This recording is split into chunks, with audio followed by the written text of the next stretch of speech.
You said I was the only one. No one likes being lied to.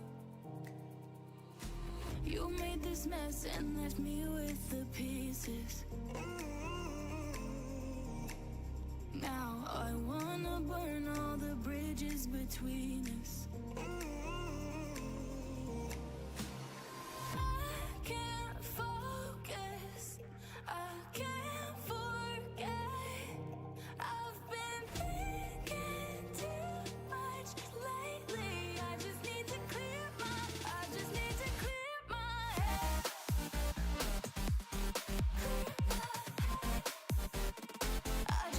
clear my head.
wonder, do you wonder too?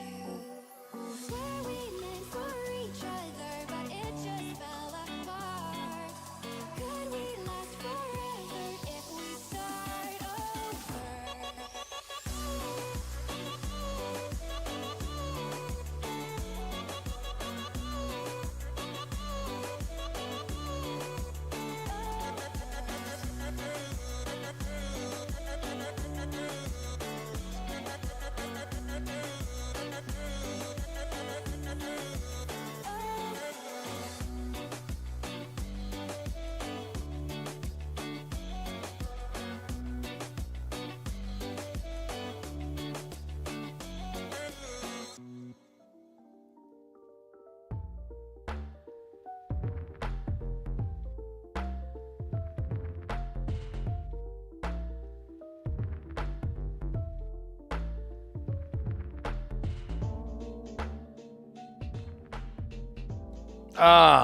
Good morning! Hello, hopefully you're all doing well.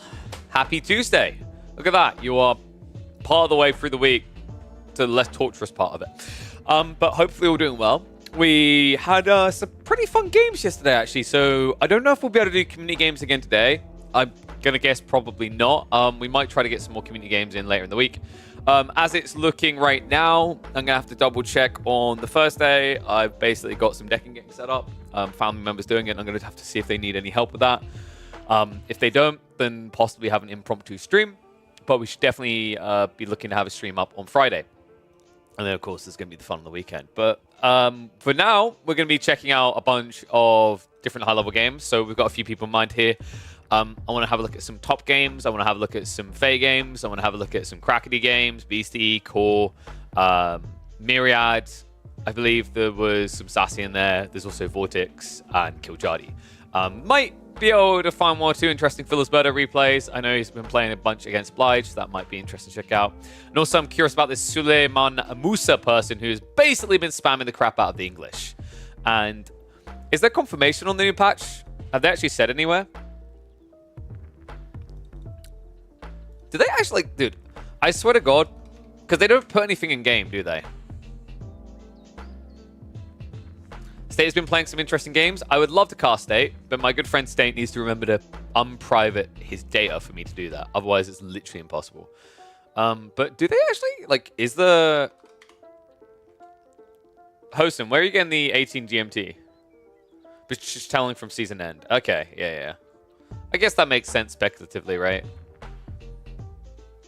And, like, I'm pretty sure they always end up updating on Tuesdays, right? Is it always Tuesdays? I think it is. Hello, Kart. Guten Tag. How's it going? I can't say Guten Tag anywhere. Well, I actually did there, but typically I end up saying in a very kind of campy way. Guten Tag.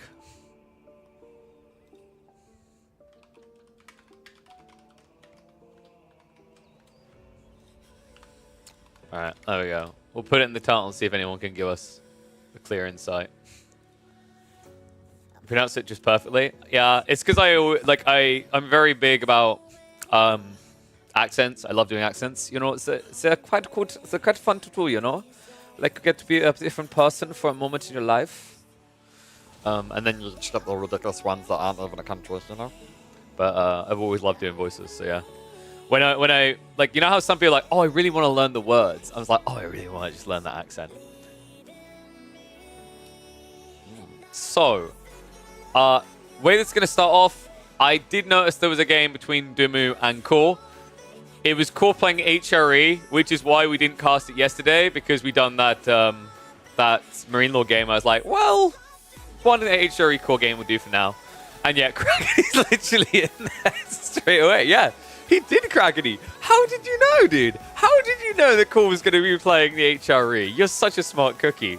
I mean, it's so innovative and unlike Core. It's unheard of at this stage.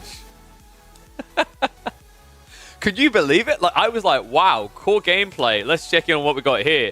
You know, he's always playing the Abasses and the Japanese and the Iabids, and now we're just looking like, whoa, HRE all the time. Okay. Core used to call you out for one tricking. That's the best part. Do you remember? Okay, my favorite part is, do you remember it was several weeks ago where Core came in and he took issue with my statement that Core, it's nice to see Core playing something other than HRE and Roos. And he's like, excuse me, Mr. Pigeon, I play many civs. And then there was the whole debate about how he had more Mongol games than Phil Birdo. And then, like, after all that stuff, like, I just love how Core, you go through phases here. It's like, I have more Mongol games than anyone else. Followed up by, actually, I have great civ diversity. Followed up by, I do play more than HRE. And then you just keep getting the contradictive pieces. It's beautiful. It's truly beautiful. Oh, man. And the best part, right, is when he questioned my issue with saying that he mainly played HRE and Roos. It was when he was in the middle of spamming the HRE. Oh, dude. You gotta love the guy. The confidence with which he'll make that claim was brilliant. All right. I think we've got... Oh, so I just need to double check that everything has been disabled because obviously we're doing community games last night. Which, Crackety, you got to get in on those community games, my friend. Don will even join you regularly. Dude, Don is addicted to the game mode that Rasselbot created. The meat grinder is big. Wait, hold on a sec. No, I stand by that statement. Meat grinder is huge, man. I think you'll enjoy it. Like, it's just had another update go through. Actually, like a little teaser. I don't know if we'll be able to do them today, but like a little teaser of like the things that we'll be able to do now in that mode. Rasselbot just gave me an update. They've added the reveal map for eliminate players. They've added an option to punish the deleting trick. And they've also added an option to add time if someone quits or dies near the timer hitting 0. So pretty cool little changes coming in there. And I think, next up on the list for them to figure out is that they're looking into Nomad next to see if they can actually get Nomad added in, which would be perfect. I think that's like the big thing now that needs. I'm gonna edge on the side of caution after that, because what I will say is like there is a point where if you add too many options into a mod, especially with the current UI, it becomes unplayable. Just take a look at like unofficial AGS. Unofficial AGS is confusing for most people who try to approach it because it has too many options. All right, let's get ready to go though. Oh my god, I can't believe it, guys! It's innovative. It's so different. I've never seen it before. Core on the HRE. Sorry, Core. That's right, we are back for some more high-quality Age of Empires 4. We've got Core going up against Benny Boy, Dumu himself from Team Liquid on his Lord Voldemort account, playing as the Zhu to face off against the HRE. Now, I'm wondering, like, when Ben got into this game, when he saw that he was up against Core, did he immediately know, okay, it's going to be HRE, and just go for the click? Because this matchup, it's pretty decent for the HRE, right? Like, in theory, at least. We just don't see, I feel like, enough of either of these civs right now to get a full picture. But, on the most recent patch, anyway, HRE it's a 44% win rate versus this civ, but that's over 9 games. If you go to the previous patch, where Zhu was stronger, then you get a little bit better of a picture. Zhu at 57.4%. So I'd say after the nerfs to Zhu, I could see this being more of a kind of 50-50, maybe even edging slightly towards the Holy Roman Empire. All I do know for sure is, given the players and given the civ choices, I wouldn't be surprised if we find ourselves deep in the late game here. There is an opportunity to end quite fast, though, for both players. For Dimu, it's going to be in the Feudal Age with the Zhu spam of Chuganu, and on the other side for the HRE is going to be that Fast Castle Burger, something that Core can get into, because you may be noticing he went for the Double Scout. Double Scout is pretty bloody effective here, and looks like actually rotation-wise he did get screwed over a bit, basically going mostly in Dumu's shadow. So even with that Double Scout in mind, Dumu has more sheep. This is brutal, and this is also a big reason why the Double Scout opening for HRE can be a little bit more like cumbersome here. Well, I say cumbersome here. It shouldn't be cumbersome here. I was going to say in Chinese matchups, right? Because they have the extra vision. Remember, the Zhu don't have that. This was just Dumu out rotating. It's kind of unfortunate for Core. Core can at least get more of the remaining of the map, so he should be able to catch up. But for a guy who went two scouts to only even the amount of sheep that the one scout player got is not a good sign, especially when you're playing HRE, where each of those villages is more like a 1.4 villager, courtesy of the Arkan Chapel. Median on the way. Yeah, pretty safe one. Wait, wasn't the... it's always tough to tell, but I think he could have got double food and some wood still. So a little bit surprising there from Dim. I guess he just didn't want to walk out. Oh, guys, it's actually worse. Wait, did he not see this? I don't know if it's showing on the map as an icon. Like, it's very much on the edge of his vision. He should have been able to, though. Unfortunate, because that was a golden opportunity. You don't get many opportunities like that now with the Meditation Guard since the nerfs on the range, but it definitely was there. It might be that Dumu just wants to go for 2TC, though, in which case this makes a lot more sense, right? Like, securing the wood just kind of escalates you towards that timer more efficiently. But for now, with no move across on the stone, it's hard to tell. Well, it's not hard to tell. It's pretty obvious, right? Like, the way that you play this Civ, you want to gather one resource at a time because of the Imperial Official, so you get the 20% extra. It's not like when you play French or when you play, you know, HRE with 2TC or whatever, where you just split between the two resources. But instead, it's not going to be that. Okay, it's actually going to be aggro, and this is kind of wild. He's going double racks as Zhu Ji in Feudal Age. Are we about to see some Palace Guard? Because that would be wild, right? Like, there's no way we get Palace Guard. No, we are. We're getting them going. He's still going on the stone. That is being scouted out. Core does just about glimpse the racks, but he only sees one. He might expect this just to be Spearman, right? Like, it makes sense, right? If you're going fast Castle Age as HRE, Spearman, well, you'd expect to see that at the GG because you know there's going to be a Nightfall up from the HRE 9 out of 10 games. So I wonder if he even knows the Palace Guard are coming. Okay, second scout does actually see it, so he has the information now. For Core, surely this could still be a Burgrave play now. He's got, what, 12 sheep remaining, and he's basically got the food required. So that would be a decent pump of men-at-arms coming out. With marching drills, you would at least be able to kind of gap close on these men-at-arms, these Palace Guard rather. But they would still prove to be a pain in the ass, right? The extra movement speed means they can kind of disengage. Instead, they're going to be engaging. Dive comes in. Dumu. I can't believe he's doing this. Palace Guard, the only way I've seen this look good is with Pro Scouts play, but I kind of dig it here. The reason is that what you have to realize is that on this map, Cliffside, it puts you so close to your opponent's base that it allows you to just kind of flood the field. Right? It goes the same way the other way, where an HRE player could realistically go Burgrave here and hit his enemy's base and insanely early timing. Don't know if that's what we're going to get now, though. I feel like you don't want to have to now that your opponent's gone Palace Guard, but if he's got enough food to keep ramping this, you don't have much of a choice in the matter, right? And no, he doesn't. There we go. Burgrave coming on the backside. So this is more of a necessity now than a desirable play, because he needs to flood troops to defend. This number of Palace Guard is escalating quite quickly, right? You can see Dumu is not slowing down on it whatsoever. One annoying thing for Dumu in this particular matchup, I like the idea of the Zhu Ji of what he's doing. I don't know if I like it in this matchup. And the reason is the E-repairs stop you from denying the gold indefinitely. Dive in again, but I mean, this is the problem, right? As soon as you start diving like this, outpost gets garrisoned, all of a sudden you're throwing away 125 resources, easy peasy. And the funny thing is, this play for Core, like, I imagine Dumu has to expect Burgrave here, right? And if he does, would you think that he's worried? Because what's happening right now is occasionally gold is getting dropped off, and the men-at-arms spam doesn't require much, but I think the thing that's giving Dumu a little bit of inspiration here, a little bit of confidence, is the fact that once this Burgrave's complete, Core still has to afford the upgrade to the Castle Age men-at-arms. He then also needs to think about going in for, you know, blacksmiths to get marching drills to really be impactful. So these idle outs on the gold are somewhat effective. The question is, what is Dumu doing behind it? Because this is a heavy investment. 125 resources each at this stage in the game. And you don't even really get extra much here, right? You've got the 36 food, you've got no extra excess gold coming in. Imperial official count is like, what, 2? And I think not going any higher. Sorry, he went for a third over here. So, like, overall, this is a play that is going to have some traction for, I would say, 4 or 5 minutes. But for Dumu, his goal is basically to kind of just deny the map. He's trying to starve Core out. Because a Burgrave play is only good as long as you've got resources to fuel it, right? I think that's the logic here. Is that Core right now, he's got that glorious 4x4, fully armored up in the middle of a zombie apocalypse. It's only effective if you've got fuel to drive through the zombie horde though, right? And that's exactly what Dumu is trying to prevent.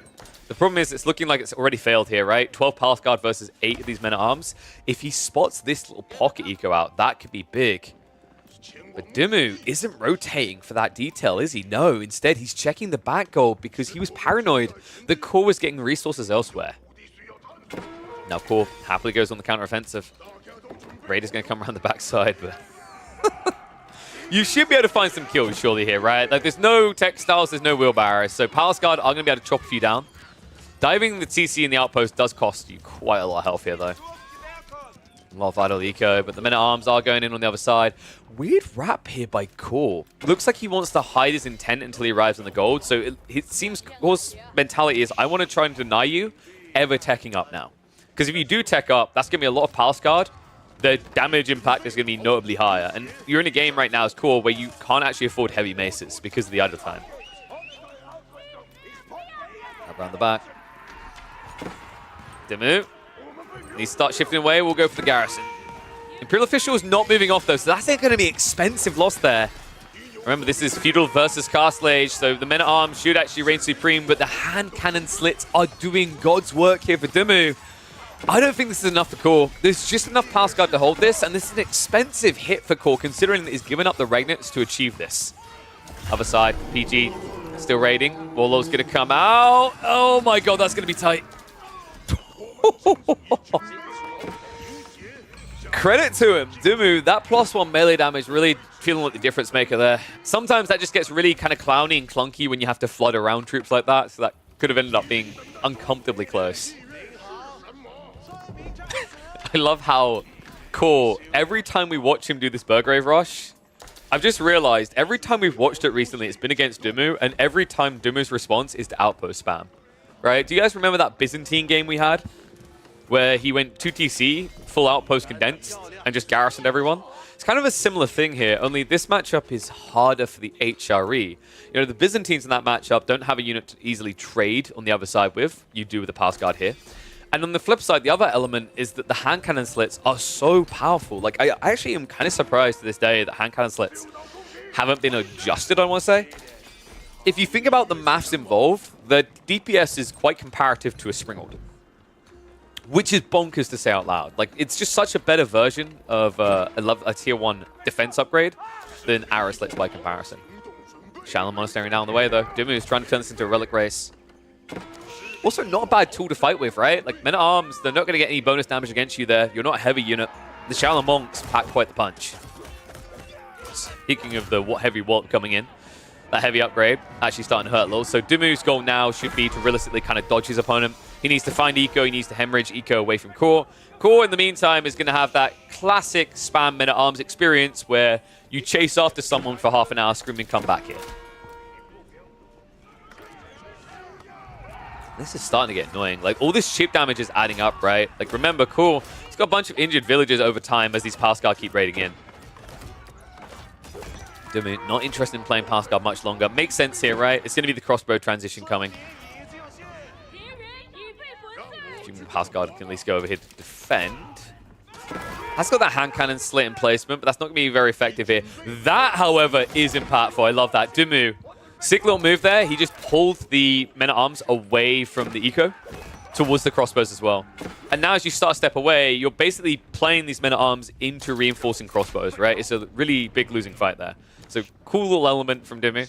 Also buys him additional time on the food source, which I believe, yeah, dude, he's going to deplete it before he has to retreat it.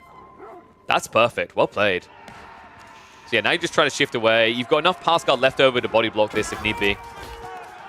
Villagers, of course, with the wheelbarrow can easily just step away from this.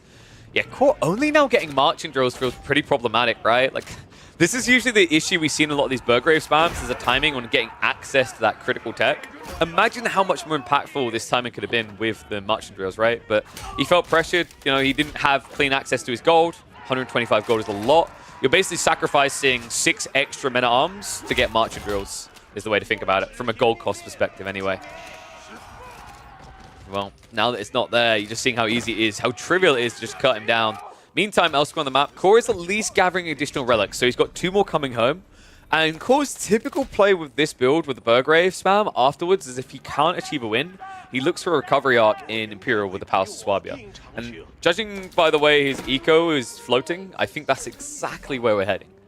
So it needs to make these last few Men-at-Arms last, at least waste a bit of time for Dimmu. Dimmu actually looking like he might be lucky if he gets 1 relic at this base. He's being blocked out everywhere. Really well played, actually. I'm impressed Core getting this many relics off the map. I thought the Pulse Guard would split up to guard these, but it looks like Dimmu was forced to prioritize defense fully. Men-at-Arms on the back are at least going to find a few more clobberings, but this is just kind of artificial damage. What really matters, the big difference that's going to come in, is this tech up choice.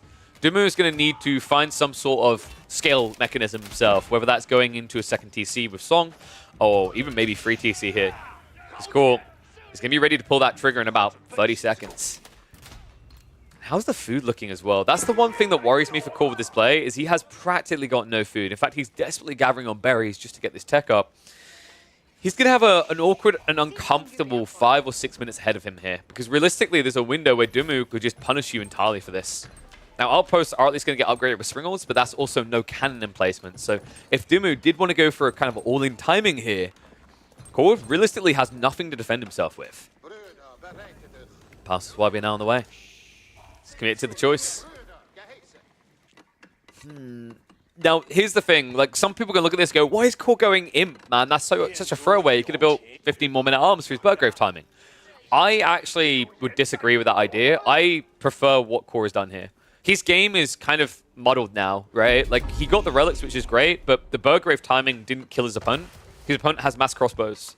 If you don't go for Pulse and Swabia now, you're never getting it, right? And the alternative is to put all that investment into wood gathering instead and build farms, but that leaves you stuck in Castle Age, building men-at-arms into mass crossbows. It's just not a desirable fight. By the time you scale to a point where you can afford horsemen, the game's going to be over already. So I 100% agree with Core's choice here. Dumu, meanwhile, doesn't seem like he's maybe fully aware. That's the other thing, right? Like, if Dumu knew 100% when the build-up stopped and when it was going to be past the Swabi immediately, he could have reacted. I think he was aware about 20, 25 seconds ago when he didn't see a second wave of men-at-arms coming in after this one. But at that stage, it's too late to make a move, especially considering you got baited into going mass crossbows. I say baited, it was the correct approach. But it just means that you don't have an ability to dive a base, right? So, pretty smart plays by both these players. Now with Song in, second TC is on the way. So Dumu, surely he's not. Is he just going to naked run up to Imperial now with 18 crossbows? Realistically, you can get away with that, right? There's nothing to particularly punish you here. What's the big value point in going Imp in a rush, though, is what I'm wondering. I guess it's just the quality of the units, right? Just having better crossbows makes a lot of sense here. Making sure you're not a step behind into University Techs is huge in these late game matchups. Love that he's skewering the Sacred Sites in the meantime. This is another nice thing, right? Is like Core right now doesn't actually have an army, so you can just capture Sacred Sites for free because these Shaolin monks can actually defend themselves quite efficiently. Alright. I think we have a fairly balanced state of the game right now. I always love to find points in the videos where we can do this. Ones, if you think Core is going to win this game now. Twos, if you believe in Benny Boy. Because I think this is very balanced right now. Like, you know, the relics aside, everything else. What's happening on the map, and the choices that have been given up along the way. 4 relics is strong, don't get me wrong, but Regnitz isn't there. So this is 4 relics true, it's not 8. On the other side, you've now got 3 TCs UG, which is going to escalate at a similar capacity to the HRE. But the difference is with the Song Dynasty, getting into this was cheap, and then getting into the farms afterwards is much cheaper for this Civ compared to the Holy Roman Empire. So Dumu has some pretty nice surge points. One thing that is scary is the hyper late game scenario. That's where we know Zhuji tends to suck a bit.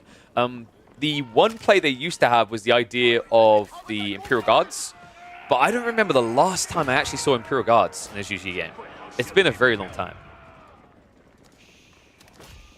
Crossbows should actually be able to mop up the last men-at-arms. So Core now looking for a full transition. It's going to be into Horsemen. Stables have been prepped on the backside. Also has got the melee techs coming through. Dumu actually scaling into Palace Guard is perfect for this, right? Like, that's a unit that can contest. The reason why he's building Palace Guard, even though he looks like he's macroing towards Imp here, is he had way too much food. The pacing didn't make sense. The gold gathering was kind of behind, but now he has the alternative issue here, right? Where he needs to spend more of the gold. So that's why you're now seeing the Nesta Bees coming through. Core desperately just trying to get a few more defenses together, right? Fortifications, he needs some cannon emplacements. Where do you build these cannon emplacements, actually? Okay, one on the backside, that makes a lot of sense, but you're going to need, what, 2 more? One over here would be perfect to secure the wood and the gold. I would even like to see one on the forward here, just to prevent the flood free points and secure additional gold veins. Hit the fast forward a little bit here. Because I think we're just going to get into kind of a slower phase of the game as they both prep their solutions. Right, Dumu is going to try to break through immediately. He needs to make sure he's got enough troops before he goes to the main fight.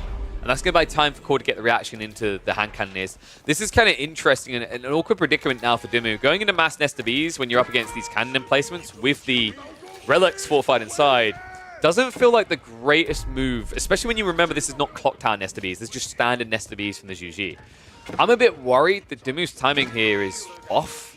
He's at least scaling eco behind this, but his really big priority now needs to be on getting to Imperial Age while preventing Core from getting additional resources. I don't think your goal here should be to try and dive the base and kill him. That's a little chop down here. Actually killing off the Horseman and spotting the transition. That's a huge deal right there. The amount of info that Dimmu just got for free, well, not for free, but definitely favorable in trade, is important here because now Core's kind of entire play into Horseman is obvious. You have to remember that he never built Horseman in Feudal Age, and those were definitely vetted Horsemen that Dimmu was fighting, right? So he'll be fully aware that this is going to be a mass Horseman spam coming down the line. But that's very expensive, and that means that if Core is achieving that, if he actually has the food income for that, he's built literally nothing else to support it. Timmy, meanwhile, continues to scale more Nest of Bees. One thing I think you have to now do if you're Dimmu, if this is the approach you want to take, you need to get walls up. I love that he's got the keep drop here. That's going to give him a lot more stone. You could kind of rely on keeps, but realistically, 30 Horsemen are just going to run by and shrug as they go, right? Like, you need some sort of walls, whether it's palisades or stone walls. Would love to see a stone wall on this east side from Dimmu, just to kind of block one big exposure point, and then he can kind of spread out on the west side to defend, right? It works a lot better. For now, those Horsemen are going to be coming around the west side, though.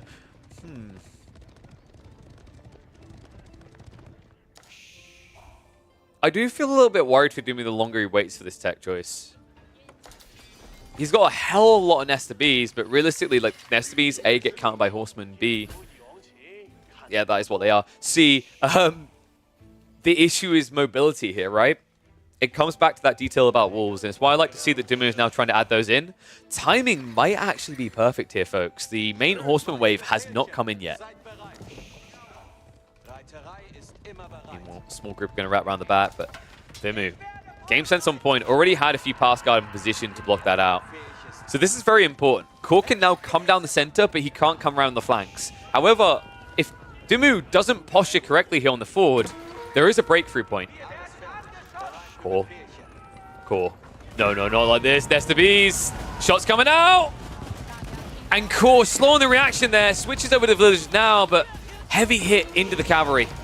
And with no biology, they die so bloody fast. So not ideal there. Core just full on sending it onto a single outpost there, neglecting to check what the army was behind. This is typically why you see a lot of people adding in a scout and using the scout on the forward like that. If he had that information, that foresight, he could have ran straight in with the Horseman, killed all the Nest of Bees. Instead, Dimmu gets a fantastic fight that resets Core's timings. He's not ready yet to insta-replace these Horseman losses. He wasn't even ready to have biology alongside them, so this hampers him heavily. Here's another interesting detail about this matchup now.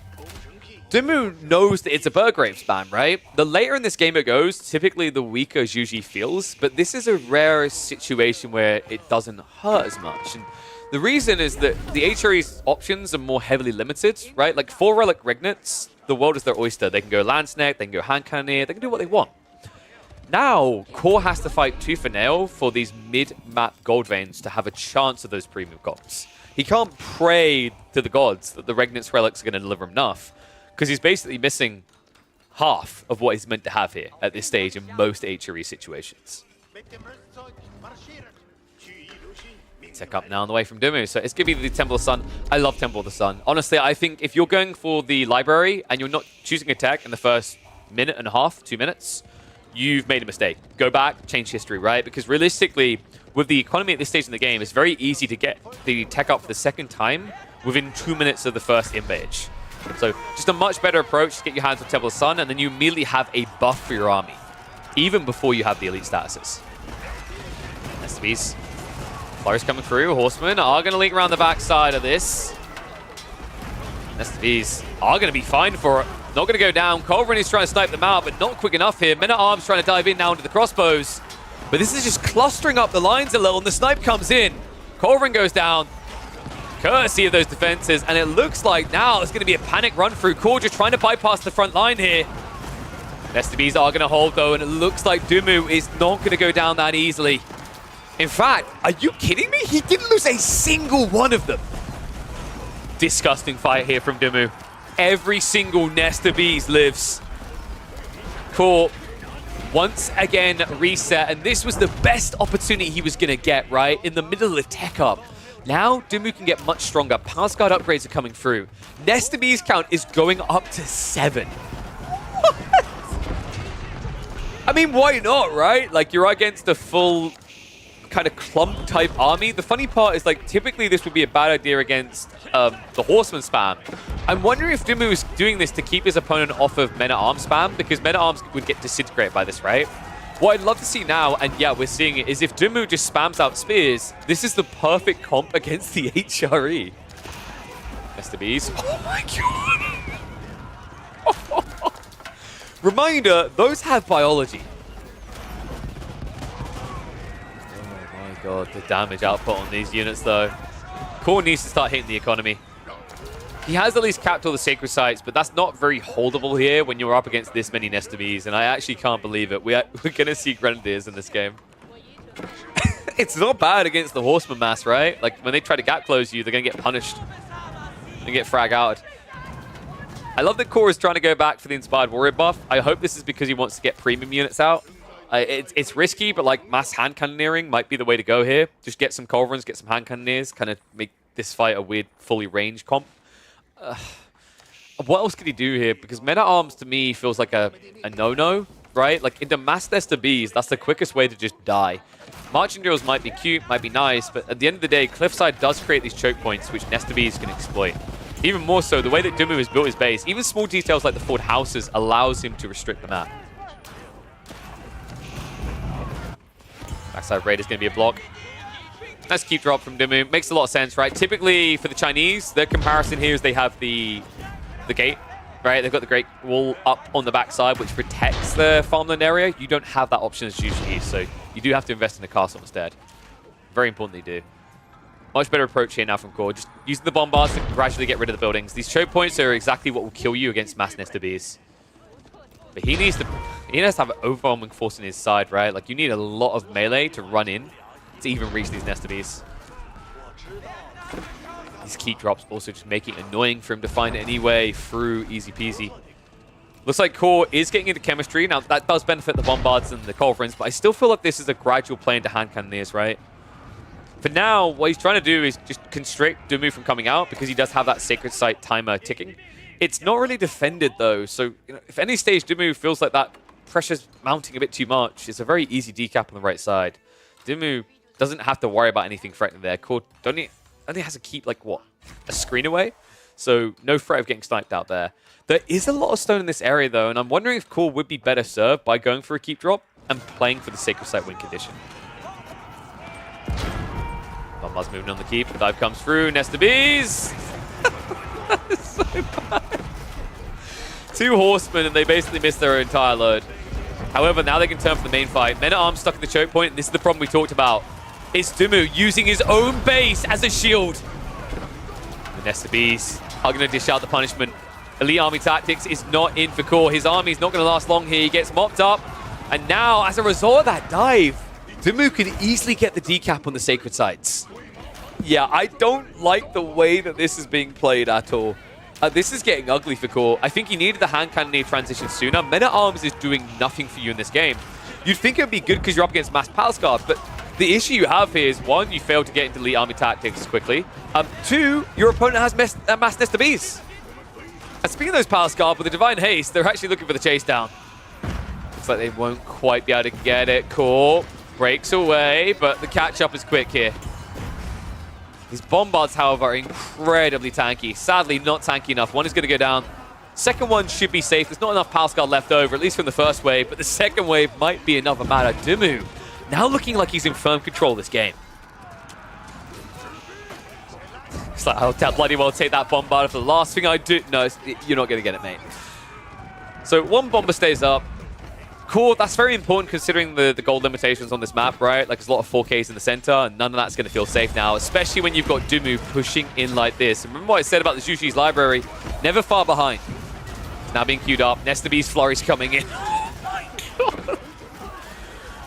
So this is like the awkward part of what you're seeing from Core. The idea of adding in Landsneck wasn't a bad idea, right? Like, these fights are getting clumped. He wants to try and clean them up. The problem is, even if you had 10 Landsneck, 10's Landsneck would not last longer than 5 Nest of Bees.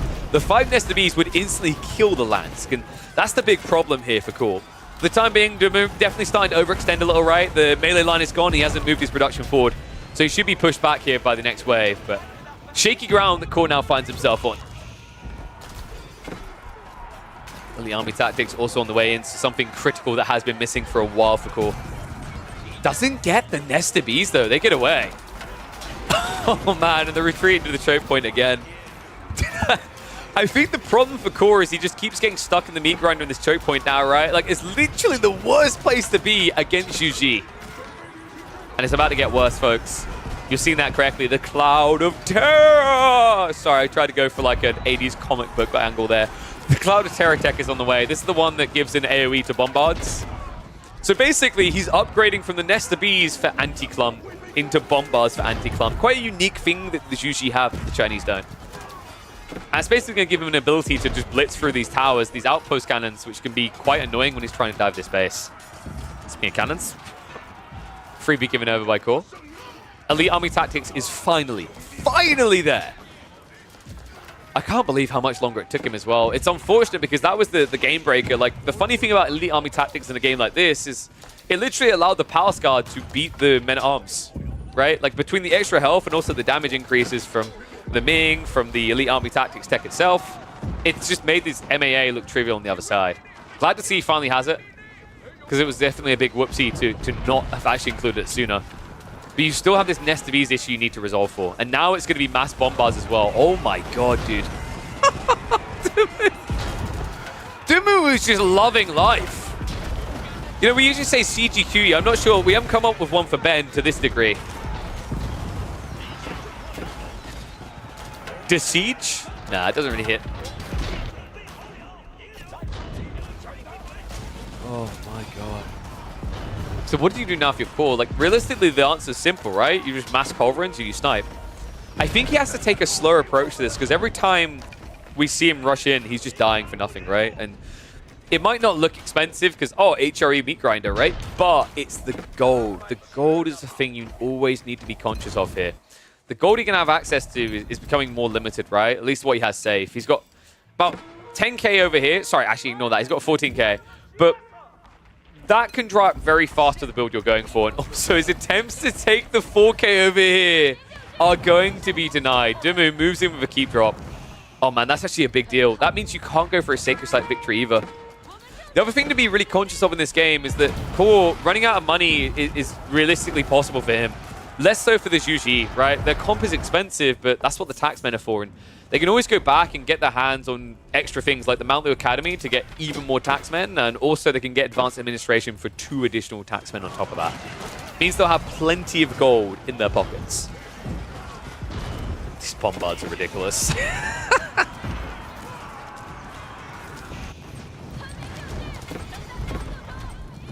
Is Core a good player? I think he's a decent player. He's a bad person. I mean, no one can pick HRE this many times in a row and be considered a good person. Oh my god, dude. He's just getting annihilated by Bombards. This has to stop at some point. Core, I think he just needs to calm down, get 5 Culverins, stop rushing out with 1 Culverin at a time, because you're seeing what happens in these fights. Oh, look, a Culverin. Bombards wheel in range and just snipe it out straight away. It's making it impossible for him to fight. The problem is now, with how long he's waited, I start to question whether Core even has enough time to get that many Culverins out. I also just don't like all the stone. The stone is worthless now with the Bombard spam.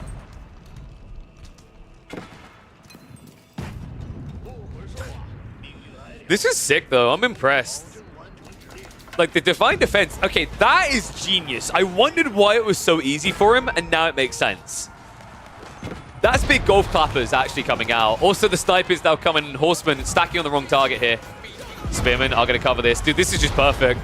So, guys, remember, with the Temple of the Sun, there's a few options you can toggle between. Divine Haste is a big one, but in this game, the extra range from Divine Defense is pitch perfect.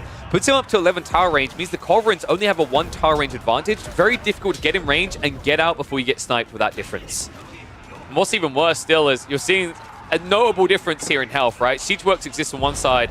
Greased Axles is in on both, but Bombards are quicker. So, like, this is incredibly difficult for Core to manage. Did we underrate Juji's late game potential? I mean, because this is looking pretty impressive. The Bombard snipes coming in. Keep in mind, if he ever finds villages, it becomes quite devastating. It's a little bit hard to tell how effective the Cloud of Terror, I'm going to stop, I'm sorry, is. But I can't remember what the exact numbers were. You're seeing the splash damage. It's not full from what I recall. It's lower. I would love for them to change the animation, because I think the animation's a bit disingenuous as to how wide the AoE is. Right? It looks like a giant puff. See? But like they weren't close enough. It's like a typical cannonball emplacement with reduced damage on the secondary shot. Shots coming through. I can't believe how effective this is actually proving. He literally is just showing up to a game of Duck Hunt. Landsnak's now getting in, but they just don't last long at all. I'll tell you what, Dumu might actually end up resigning from Team Liquid and getting side to FaZe Clan with the amount of shots he's getting off. This is ridiculous. Oh my god. It actually looks really good. Like, this is crazy right now. Core, he finally has access to the Bombard line. He's at least going to be able to snipe one of them out. It looks like Dumu may have a missed rally here. Yeah, I think he skipped production a little. He's down to 160. He didn't reboom straight away. So Dumu needs to set up more Spearman production, more Fordraxes. That's his one mistake here. The Bombard player is really smart, but the lack of defenses is problematic. A little bit of congestion going on. We'll be able to sneak out in the end, back in the choke point. This game is so scrambled. Oh, Core. Well played to recover that. Dumu definitely overextending, but now, like, you know how this usually works, right? Like, that type of mistake where he overextends happens once, and usually you see kind of a recalibration here, right? So we'll probably see a lot more Spearman Power Scar getting queued up. Dumu has got a problem, though. He needs wood, and he needs it ASAP. Cliffside has a lot of wood. The funny part is he actually hasn't played to the south side at all so far, so there's a very big gap in his macro game right now.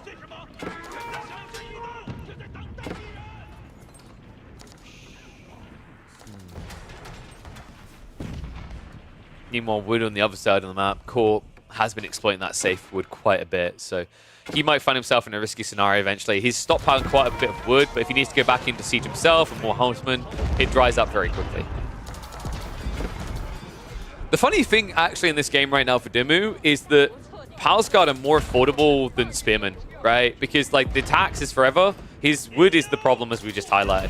He's moving forward and basically just trying to take risky resources. I quite like this from Dumu. The logic is that he can always come back for the safe wood.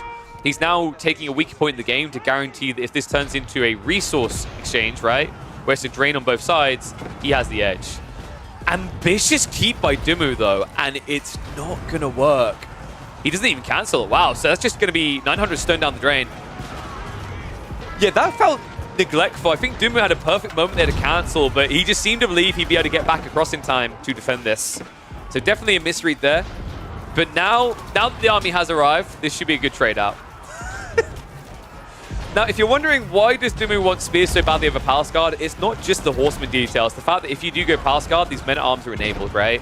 If you go Spearman, the Men-at-Arms are kind of worthless. But the other logic I think Dumu's realized here is that by going to Spearman, he doesn't have an effective HP pool in his front line, right? In terms of efficiency from a population standpoint, he doesn't have that in raw HP. Sure, you can argue if it's the right matchup that he's up against Men-at-Arms, then Spearman will do better. But if it's another way around, sure, you're going to kill Horseman faster, but that's never the goal of your front line here. Your front line is just meant to survive. The back line for Dumu is what wins. SWBs and Bombard count is getting absurd in this game. I shouldn't love this strat. I really shouldn't. It's disgusting, but I've got to respect it. What a play out of Dimmu. I think he's kind of just in the driving seat now, right? Like, Core is starting to lose critical infrastructure. Rebooms are going to get much harder for him. He's going mass men at arms now to try and actually get a pushback here. But running into 6 Nesta Bees, 6 AoE bombards with that many men at arms, surely it's not going to end well. I think Core's issue here is he needs to try and flank. He spent all this time... by the way, I love the fact that these emplacements have almost taken out the gate. Once this gate goes down, send a few horsemen around here. Just go around the backside, because I think the big issue that I'm seeing right now for Core, he's got stuck in a meat grinder, and if he can't escape from it, he's losing ground and he's losing time. Oh my god, the Nesta Bees! The villagers as a front line. Are you kidding me? You know, we might not be able to build this out of stone, but we can build this wall out of bodies. Good god. So stone wall complete. That's going to shrink it and spread it wider. That's going to allow Dimmu to move deeper into the production lines. He's already moved deep with a small Vanguard force here, looking onto those farms. And Core very much is now in a sticky predicament here. Gold-wise, he's going to be fine, but I'm starting to feel like his meat is getting stressed a bit too far.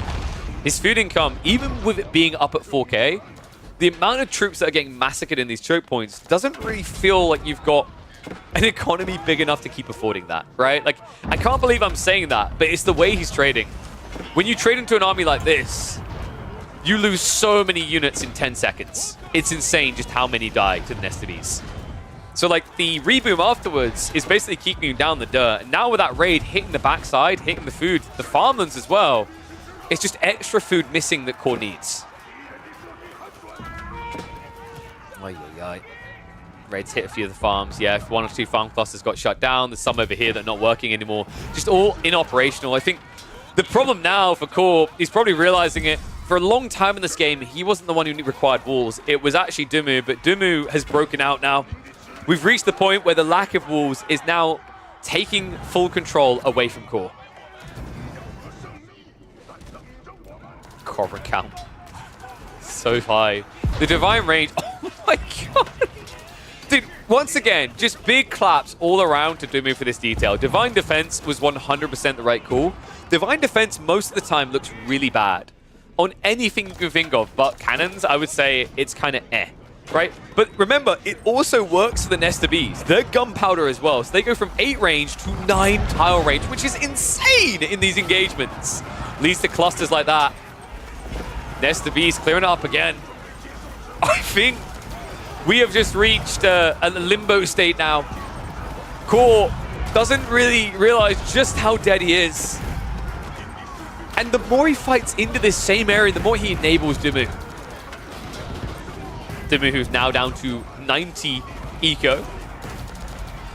He's losing some of that, but I also think he doesn't need it as much, right? This is just an ability to get more military. I do not know why the hell he's queuing up Grenadiers of all things, but we'll allow it. I guess it's just more anti-clump, right? Like, he's seeing that Core is relentlessly spamming melee, so it means Grenadiers actually work. And guys, we've got Dynastic Protectors on the way. This has to be a Yuan Raider play. I don't think this is going to be about Imperial Guards. His eco is now too small to afford Imperial Guards. But Yuan Raiders would be sick to shut down the economy. I think Dimmu has just had enough of this back and forth meat grinder. He's winning it, but why win it the hard way when you can win it the easy way, right? Just turn the tap off. Stop the meat patty farm from producing. God, that's a lot of gold workers going down. Dimmu doesn't even care about them. He's now down to 80 economy. Yeah, he still doesn't look weak for it, right? This is wild. He's going to back off now. I imagine he's looking to reboom villages. Yep, he is turning the valves on the villager spam. Trying to get that number back up. He tapped a lot of gold in the center. And remember, we said he could actually get additional gold workers if he wants with the taxmen. It's going to be biology. Now, I don't think it can be Imperial Guards. There's no way in hell you can afford Imperial Guards here, right? No, it has to be on Yuan Raiders. Wait, what? He's actually going for it. Okay, I thought Yuan Raiders because they're so cheap on the gold and that can shut your opponent down, but Imperial Guards are insanely expensive for a guy who has 500 gold income a minute. I guess it makes for a very efficient front line, though. That's the upside. Dimmu, castle's gone down. Bombards, trying to sneak in. Oh, the culverins! He's chasing it. And he's going to find it. Another cove goes down. His bombards do survive, so he'll be able to pull these back and get them repaired. Nesta Beast trying to protect against this. hand cannon is diving in. Horseman actually targeting the low HP unit. Means they're not going to get additional kills here. Okay, this game is just getting wild right now. Core is gaining a lot of ground, but that's because Dumu is making a transition. He's making what I would call a very weird transition. I'm not sure what the thought process is with this exactly. Imperial Guards, like, you just have to hit the economy, right? It can't be about the main fight. He's got to send him there to hold, but afterwards, surely your goal is to rush into the farms of Core. Imperial Guards show up. Remember, these guys have an insane 400 HP. Ming Dynasty guaranteeing that they pack quite the punch as well, hitting as hard as pretty much any knight you can get your hands on. Dumu now is going to peel off. This is where you need to go sniping, right?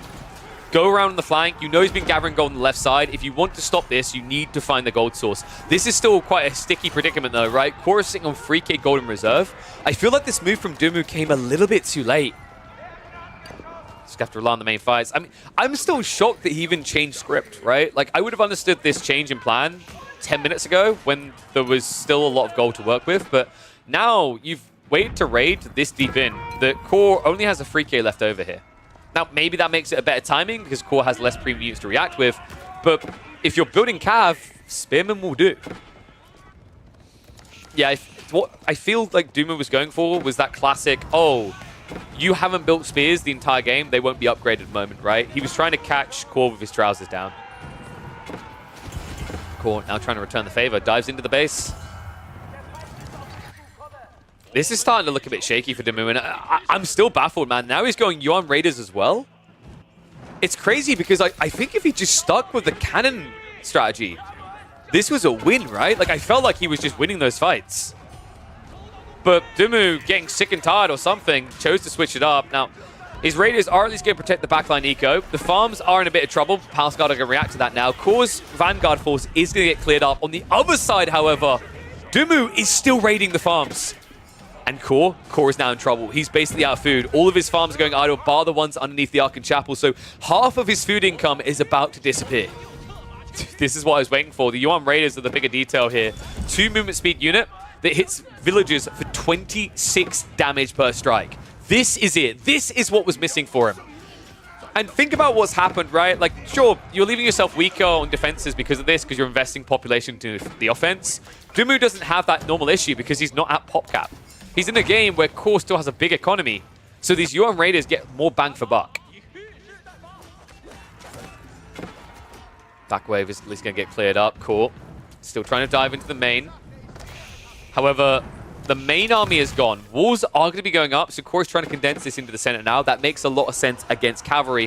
What scares me, however, is this is quite a lot of Imperial Guards. And they've even got the heal out of combat going on. Okay, I actually love how much Dumu is using the Temple of the Sun. This is like a stress test of everything in it. The only thing he's missing right now is Divine Charge. Divine Charge is insane if you can scale Imperial Guard at this stage of the game, by the way. The Divine Charge giving a 20% damage increase when you already have a 15% damage increase from Ming means that you can actually even give a bollocking out to Spearman. So keep an eye out for that. I'm expecting to come here. Already has the biology, right? So has the extra health there. And Yuan, also another unit that will benefit from that extra damage from Divine Charge, right? Like 20% more damage means you're guaranteed always going to, what, free hit the villagers even when they have the melee armor upgrades. That's moving in. More farms getting hit up here. Dive on the front side though. It looks like Core is moving in with the main army again. And Dumu, well, he's just sending in the Imperial Guards here. But if the guards are going in, who's defending? What? I mean, there's no freaking way, right? Like, am I imagining it, or was Core dead to rights with that previous comp? I feel like Core was going to drain dry because of the Bombard Nesta Beast comp. But now, with this switch into cavalry, Dumu has given Core an opening, a way of breaking into the base. And he's already starting. Meditation Garden's down. TC next on the chopping block. Yuan Raiders going to try to flank around, but unfortunately, I don't know if it's going to be quick enough. I say that.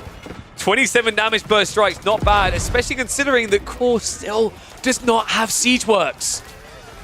2 bombards left over, 2 taken out.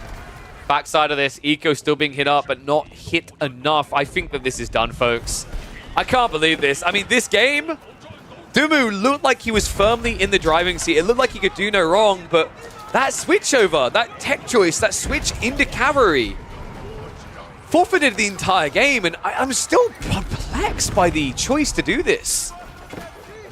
I mean, Dumu, I guess he didn't realize the state of the game, right? Like, you know, he probably felt like Core still had a lot more gold behind him that he could keep doing this for another hour, and Dumu had no interest in it.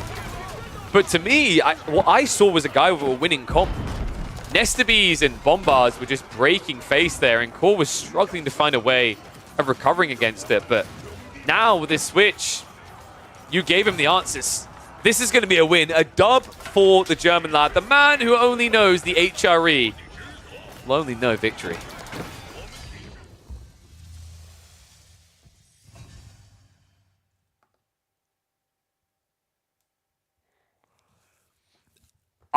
I'm still wondering like what the logic was for Dumu switching off that comp.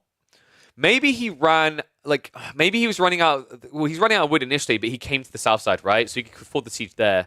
It might have been because he didn't have the extra taxmen, so he couldn't afford the gold investment into Bombards and Nestabees. Because like Bombards versus Culverins, it's not a bad trade, right? But it's still you're still going to lose Bombards on the entry.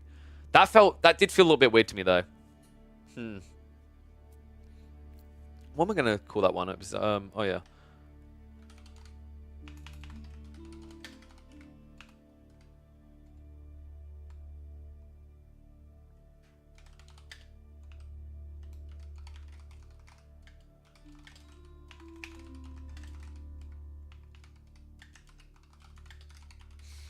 Bombard, what was that? The Zhuji Great Bombard, I guess? Actually, that kind of fits.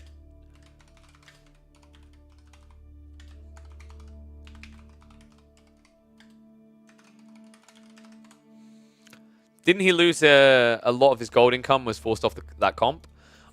So he started to switch off before he even lost the front line, right? Like, I think he was actually trading fine still. Like, I'm double checking now at that point in the game because I feel like he was still fine.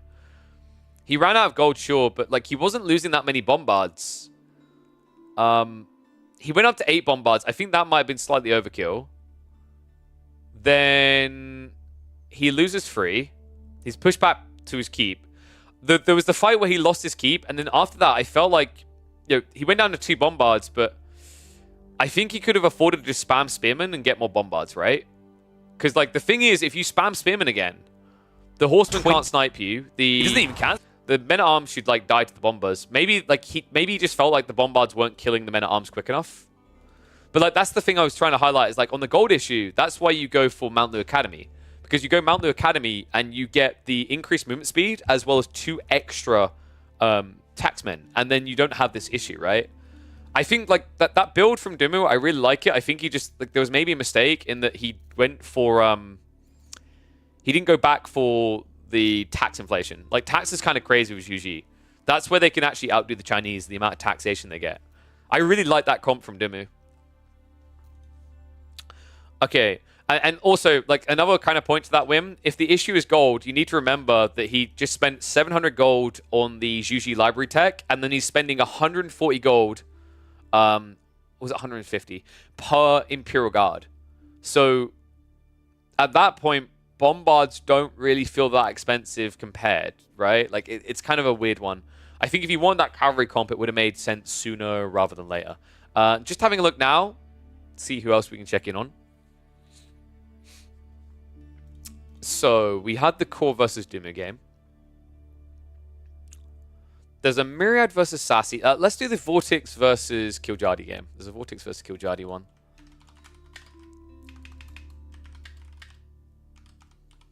In fact, before I quickly hop into that, what I'm going to do, I'm going to double check to see if there's any high-level players playing live right now. Have I casted many Puppy Chinese games? No, because Puppy Paw, all of his profiles are privated. Oh, from tournament? Yeah, we casted some of those. You can find them on like the previous weeks. We cast the games of his that run cast in the group stage.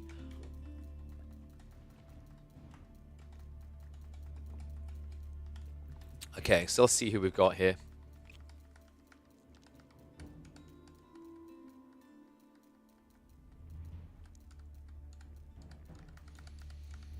Don't think we've got any known players online. That's fine though. We can do the Vortex Killjadi game I was highlighting.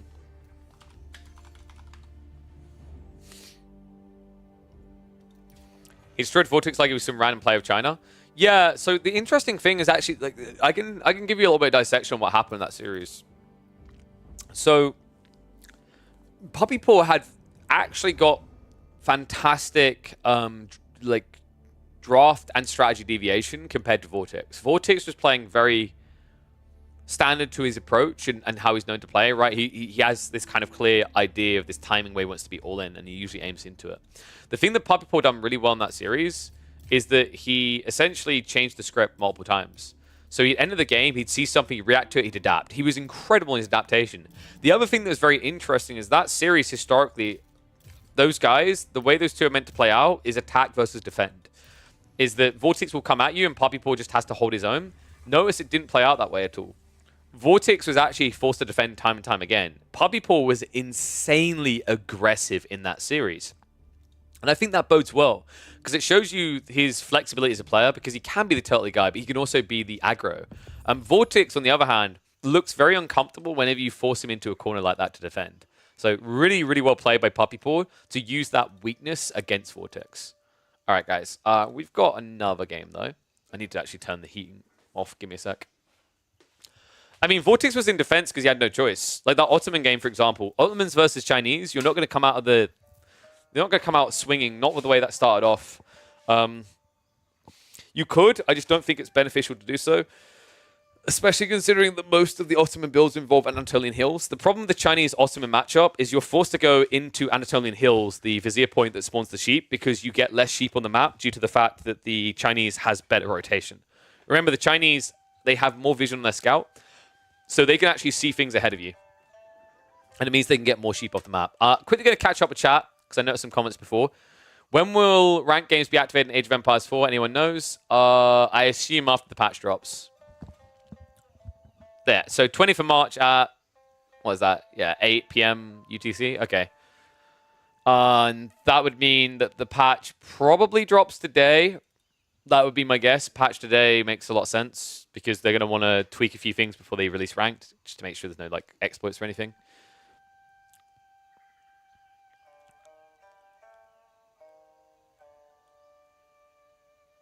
That core guy's good. I wonder if he offers coaching.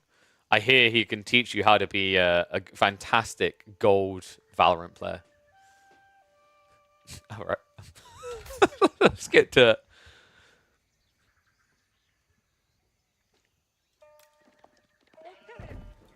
It's that time again. Attack versus attack. Non-stop bloodbath guaranteed here between these two. We have got Vortex up against Killjadi on Mongolian Heights. A Japanese-Mongol matchup. Dude, I love casting these two. They are two of my favorite players to watch clash at the moment, just because it's relentless. It's non-stop, and it's always guaranteed to be a bloodbath when you see these two civs on a water hybrid map.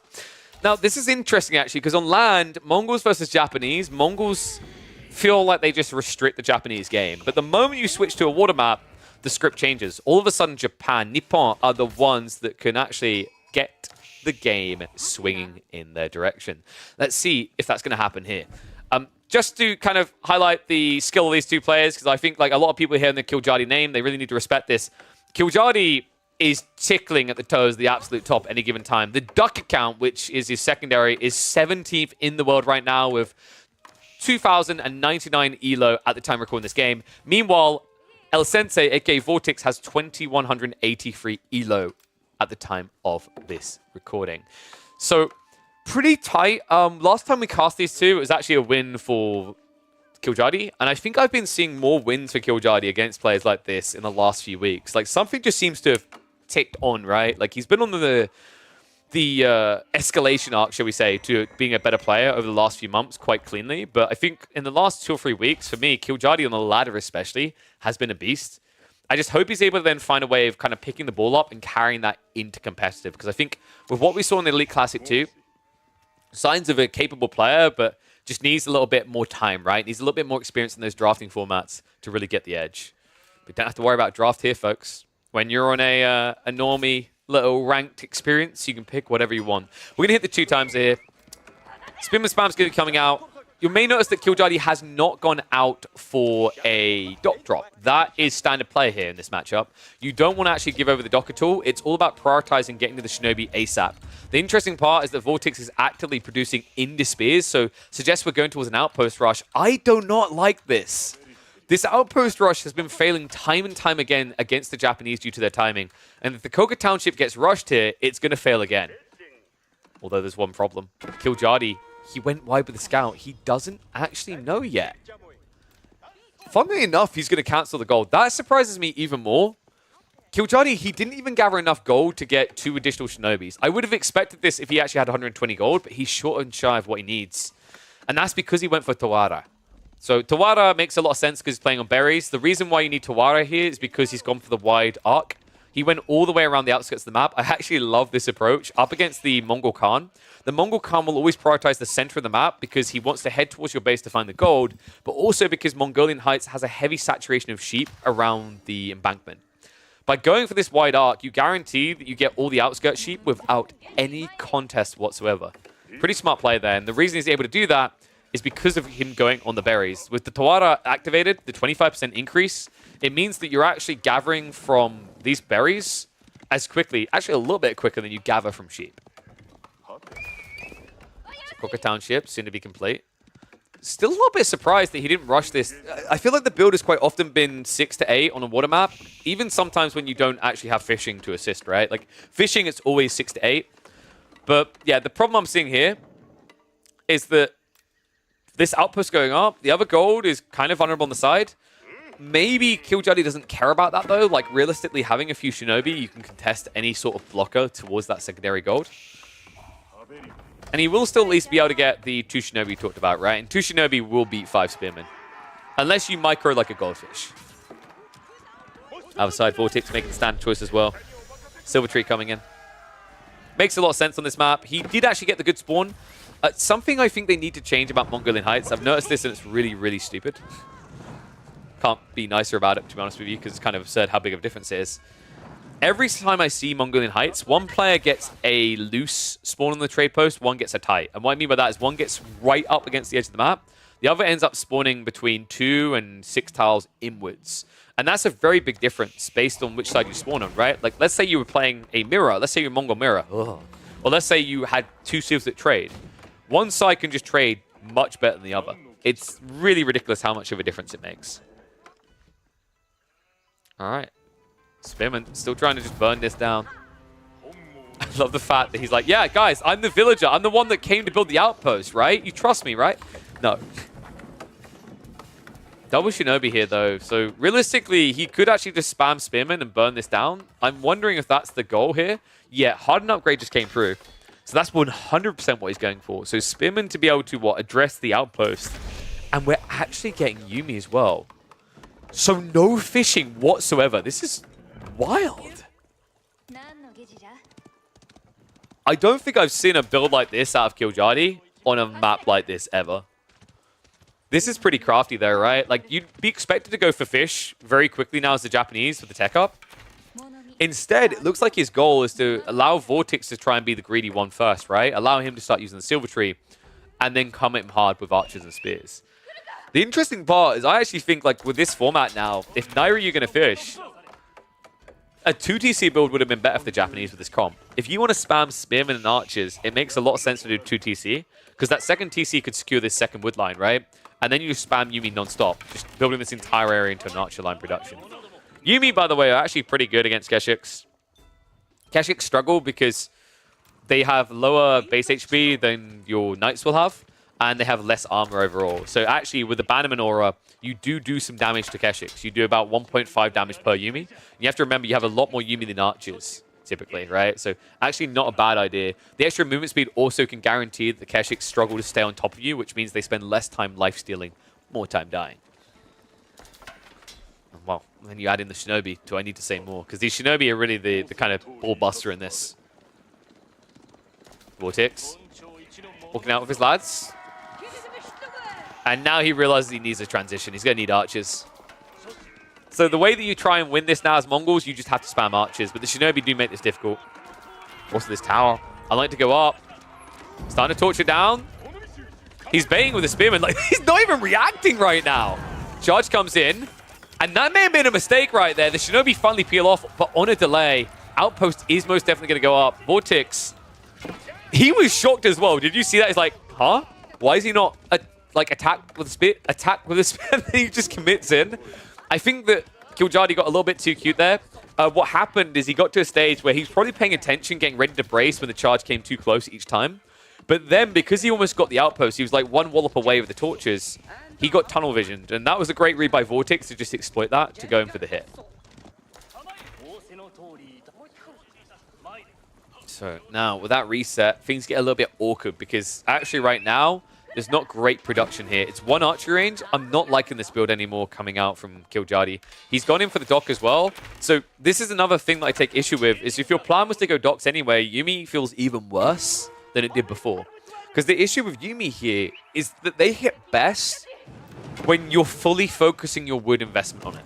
But now you're splitting your wood investment between docks and fishing, as well as the Yuumi. The problem with this is it means you don't actually have enough income to afford additional archer ranges to keep this pumping. So I guess we're going to get a full switch away from this unit comp.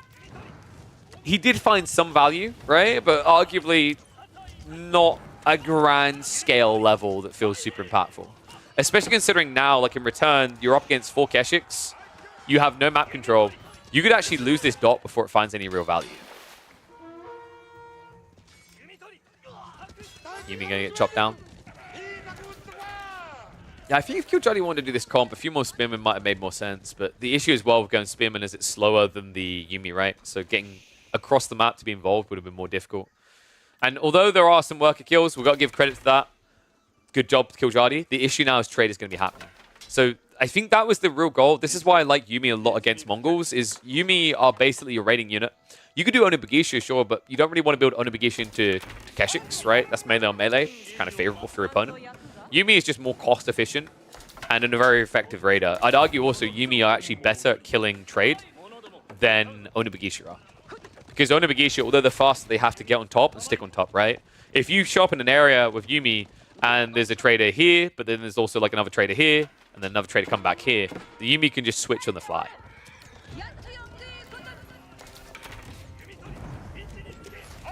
So we're actually going to see a reclaim of the safe gold here. This is awkward though, because at this stage, Killjadi's reclaiming this gold, sure, but he's already invested in defending the left side one. So he's kind of spreading himself in. He's trying to keep options open, but now it gives this option across the Vortex. Dive towards the dock. Now, the Keshiks actually could begin to torch this down. That wouldn't be a bad idea. Because at this stage, Killjadi's not really ready to come out and defend this. Archers are now going to start pressuring it. I'm wondering, does Vortex look towards a blacksmith next? No blacksmith coming out yet. Siege engineering would make a lot of sense to make this clean, but as I said, Keshiks realistically can do the same. Archer's also going to trade out fishing boats. I feel like the plan for Killjadi now looks really discombobulated. So at this stage, he's thinking, okay, I just need to defend the water. If I can defend the water, it's water on Mongolian Heights, it will win. The problem is that Vortex hasn't really been constricted in a way that he couldn't join you there, right? Like, I would not be surprised now if Vortex was to sneak out and dock drop in, like, the next minute. Not for eco, just for aggro. Shinobi is going to resume production, though, so I'd like to see that detail. I think that's very important. The best comp for Killjadi now is to have a few Shinobi mixed in with a bunch of spears, and then over 50% your comp is going to be Yuumi. The logic is that the spearmen pinch the Keshiks, and then the Shinobi stab afterwards, and then the Yuumi kind of just dominate the range fight, right? But because of the way this is played out, where he lost that additional group, an initial rather group of Yuumi, the archer count is now heavily skewed against him, and he still can't match the pace because of this choice to invest into water. Yeah, we're kind of reaching a stage where I want to just say it would have been better to go Horseman. At this stage, Horseman would have just felt better. Even now, like, switching Horseman would have felt a lot better than what he's working with, right? Because, like, this mass Yuumi, they're not really mass in this situation. They're mass dog crap in this situation. And also, wow, Shinobi. Dude, That's 360 resources dying in like 3 seconds. And more to follow. Keshik's cutting the reinforcements. This is looking ugly. Archers are at least going to be held hostage by the archer ship, but the problem now is the Keshiks. The Keshiks are relatively uncounted. The entire spear mass is away from home. So if Vortex now wraps around the back of the base, it's an easy peasy cleanup.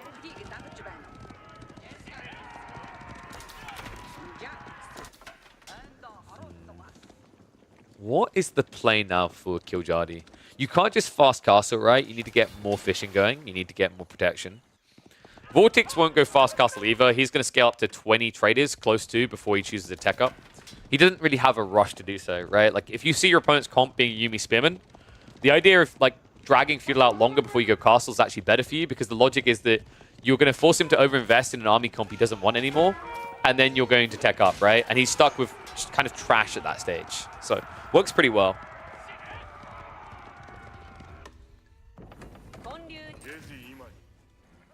Killjadi. I feel like he needs a second dock for this play to really be paying off.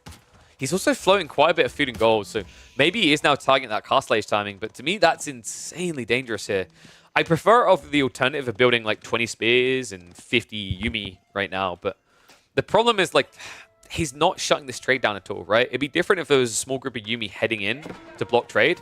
Instead, outposts are going up. It's moving quicker than it was before, and it's already up to 10, so we're getting that second level of effect added in here, right? Where you're not just getting a little bit of extra 1 resource, you're getting a little bit extra of 2 resources.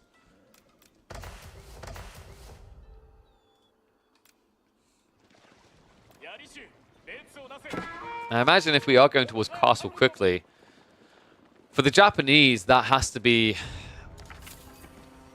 I don't think you can even do Onibagisha.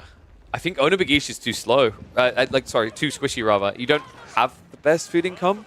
But then, like, Samurai feels slow, right?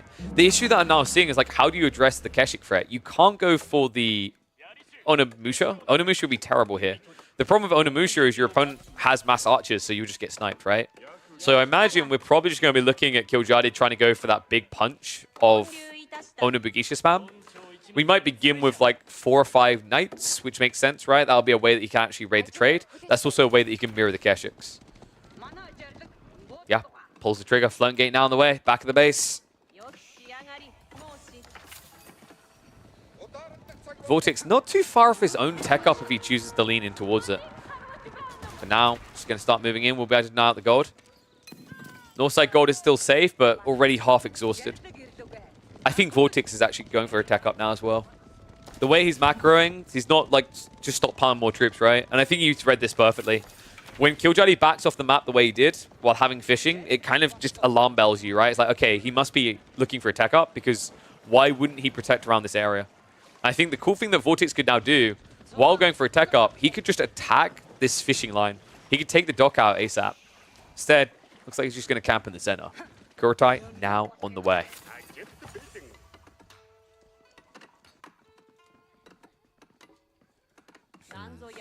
What do you take forward here if you're Killjadi?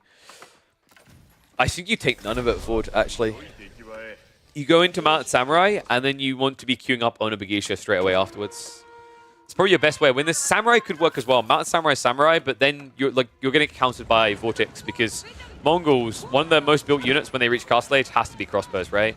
With Kurotai as well, you can't be playing into like a 1 resolute counter. You need to have a unit comp, a 2-unit comp that requires 2 different types to counter you.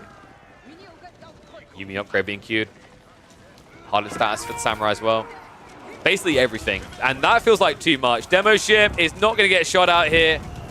Junk ship's going down. He's going to lose the fishing. And if he loses the fishing, he has no food income. And guys, when I say no food income, I actually mean no food income. Like, that is everything right now. He's out on the deer, but that's risky. That's coming in. Light Junk is going to get targeted. Archer sniping down what they can. Keshik's going for a charge through. 6 spearmen left over. Shinobi are just trying to move in quickly, but getting kited. I mean, the last of the spears are about to go down. And the Keshiks can reign supreme. They turn on the Yuumi, go in for the charge, and they're already vetted up. Yeah, this is it. I think this is now falling apart. Killjadi, this is the problem, right? Like, the Shinobi play, I think whenever you play Koka Township like this, you need to either have the fishing fully online or you need to play more aggressive. He kind of opened with a defensive format. He probed a little bit, but then retreated fully. He got this fishing up, but it never really felt like it was king in this game. I think what was missing in this game is Killjadi's comp was designed to raid. He stopped raiding at a very early point after he lost one fight. And from that point on, this game basically has had Vortex in the driving seat. The dock now going down, the fishing all removed. With a Coca Township build, you have zero sustainability when it comes to food. And you're playing a Civ that thrives off of Zerg timings, right? Even the Mounted Samurai at this stage in the game, you're Zerging them. You're producing them every 12 seconds. He doesn't have the food for anything right now. First farm coming. Oh my god, no. Just stick a fork in it, man. I mean, the weirder part as well is like he hasn't even got the Daimyo level. I think actually the Bannerman aura in that fight could have been a nice difference there. Might have allowed him to trade a bit better. But now you're in the middle of a farm transition. Vortex is moving in with an army of 30, over a third of which happens to be the Keshiks. And they're about to get better. Step Lancers coming in. He's going to have a problem defending this. Killjadi only 4 spin to his name, and that is simply not going to cut it. Archer's also in range with the veterancy in. Kurultai is on the way. It's going to arrive a little bit too late, but now if he just pivots north side, hits this gold line, hits the food behind up the deer, the game is over. Of course, that's a detail we know Vortex doesn't. Vortex instead is just going to dive the main. Yeah, he never scouted the deer in the corner, so he doesn't know for sure. But relentless in the pressure. Dives on in. Defense arrow is going to get activated. Vortex. This is just wave 1 of the apocalypse for Killjadi, right? He has 200 food income a minute, which is simply not going to match up to what Vortex is working with here. Well, lol. This is at least going to buy him a bit of time on the flank, but that's not even coming home. So Keshiks are thrown away. That was pretty expensive by Vortex, but it makes sense in his mind, right? Like, Killjadi right now has all this gold and literally nothing else. And yes, that is indeed a Yoroshiro in the house. Because, remember, Killjadi has duck all food income.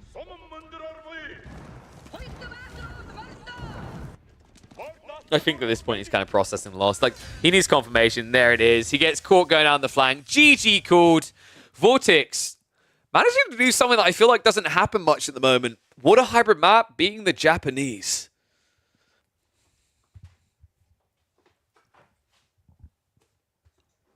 And yes, I did say Zerg timing, because the Japanese literally play like Zergling Zerg. Zerg timing refers to people spamming out units, right? And that's literally, if you think about the Japanese, no matter what they do, that is the fundamental goal. Every single Cast Laser rival, right? Even when you do a Yoroshiro drop into a stables, your goal is to spam units, right? So when you run out of food and you can't spam units, like, you've completely lost your ability to play the game. Never saw it that way. Yeah, when you think about it that way, you start to realize, like, actually how much quantity matters, right? Like, we talk about the quality of the Mounted Samurai, but the reason it's so effective is the timing in which you spam many of them is very early in the game. But if you think about most unit comps that the Japanese do, most of their unit comps are Zergling in nature. Yuumi is about numbers, not about quality. The whole idea of Onibagisha is about numbers, not quality. Samurai do bring quality, but because they're slow, you need numbers as well, right? Like, it's insane just how much of them revolves around that idea. How do you count the Japanese swarm? There's a few ways. Like, if it's Yuumi, it's Nesta Bees or Mangonels, right? Can destroy them quite quickly.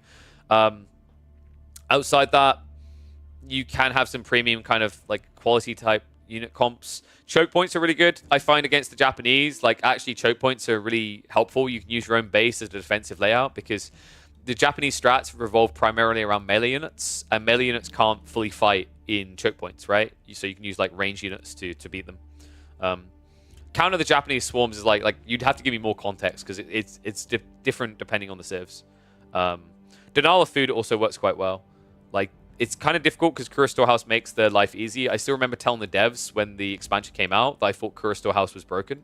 And I still lean towards that idea that I think Kura Storehouse is like, it's not crazy busted OP like some other landmarks appear, but it makes so many situations easy to navigate for the Japanese. Okay, so have I got the factory background? I don't think I do, no. Still need to get that. I haven't actually played Hota since they added the factory. Mango ignores the Samurai's deflective armor? Yes. But you don't build mangoes for Samurai, you build mangoes for the Yuumi. it's not as worth against. So if you're against Onagigisha and Samurai, you would only ever go Mangonels if you're playing fully defensive in a choke point and with walls. Because Onagigisha can run around, right? And they'll just get on top of you. Onagigisha disintegrates Siege. It's insane how quickly they kill Siege. Cataphract for the Byzantines, they feel useless to me. They're actually very good as a support unit. People just haven't figured it out yet. So, like, the only other... Like, we've all seen that game where someone has 50 Cataphracts and it kills an entire army with Trample. That looks OP, right? But that's not feasible. They're too expensive. Cataphracts are not... They're not a cavalry unit in the way that you're thinking they're a cavalry unit, that most people think they're a cavalry unit. They are not a Royal Knight. They are not a Roost Knight. The relevance of Cataphracts is as a support unit in small numbers. So the idea is that Trample is very good for catching Siege because you no-clip. So you can just move through and snipe Siege. Very powerful there. The other thing that Cataphract are very good for as a support unit later in the game that we haven't really seen people utilize too much so far is the Numeri. If you go in with a full army comp and you have 3 or 4 Cataphracts in there and you Numeri charge the start of the fight, that debuff is going to allow you to win the follow-up engagement with the rest of your army. So I think you are going to see Cataphract starting to be layered in better into the composition of the Byzantines as time goes on. It's just going to take time to get there because you have to also remember that this is a civ that fundamentally has no reason currently to build stables, right? Unless they go Hippodrome, you rarely ever see stables. So if they're not building stables already, it's kind of not... It's not in the optimized route. And it feels like when people get 50 minutes into a game, it's very easy to forget about the idea of Numeri and what it can do for a fight. It's like a meta. It's, in a way, it's different, right? Like attack speed and damage buff are 2 very different things. And depending on how a fight is taken, damage buff can be better or worse, right? Like a stationary fight, damage buff can seem worse than attack speed. In a staggered fight where someone's still moving, the damage increase is actually better than attack speed, right? Because your units might not be able to attack all the time. So if you think Horseman logic, Horseman with an increased attack speed doesn't matter if they have to keep moving. It's actually a big part of why Ghazi Raiders, the difference in attack speed between them and a Horseman is irrelevant. Because in most fights where the Ghazi are fighting, the pathing makes them run around each other, scrambling. On top of that, usually a target is disengaging if they're losing a fight. So Ghazi, when they stab and they run, they're ready to stab again straight away. They're not losing any attack animation time. So, like, yeah, it's a very interesting thing to think about. Like, unless you're doing primarily ranged, the advantage of an attack speed aura is deceptive.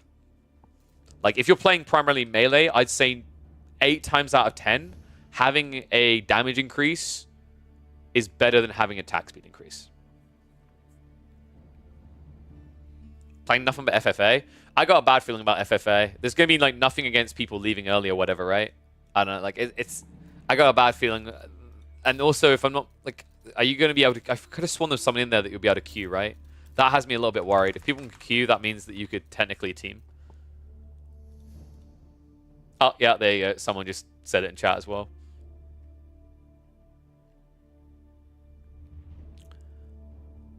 And yes, Dubliner, I was indeed a Heroes of Might and Magic free enjoyer in good old times. So I played it like a few months back. I was playing through some of the campaigns in the hardest difficulty. I've actually been playing Songs of Conquest the last few weeks. If you're a Might and Magic enjoyer, I recommend checking out Songs of Conquest.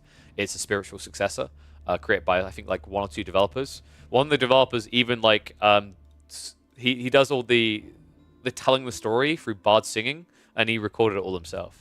But yes, I love Might and Magic. I absolutely adore it. It's a top 3 strategy game of all time. I honestly believe that. But I got into Might and Magic I got into Might and Magic in general when I was a little kid because I played Heroes Chronicles. I played Heroes Chronicles, the Dragon one, where you play as Rampart. And from there I got hooked, picked up HOM, plenty of hours on that. Age of Wonders is another one I can definitely recommend if you've never played Age of Wonders 1 and 2. 1 I had the most hours in.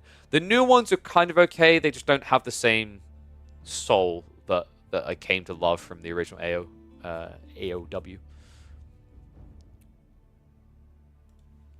Was my rank on AoE 4 ladder? I don't have a rank. I don't play ranked. I've considered it. I just don't think that many people will be interested. Maybe one day. Maybe we'll set it as like some sort of goal. Maybe I'll be like, okay, let's set something stupid. If we start reaching like 350 averages in terms of viewership, I will consider doing a Road to Conk build. There you go. Put a milestone in there. Put a target on it. Because I've been asked this before. I'm not even a cocky way. I think I could very confidently reach Conk. Might take like a little bit of time, a little bit of like warming up, because I just don't play enough RTS at the moment, as I'm always casting them. But yeah, it's like, for me, what would be my goal, right? If you're doing 1v1s and sweating, you're just like, yeah. I had this with Dota 2. Like Dota 2, I grinded all my way up the ladder to like top 3,000 in Europe. And I got there and I was like, I could try and keep going, but like, what am I aiming for here? I got here because I cast the game for years and I learned all this stuff for the players, and like I have good game mechanics and I applied all that, right? So you could argue I'm going to learn more, but like I'd rather like be able to have some fun, right? And you know, sometimes fun and being the best don't align perfectly. So yeah, it's kind of one of those weird ones where I've been saying this recently. I think a lot of people focus on rank instead of just having fun, and that's the mistake. Most of you people watching me, if we're being totally honest, you don't even have a chance of being a pro, right? And I'm not saying that to offend you. I'm just being realistic, right? If you're like sitting there in plat and you're gradually improving, you know, unless you're going to commit an insane amount of hours. And thank you, Wim. Shout out. Appreciate the sub. Welcome to Swarm, buddy. But like for most people, unless you're going to commit 10, 12 hours a day now to catch up, the likelihood that you're going to be pro is low. I'm not saying don't go for it if that's really your dream. You know, be realistic about your dreams, to have a shot at it. But like for most of us, we're not even thinking about being a pro. We just want to play the game, right? We want the satisfaction of enjoying it. So it's like, it's crazy how many people obsess over meta, optimization, and rank, when for most people, it has literally no relevance, right? Done this in Apex as well. Grinded all the way solo in Apex to, like in the very first seasons, just shy of Apex Pred, which was the absolute highest rank. And then I was like, I realized that I wasn't playing optimally, so I wasn't going to get it because I wasn't playing in parties, right? And then I was like, well, what's the point, right? What's the point in sweating it then? If I don't want to go that distance and join a team, I might as well just try and go back to having fun. So I just went back to playing quick matches in Apex and full-on sending it on landing because I basically wanted to play a deathmatch.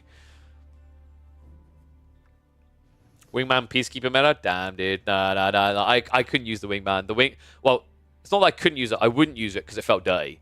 I would not use the Wingman because it felt dirty. Peacekeeper, less so, but yeah, kind of borked. I'm trying to think, what did I use the most in the early days? 301. I was a lover of the 301.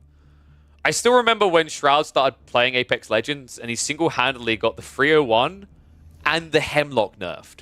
Which at the time, getting the Hemlock nerfed was a weird one. Everyone's like, what? Why has this been nerfed? No one's using it. And then there's just Shroud. Basically, if those haven't seen it, look up Shroud Hemlock Apex. You can probably still find it. It's a gun that you can put on single fire. He was shooting it so quickly that it looked like he was using a script. Like he was like, with a single fire gun. And he was perfectly hitting people. It was wild to watch. So, just having a look now at who we can watch next. There is a Crackety Beastie game. Shroud is not human. That's true. He was sent by the gods. Some Crackmeister, maybe? But yeah, I need to find some time to, like, unwind and play FPSs. I mean, I would love to be able to actually, like, stream FPSs and people actually want to watch them. I doubt they would.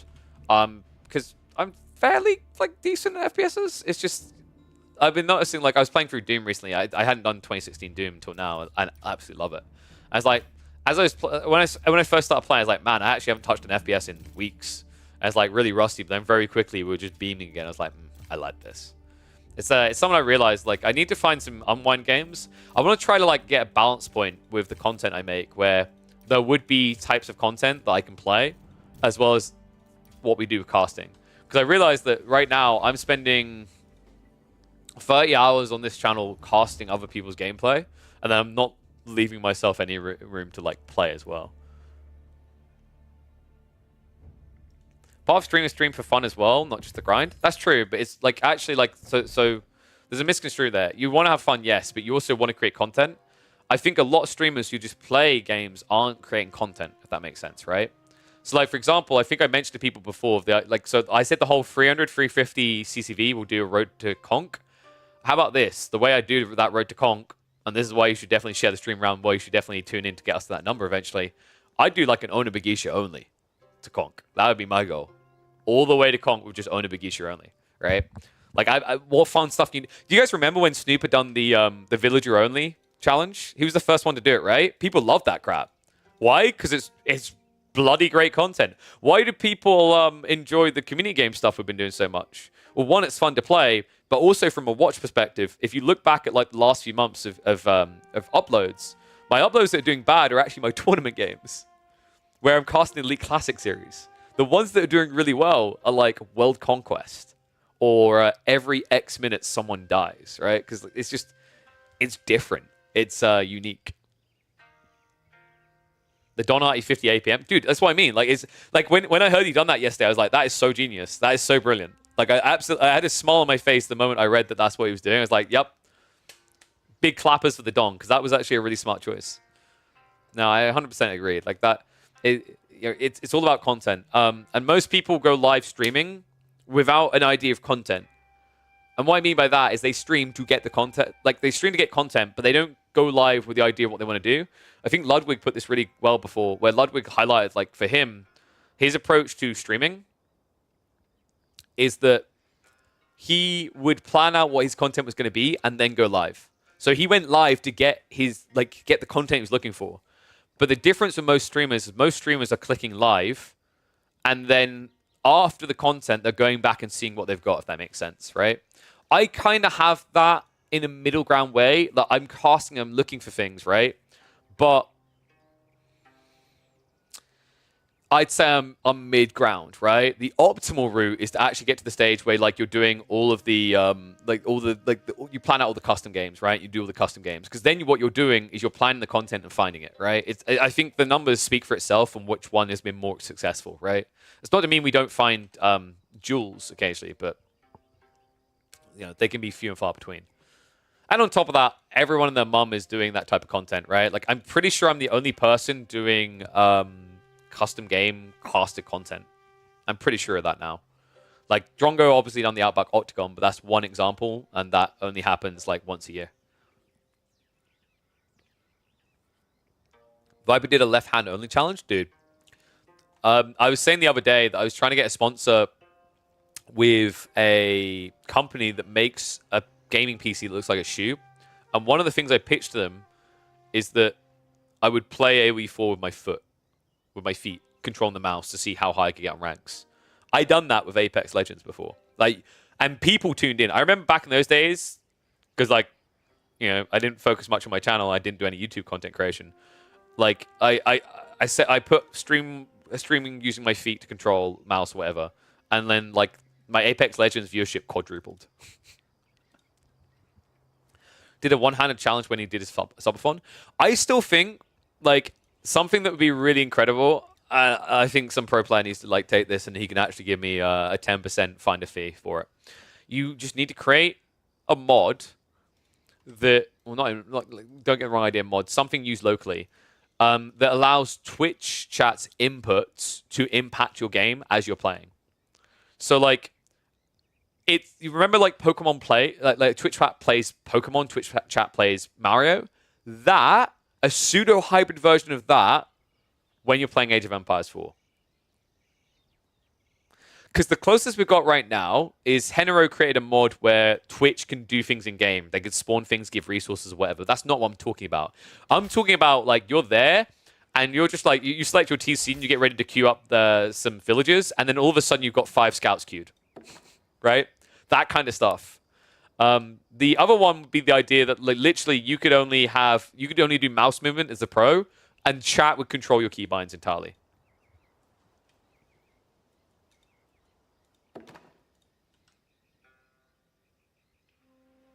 Grafrangs? I don't know who that is. Is that an AoE 2 guy? I'm not sure who that is.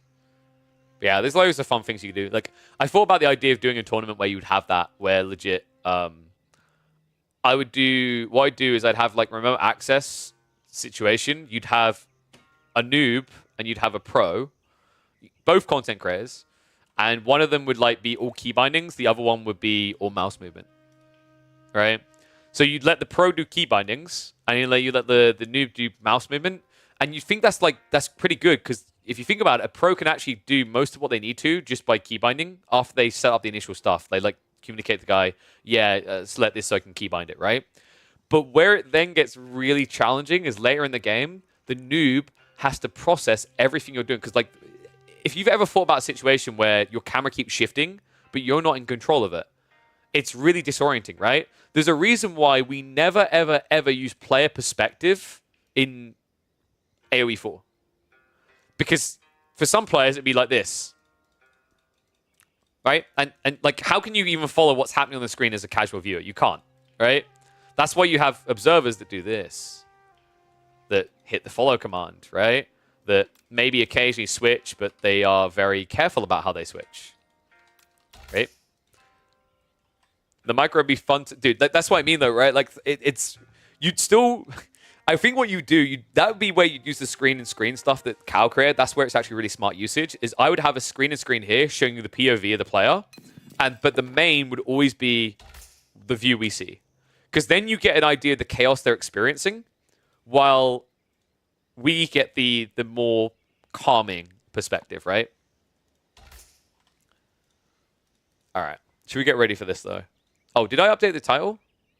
No, I didn't. Oh, sorry. I just realized it said Vortex still. I put Beastie in, but I forgot to put Crackety.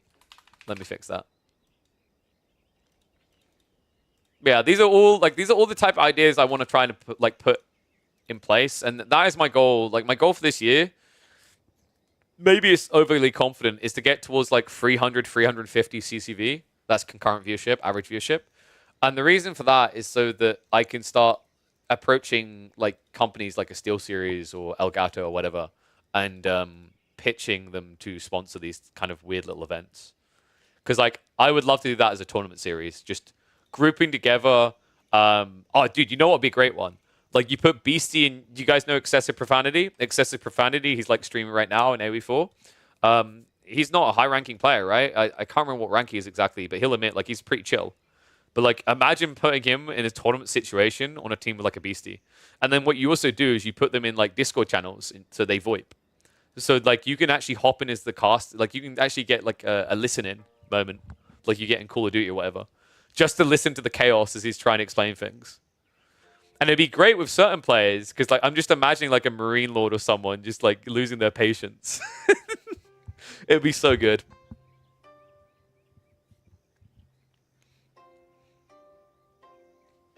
That's actually another thought, right? It's like, some of the people that are quite popular to watch, I just thought of this. Some of the players, they have what I call grandpa RTS cameraing.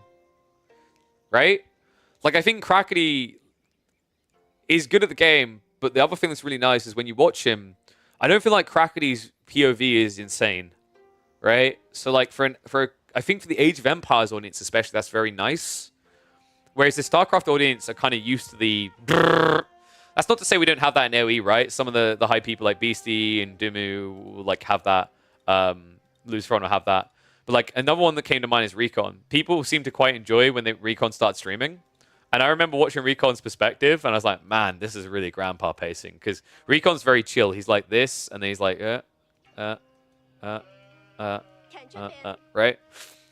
It's kind of crazy when you watch Recon's POV and then see how well he does in competitive, and it's like very hard to combine the two, right? Because like you have this Giga Chad idea of like 500 APM when you see some of the moves he's making, but then you watch his stream, you're like, this guy's just chilling. He's having a good time.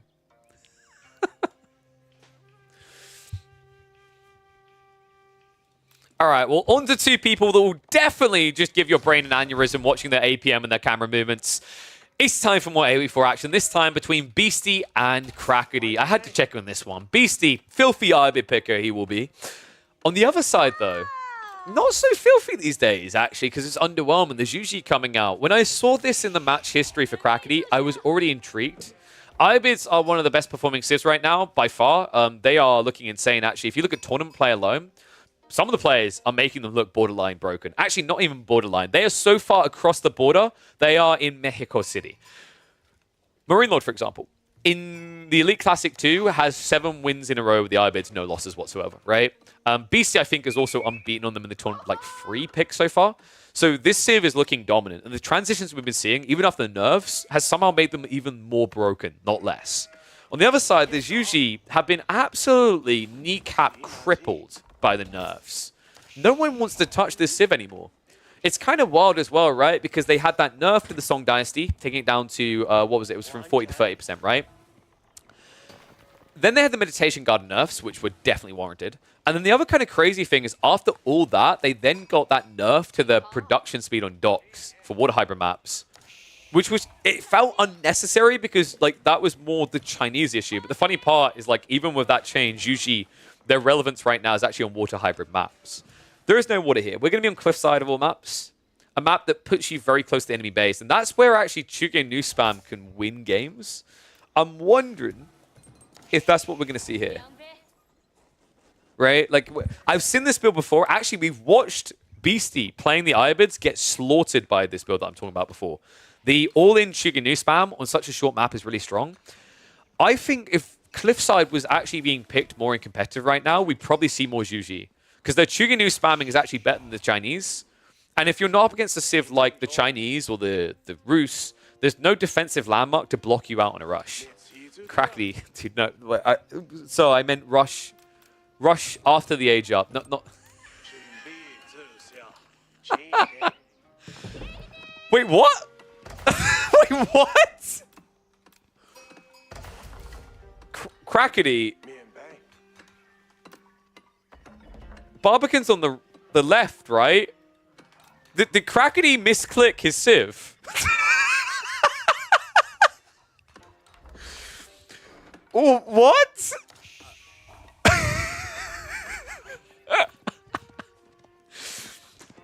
Okay, so hear me out. Let me explain why this is not just a stupid misclick. This Yangnan Tower is going to spawn out the units here very quickly, so his ramp timing is going to be insane. This is still hilarious to look at, though, because legitimately to anyone who just, like, clocked in and took a quick ganders, it looks like he accidentally selected the wrong Chinese, doesn't it? Right? Like, this is a perfect, typical Crackety Barbican rush. The crazy thing is that Beastie isn't looking for it, because who the hell Jiangnan Tower rushes you? Oh, my God. And thank you for the sub, Fat Blob. Appreciate you. Oh, my God, dude. So, we're looking at Chuge Nu still, I think. This has to be Archery Rangers. This makes less sense with Stables, because Stables, like, the units can run really quickly. This is Archery Range spam. He's going to look to GG the game straight away. And, oh my God, dude, it's Reinforcement Wing. Now, the other gold is accessible to the north side, but that's still kind of viewable, right? Like, I actually think Crackety has a really good shot at winning this game. Oh my God. Tech up complete. Now, that was a slow tech up. That should make him suspicious. When Beastie runs in here and sees no Meditation Garden, this is the problem, right? Like any other Civ, you check the landmark position near the TC. With the Meditation Garden, because of how delayed that was, it could be really far at the back, like here. So he's not going to know it until the first Chuge Nu comes out. But hold on a second. Wait, what? He built the archery range at home. This shocks me a little, actually. I'm surprised by this. It does, however, get him the timing to follow up with the outpost now. However, his opponent can now just build a ram with that Desert Raider, right? And I think that's exactly what he's playing into. He understands what this is, right? The only reason that there's immediately going to be a Chuge Nu here is if Crackety is trying to cheese all in you. Yeah, I don't like this detail, though. I think maybe the build would work better for Crackety if he pulled 2 villages to get the Jiangnan quicker, get the outpost up, and then just build archery range out there. He might have felt like he didn't have enough economy to float that boat, though. When I look at these numbers, I'd argue differently. I think he would have been fine for it. I imagine that this has not been refined much. This is probably one of the early day attempts of this build by Crackety. I just love, actually, it's kind of crazy. Today, we've cast 2 GG games, and both of them have had some very interesting creative alternates coming out. Love to see it, because honestly, this Civ for a while was just getting redundant and boring. But this is so incredible to watch. Stable drop now on the forward. So 3 Horsemen's going to come out. Remember, that is basically 120 resource tax rebate on 150 resource structure. and an aggressive unit. Unfortunately, it looks like the walls have gone up, and Crackety didn't realize it. That's actually quite sad. If he'd realized it here and camped this location and got through early with the Chiganu, he could have blocked out all food source, right? And forced him onto the sheep, which is the worst gathering rate. Oh my god, I can't believe the opening of this game. Desert Raider now just sniping the villager. Almost gets the kill, but able to move away quick enough. Yeah, Crackety, kind of interesting. He's trying to just get this home, right? So what's the play now? Is he just trying to fake this into Castle Age? Because when I see this, when I see someone walking away like that, that's my first instinct. And I'm wondering if Beastie's having a similar feeling here. He'll still have to address this outpost on his gold vein to get to his Castle Age, but the problem with what Crackety's done here, I don't like that he's backing away. To me, the way you now win this matchup from this position is you keep going. The mistake you make by backing away now is that what you're doing is you're allowing the Ibid player to get up to tier 2 of the Golden Age when they tech up. That makes the situation worse for you, not better. On top of that, when he does tech up, it's still a growth wing to eco-escalate him. Like, the best thing you can actually do in this game for your Crackety, I think, is to keep Beastie locked into this age. Instead, looks like Beastie is going to get the breathing room he needs. Crackety, instead, of course, is going to start targeting that castle, I think. Yeah, he's got 4 people on the gold here. Still a lot of wood gathering, so he's adding a few Chiganu. Actually, he's going for the ram, so maybe we're not getting that castle age play. Weird that he pulled the villager away. Weird that he didn't build the archery range up here, though. I guess he wanted the flexibility. Like, Crackety's mindset was probably he needed the archery range built quicker, which it would have got built quicker at home. And on top of that, he wanted the safety of, if this failed, if this got countered immediately, he'd have a backup production at home. I don't think you look for backup in this situation, though. Like, this is the all-in. It has to be the all-in. So, yeah, might be worth tuning that in the future of Crackety. One of the awkward things about these type of proxy rushes to the Chinese and Juji is because your Imperial officials spawn at home, you don't really have the supervision out there. So, like, if you brought, say, 6 villagers out to build this and then gather wood, you wouldn't have supervision on your wood like you do at home. Gold's being stuck on the north side. I think Crackety needed to constrict the map more here. The problem is right now he's outnumbered, right? So he's just going to go for the all-in on the House of Wisdom. Dives into the base. Trying to unlock that wood. Beastie almost has enough to repel this, though. He's going to need a ram to clear up the outpost afterwards, but realistically, Crackety's army is not scary. I don't like how much food he's floating in reserve.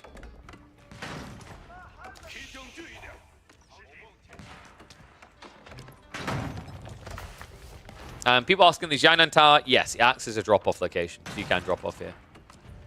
That's not the issue I'm highlighting, though, Fat Plop. The issue with this idea of pulling 6 villagers to build this and going in the wood, you don't have an Imperial official out here to supervise, right? You're not going to walk him from all the way home. They're pretty slow buggers. And walking a village is one thing, walking 6 villages is another, walking a taxman as well this distance. Now very, very big out of time, very big waste. And hello, Eisman. Thank you for the raid, my friend. You're just in time to see Crackety accidentally click on the wrong Chinese. House of Wisdom. Not dying fast here, man. Like, I think the issue for Crackety is that he doesn't want to rush this because the Rams, if he builds 3 Rams here, he knows that Ibids are investing in military right now. This is pretty scary for him, right? Also, another issue, because he needs to set up the outpost, he has to now hold back Chuginu to defend. Like what's happening here with the Desert Raider. That's well played by Beastie. It's making the front force a bit weaker. Repairs now coming through. Now, believe it or not, guys, this costs a grand total of no wood. I'm still not sure how I feel about that element. Okay, I'm going to say something, maybe it's controversial. I think that the House of Wisdom, if it's being repaired from dead, should cost nothing to repair. I think if it's being actively repaired, maybe it should have some sort of reduced wood cost. Because I've seen this a few times where the ram play, like, the all-in just can't work because of the cheesy repairing. The counter-argument as to why it is this way is, of course, like, for the Ibids, they need this building active to even get their tech ups, right? And compared to other civs that get some big values out of the landmarks themselves, such as defensive landmarks and building units out of them, Ibids and Bastards don't really get that, right? But it does feel really annoying if you're Crackety here, that your opponent has just saved himself so easily. He could just start teching up, right? Like, if you want, he could come in, repair, go, tech up, come in, repair. and just keep that going until his Castle Age. So, like, Crackety, this has to be feeling quite frustrating right now. He has to find a go point in, like, the next 2 to 3 minutes. I do want to nerf Abbasids. I think them getting picked 2% of the time in tournament play is too much. They need to be nerfed so they can be buffed, guys. Villagers now shifting out into food. The problem with Crackety's play here is not just the fact that he can keep preparing this indefinitely to counter it. It's the fact that you're now not blocking Beastie from actually getting an army together, right? Like, he's getting all these resources elsewhere. Second ram's now coming in. Beastie's setting his own ram. Horseman? Okay, that's a freebie. Crackety not looking. Hand cancel, it's activated. Spearmen are going to chase this away. Still, villagers come out. Free room to repair to keep it alive. Beastie, I don't think he's going to get out of a fuel age here. So remember what we said. This is how we want Crackety to play this. I like that he's doing this now. I don't think you can just back off at any point. You can't go castle. This is all in. The longer this goes, the better it gets, right? The more Chuganu you have. But I think one big mistake here, way too many spearmen coming out from Crackety. 15 spears, only 14 Chuganu. He freaked out. He thought this was going to be mass horsemen. And mass archers is the way to go. Rams, in the meantime, just trying to finish this off. Not going to be able to do so. Horsemen are going to start down both of them. So 400 wood lost there. Archer's now diving in. Needs to be careful about his positioning on this. Ram, in the meantime, is going to break out to deal with the outpost now. Beastie looking like he's starting to stabilize here. The House of Wisdom is still heavily injured. That's still idle time to repair. But the timing for Crackety is kind of passing here, right? The Chuganu spam is not hitting. He's only got 13 of them. He's even actually queuing up Palace Guard, whether intentional or by mistake. And now he has to go back and burn more wood on additional rams.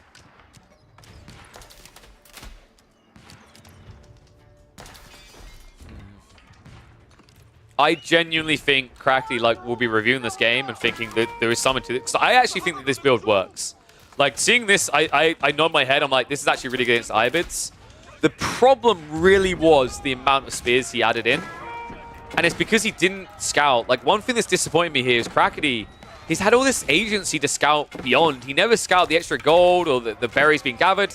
He never scouted to see what the opponent's army comp was going to be here, right? Like, he just saw that there was a stables, and it feels like he kind of overreacted from there. Now the game's starting to slip away from him, right? Archer count is still looking cozy. Beastie is starting to stockpile resources a little, so he might be thinking about threading the needle. Quite dangerous, but considering that Crackety has failed twice now to break in, it might be the time.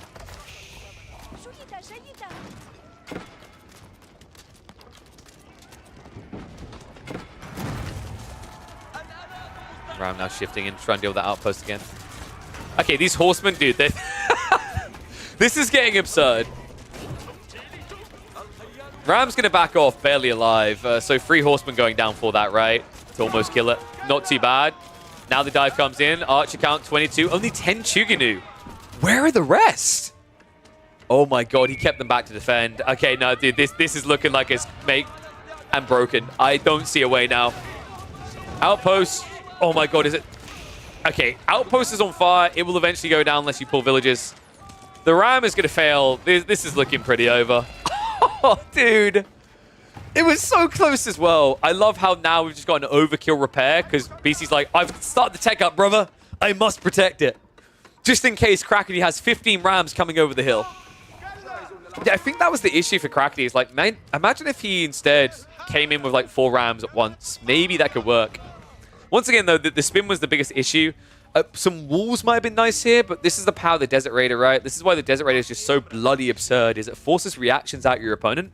This one guy here, and his ancestor before him, and his ancestor before him, have basically been the difference maker in this game. These Desert Raiders forced Crackety to keep troops away from the front line. It's screwed with his timing. It's what makes the Ibids so absurd, is the instant access to these units, or the instant inflation of your economy by 15%. And right now, like, this is the most dominant build. Military wing reinforcement into growth wing. You're seeing this in practically every competitive tournament game right now. Because unless you force them off their timing in a weird way, this is the optimal route. It denies something from you and then gets something bigger for the Ibids on a delay. Oh man, he's literally saved up enough resource to tech up twice if Castle Age could do that. Meanwhile, other side of it, Crackety is just kind of losing everything. I think the game has fallen apart for him. We're going to hit the 2 times now. Crackety, once that tech up comes out, I feel like he's just going to deflate here. He's going mass Pulse Guard now, try and break this, but I'm fast losing faith. Archers just start stepping away. Okay, guys, this is why no one builds Palace Guard in Feudal Age. Oh, they're barely tickling, man. And the tech up's complete.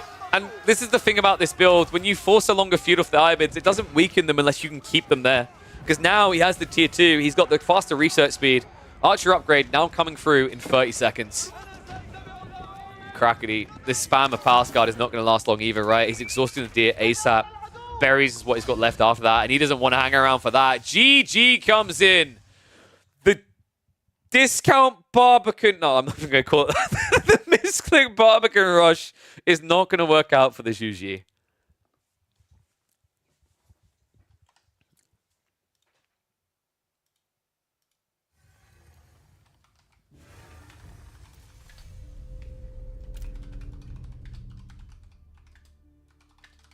I guess we're going to call that one Crackety picked the wrong China.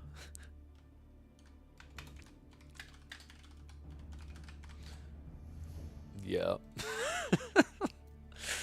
Patch not today. We're not sure if it's today or tomorrow. I'm theory crafting that it's today. Today would make a lot of sense, right? Because they like historically they've been updating on Tuesdays more often than Wednesdays, right? So it will either be today or tomorrow because the new season starts tomorrow. From a development perspective, you would not drop the new season in tandem with the update. You'd be less likely because the issue is that if some bug or some issue comes up, you're going to trip yourself up, right?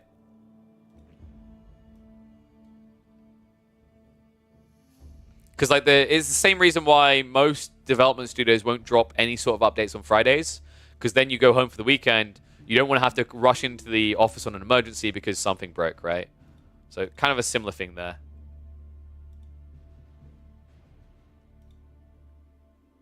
One second, just double checking something.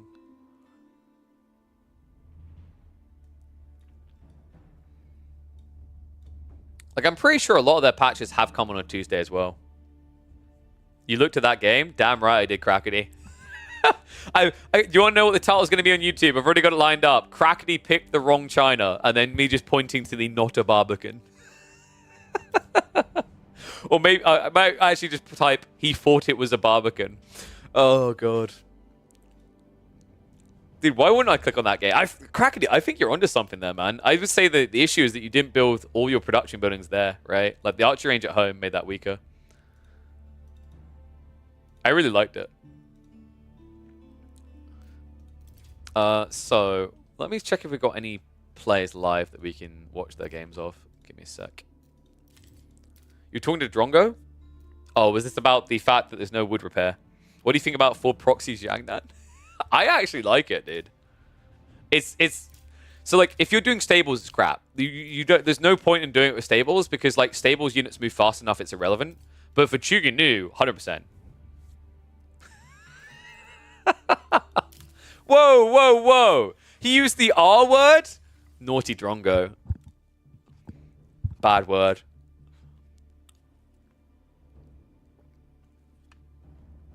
Dude, I think it's good. He's Aussie, I'm Bavarian. Allowed by law to swear? I mean, well, that's not swearing, that's something else. It's like derogatory terms. It's like using the M word that's derogatory to Asians that sounds a bit like Mongols, that I'm not going to say. There are lines. Like, good cunt is fine, right? It's been a hard one for me, because like when I was in school, using that word was just kind of common form, right? Just like for example, when I was in school, people would often say that someone is gay, not meaning they're homosexual, right? Whereas, like, you learn to get out of that habit because it just doesn't make sense.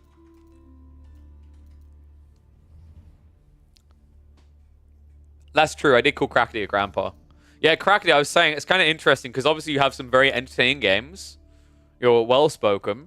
People enjoy watching you. I said another thing that I think actually plays in your favor is you don't have aneurysm-inducing camera shifting. You know what I mean? Like, you're kind of grandpapa, which is good. Recon is as well. Where it's like, it's very kind of calm. It's nice. Like, you might switch to another area of the screen, but it's not switch, switch, switch, switch, switch, switch, switch, switch, switch, switch, switch, switch, switch, switch, switch, switch, right? It's not like, for example, and actually, I don't know if you can do this. I haven't tested it. But like, for example, in Dota 2, if you watch pros, if you watch a mid especially, it's not as bad because you know that area of the map. But like, for example, mids in Dota 2, folks, they keybind camera positions on the map so they can toggle switch between them quickly. Do you know that? I don't think we have that in AE4. I might be wrong, though. I could have sworn I read in the patch notes, like, in the past, that there's a way to do that. But, no, there can't be, because it would be, like, impossible. Like, it's not the same map, right? They implemented it? They did. Okay, yeah. We have camera positions. Yeah. Okay. So, like, I don't think anyone uses it. But, like, you will eventually get someone who uses it, and you'll never want to watch their view, because their view will be so confusing. Recommended by Lucifron? Yeah. So, like, I don't know if Lucifron uses it when he streams, though. Okay, Lucifron does use it when he streams? Dude, but you get what I mean, right? So, like, in Dota 2, it's at least trackable watching a mid do that because you know that area of the map always looks the same game to game to game to game to game to game to game. And also, actually, I was saying earlier, in StarCraft, people are fine with watching that sort of camera movement, and I think that's another reason why. In StarCraft, the map always looks the same. You can have different things layered on the map, but the layout is always the same. Having those type, like from a viewing experience, having those type of camera interactions disorients because the map is never the same. So you don't have an anchor point, right? Okay, I don't think we've got any high-level players on, so we will find some more games from the replays to cast. Oh, Robug just said what I was saying. Yeah, like 100%. In Age of Mythology, we do. Yeah, you might have it, but Connor, what I'm saying is, if you were watching, right? We're talking like there are things players do, but I'm saying from a viewing experience, right? Using those things is really disorienting for people. That's the difference. So, like Dota 2, it works, and StarCraft, it works because the map renders the same every game. So you have a frame, you have a base frame, but in Age of Empires, the map randomly generates, so it looks different every time. The Byzantine future is bright. Dude, your Civ needs to be nerfed. Byzantines are going to be broken, man. Like, Byzantines are not even going to be remotely balanced. Like, the Grand Finals weekend is good. I wouldn't even be surprised if people start banning them as a priority over Ottomans. They will be remotely balanced. That's the problem. No one was in an office talking together. Just got to pick night civs. Yeah, but then I just build a Hippodrome and drop a Merc house next to a neutral trade post. Checkmate, mate. Okay, I'm gonna stop. Nah, dude. I think even with that change, they're gonna be insane. What's that gonna do? Get me Royal Knights. Whoop whoop. Get me broken Royal Knights. Nah, dude. What? Whoa. You think I'm Merc house dropping for Musafadi? I'm getting Royal Knights with +4 damage and healing. Or yes, Magadai, as Faye said, is the other way you go. Magadai is actually kind of bonkers if you think about +4 damage on that unit. So, can recommend wholeheartedly.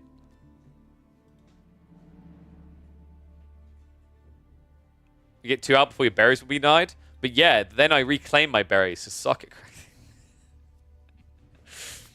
By the way, I just realized when we cast together, we were both saying Limitane a completely different way. Where did you hear Limitane said that way? Because I'm pretty certain Limitane is the correct way to say it. What I found like quite entertaining is the fact that we both still use the neigh at the end, like a horse noise.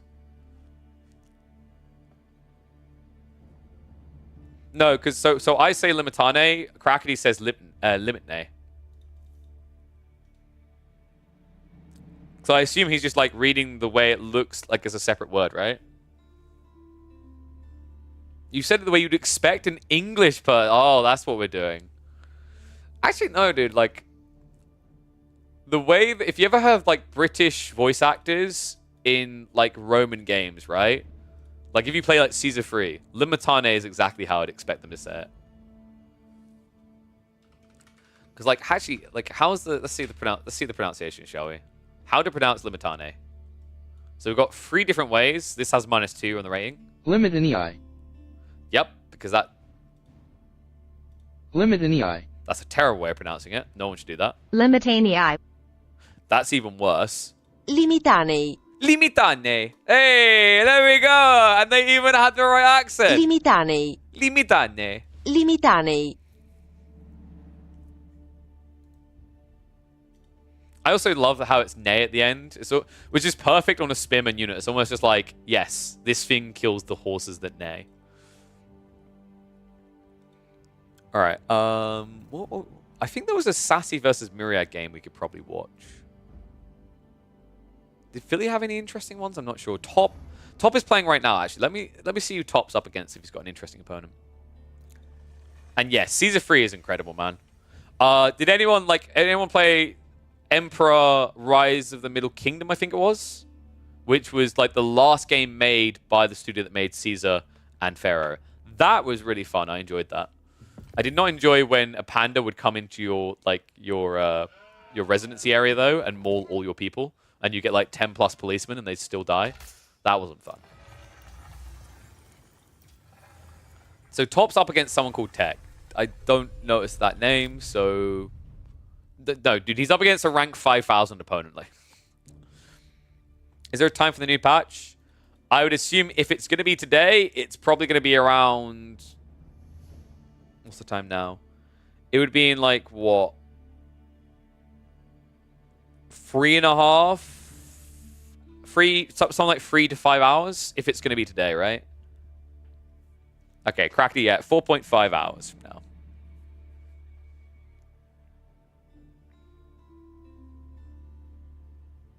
That's true. No. Blitzkrieg, you say that. He literally had me saying it the correct way next to him the whole time. I was like, I'm not even going to question it. We were having too much fun. I know what would have happened. If that was Winston on the cast, I would have called him out on it straight away.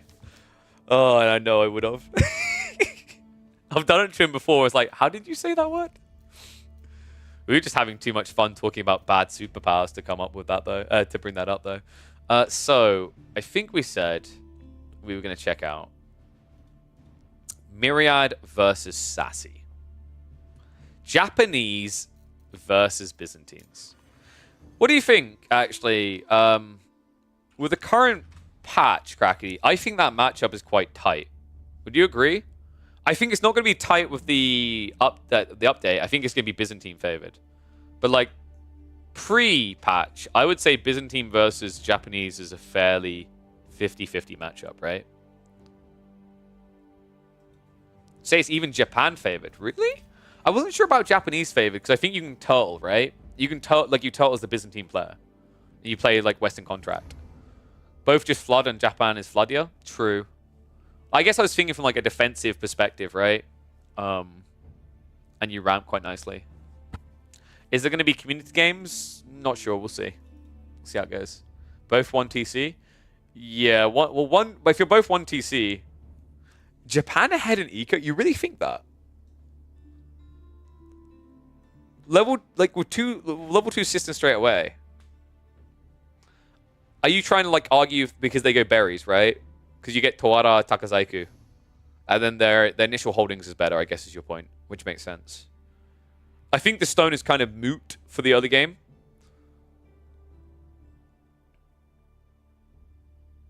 Oh, yeah, you're talking once you're in Castle. Sure. Yeah, once you're in Castle, I get where you come from. And the free farms is kind of a fair point. But like, the farms at that stage, they're good. But by comparison, like, olive groves aren't terrible, right? But yeah, like, once you're in Castle Age, yes, they have that inflation for sure. I think that matchup is about to drastically change, though. I think that matchup is about to be about prolonged feudal for the Byzantines in that matchup because of your timings. Like, the time is going to be what? They're going to be something insane. I think it's going to end up being, like, Horseman plus your Lombos out pre-5 minutes, which is bonkers, right? I think that's correct on the timing with the changes.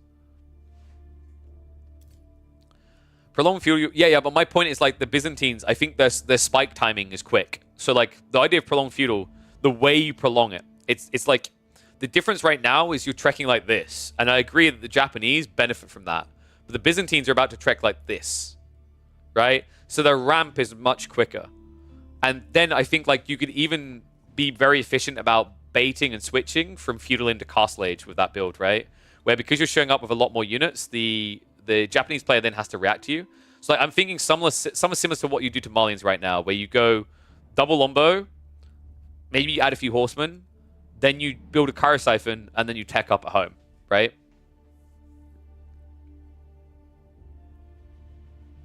I think Japan can okay. I'm wondering, like, maybe the way then, because of that timing, like, how much do... Oh, I don't want to say go Javs instead, but... You don't want to go... You can't go Eastern Contract, because Keshik's, like, they're one punch and then done, and then Gulim suck. Like, you basically have to go Western Contract, 100%.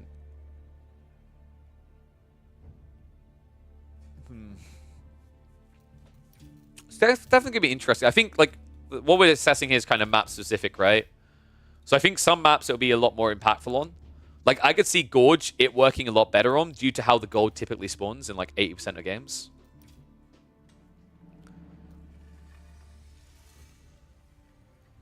This is a podcast of pros and casters to listen to. Yo, Crackety, we got to do a podcast. A Twitch chat person said it. It's a thing now.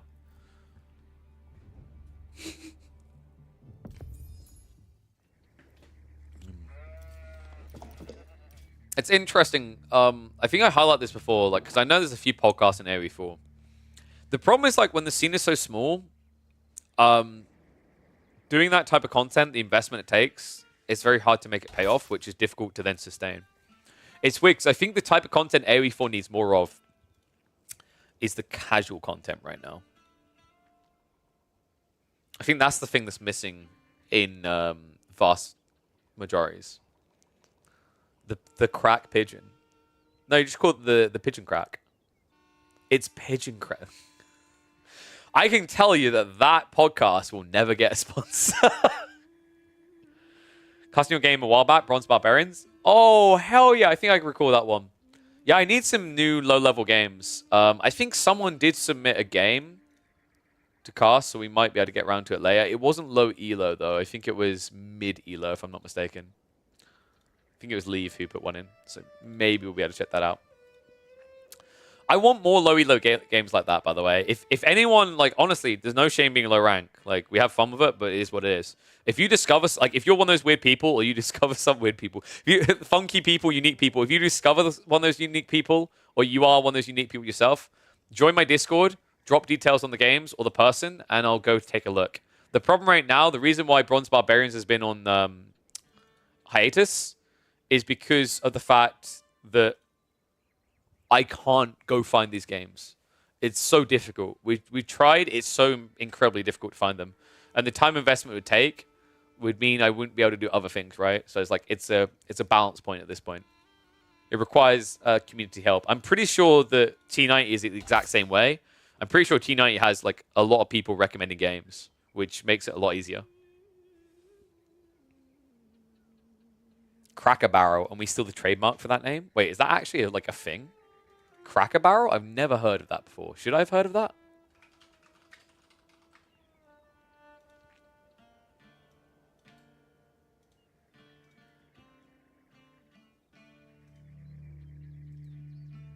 Dude, you can't even go on the website wherever they are.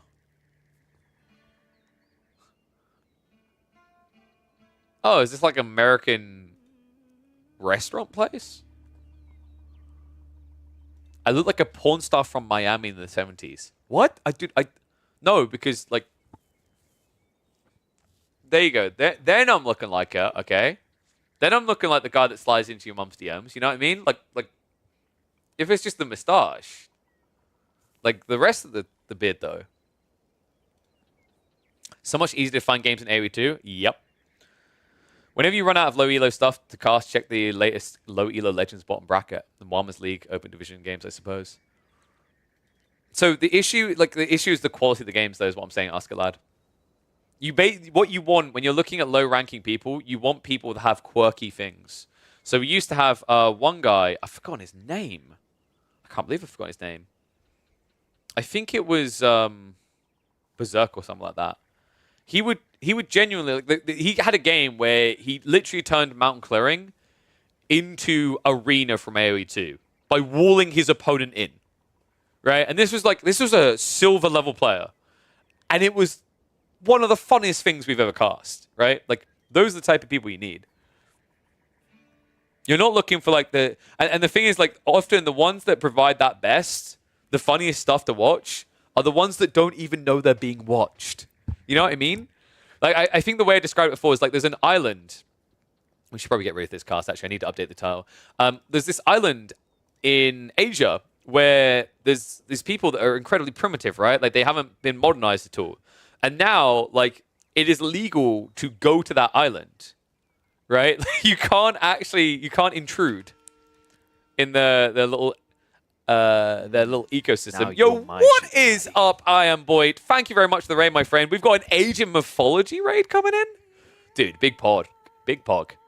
I'm actually excited for the upcoming Retold. I'm hoping we're going to get some new content in there as well. I'm wondering, actually, like, now that I've got a bunch of Age of Mythology people here, Proshtagma, how are you guys feeling? Do you just want to see a complete reprint of what was already there, or are you guys hoping for something completely different? I'm curious. Like, maybe they do what's already there and then add in additional campaigns. I still think the Age of Mythology campaign is one of the greatest campaigns ever created in the history of RTSs.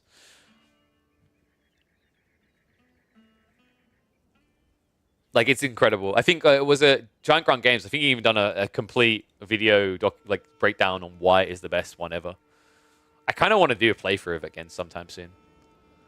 I would love to see them start off with like just a complete a complete polish of it, and then add in entirely new campaigns. That I'd be intrigued by. I think like the game actually looks good as well. I was looking at it on the store page, and Age of Mythology like looks really impressive graphically. We're going to start this game in a sec. Just want to finish this point. It looks really good graphically. I do think the announcement, they've done themselves no favors. Because like I remember we were watching, we were doing a watch party of it, and they showed the 3D models of all the small units in full scale, and they looked bad. And luckily they had the Titan in there at the end. I was like, that's what they should have been showing. Because Titans are actually built to a scale that they need to look good. So when you scale them up further, it looks good. It's the same logic if you took a 720p photo and then scaled it up to 1440p, it would look bad, right? So yeah, I didn't like what they'd done with that announcement. I think they'd done themselves a disservice.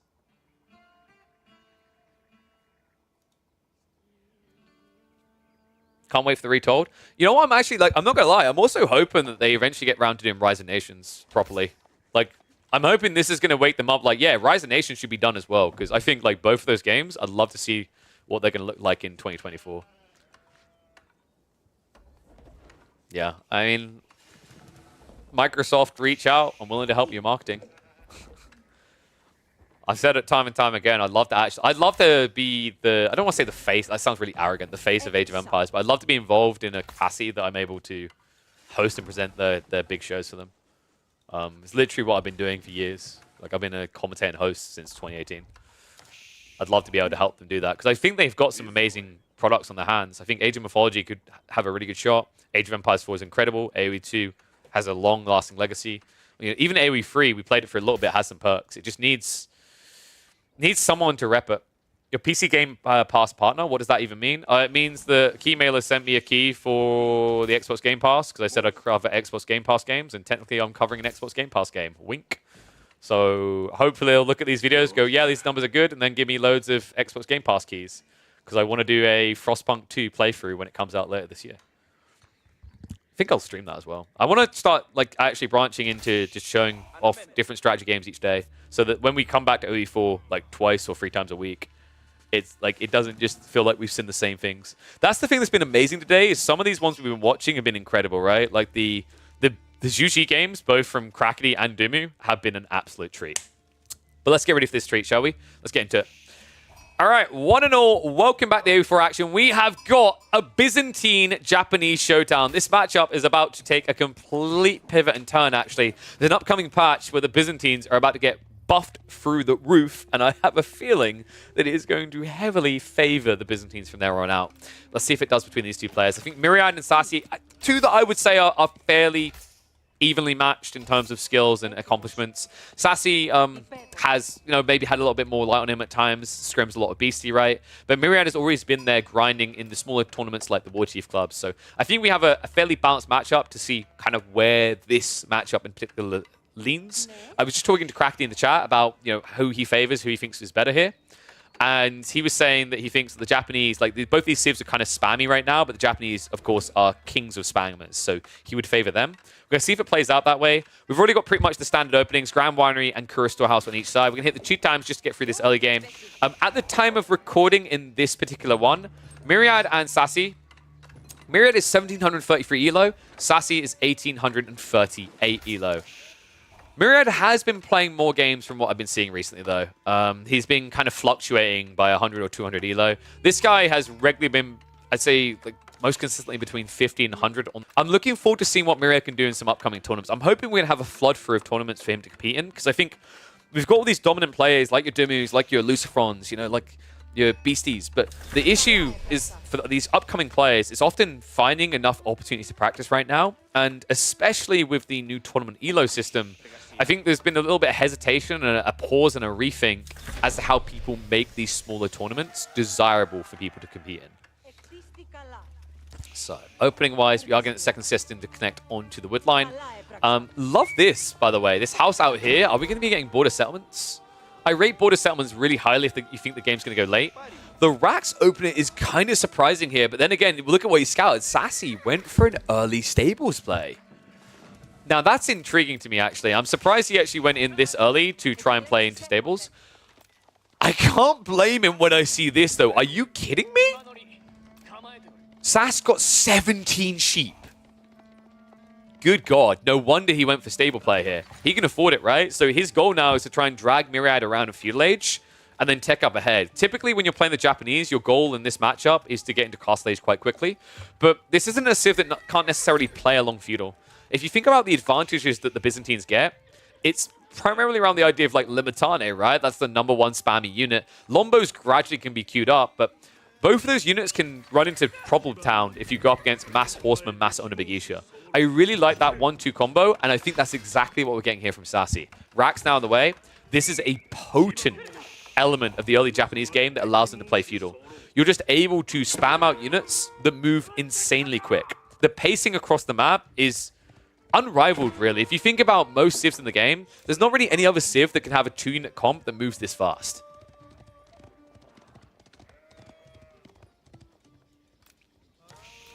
Myriad.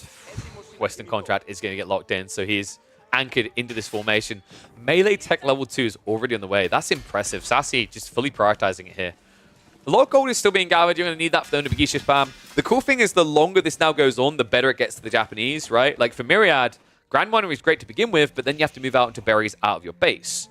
And while you're taking bigger risks here, at home, Sassy remains condensed and safe. And gradually will find his way into the Bannerman with the Daimyo, right? Courtesy of the fact that all this gold gathering accrues stone as well.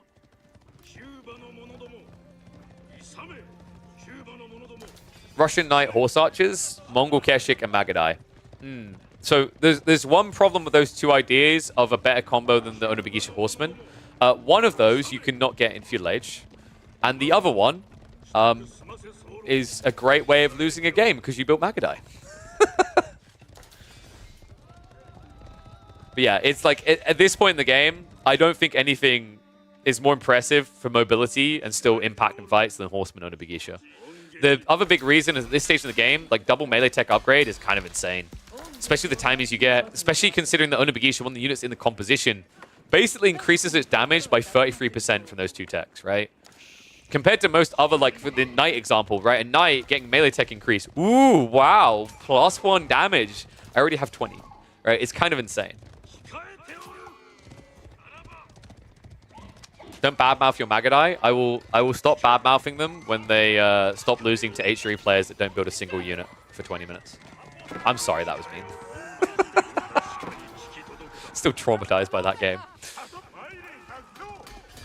Scout almost getting pinched there. Sassy not quite able to grab it though. Onabagishas are scaling fast, and this is problematic. Myriad, he's got the second longbow contract on the way, but he needs to now access additional berries ASAP.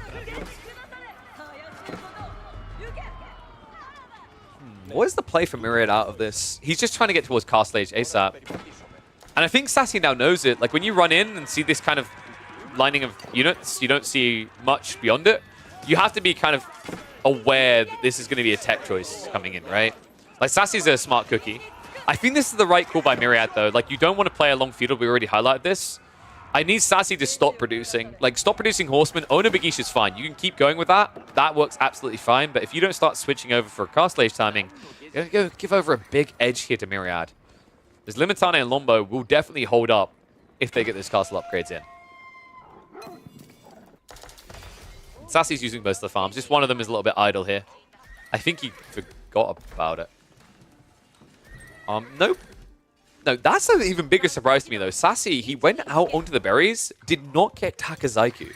That's a lot of idle time walking and a lot of missed extra gathering rate. That's an element I'd say I'd recommend Sassy looks to improve. Takazaiku is insanely good, especially when you're playing a prolonged feudal, especially when you're holding this much resource in reserve. I'd say at this stage, like, Takazaiku will very rapidly pay for itself, even if you're already halfway towards Castle Age. So, a little bit surprised that he forgoes that. Undermesh is on the way. Looks like he might be expecting a bit of aggro. It's interesting as well, right? Because if you know you're going to be up against the Lombos, you'd think the Undermesh would take priority. But you have to remember, Undermesh lets you survive longer, but you need to be able to kill. And that's why he didn't get it faster, is that Sassy was prioritizing those melee techs instead. Very expensive to split between the two when you're also going for Owner Bagisha. And God, now it's even more villages. Yeah, 12 villages without Takazaiku, that's a lot of extra food missed out on permanent. Like, he'd basically at this stage already be at, what, 900 or 1,000 food? It's insane how much difference a 25% increase would make there. Now prepping Samurai, though. Wow, okay. So he's just genuinely trying to punish the tech timing. From the wall coming in. Blacksmith now being built. So Myriad is going to be looking to prioritize Steeled Arrow here, right? I don't think you prioritize it before the tech up begins. Nice thing about playing as the Byzantines, you don't necessarily need to, right? Okay, he's going to go for it anyway. Steeled Arrow, 38 seconds out. I guess he's now worried about the dive of the TC, right? When you see this many under Bagisha, what's really to stop him from going underneath the TC? That one thing I'll say that I really like about the Byzantines in this matchup, when this build is being played by the Japanese player, you actually have a good defense against Owner Bagisha. It's right here. The Akratoi. Getting the +2 armor completely offsets the power of the Owner Bagisha melee attack increases from the Blacksmith, right? So it's actually very difficult to insta-gib these villages unless you have enough Owner Bagisha to pinch them. So actually not too bad of a defense mechanism if it comes to that, but I don't think it's going to. Myriad looks like he's ready to start teching. And credit to Sassy, he did actually halt production. He stopped at the 20 units. And it's going to be a Samurai transition coming down the line. Golden Horn Tower on the way. Floating Gate on the other side. Daimyo is also going to be there alongside to assist. And this is nice, right? Like, you've got a level of flexibility on what you drop. Is it going to be the Rax? Is it going to be Stables? Probably looking at Rax play here. I do want to slightly vomit by the Floating Gate position here. If this is not going to be a drop into the Forge, for example, this feels like a really bad Floating Gate position. You always want to optimize to drop off straight away. The walk time is going to be like an extra 7 or 8 seconds. And that might not sound like a lot, but when you consider that this Japanese Castle Age is all about timing, it definitely hurts you. The reason why it might not be as big of an impact here is obviously Sassy's 12 minutes into a game instead of being like 9 minutes into a game, right?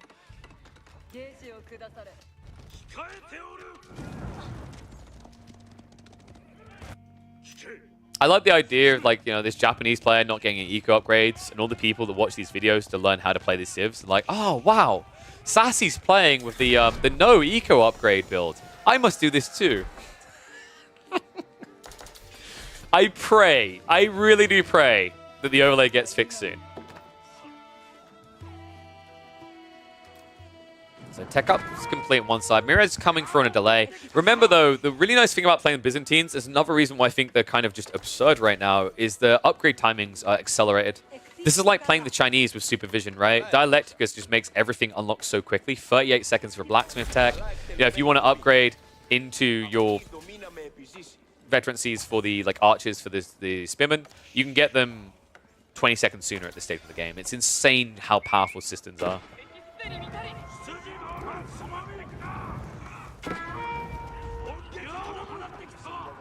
Sassy, what are we doing now then? We've got the full farms laid out. So his eco is pretty nice for a spam point. He's actually adding in a Mount Samurai, so it was a Yorishiro drop in the stables in the end. Interesting choice considering his opponent is the Byzantines.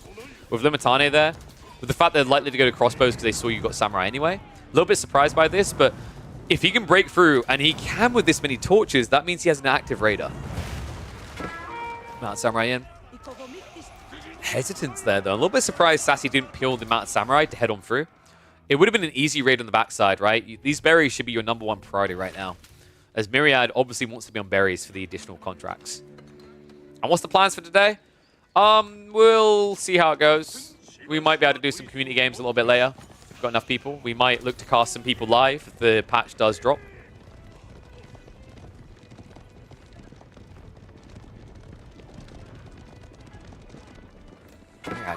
I don't like that he's marching out here. This is a little bit dangerous. I think it's because he wants to play for the relics himself. Yeah, he's got double Monk. So he's trying to get some map control, but this is a dangerous point to come out. Clash comes in. Mount Samurai, Onobugisha, and the Samurai pushing him back in here. Now, this is really impressive. Sassy, he needs to keep his opponent contained because the relics are hotly contested at this stage in the game. And the cool thing is actually, is the Japanese, if you can keep your opponent in like this, you've got the cavalry composition, right? You can raid the flanks to protect all relics. So it's going to be a little bit slow to protect this one, though. South side is coming back. North side also being pulled back. Sassy, this was like a mistake, actually. I'm a little bit surprised that he didn't pull a Samurai for each end. Onobugisha Artley is going to scout this out. Oh my god, that was close. But the other one is going to go in, and this one is now getting uncomfortably close to the base. So I'm hoping Sassy's going to kind of alarm bell in his brain here and decide to split and guard the remaining relics, because realistically, this game very easily could have been a 5-relic game for the Japanese. He just went a little bit wider.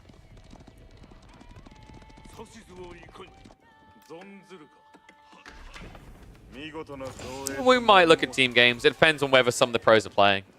If we're going to cast live games when the patch goes up, like, we're literally going to be confined to what people are playing then. And I imagine all the 1v1 pros are literally just going to go straight to 1v1 games instead of teams. Kite Shield's now on the way. Myriad looks a little bit discombobulated with the Varangian option, right? I think he got caught going into early and then realized it was a mistake, right? Varangian makes sense against the Onobugisha.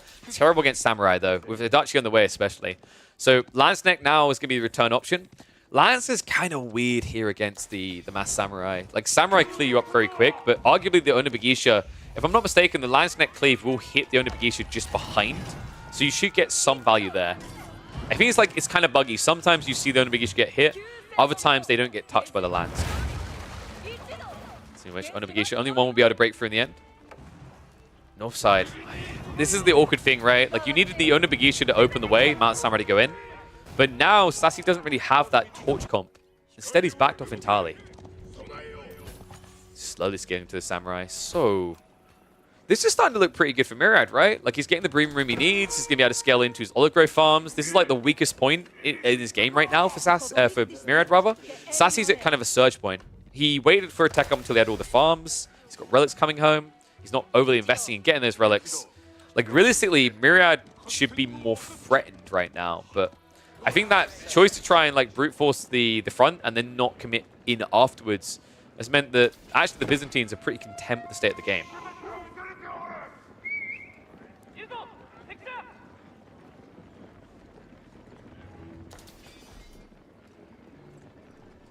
That's true. Ranked isn't out until tomorrow, so maybe we have to do community games. I don't know. We'll see. Onobugisha upgrade coming through. This does feel like the right way for Sassy to lean. Like, just going Onobugisha plus Samurai is pretty nice. I think Mount Samurai may be a mistake, though. If you think about it, Adachi tech just allows you to deal with pretty much everything in the Byzantine army. And Onobugisha is a great supporting unit, but by going for Mounted Samurai instead, you're spending a premium, man. You could have 3 Onobugisha for every 1 Mounted Samurai for the cost. The only reason I could see him wanting to go Mounted Samurai here is because he could raid the flanks, but that's the beauty of Onobugisha, right? They do that as well.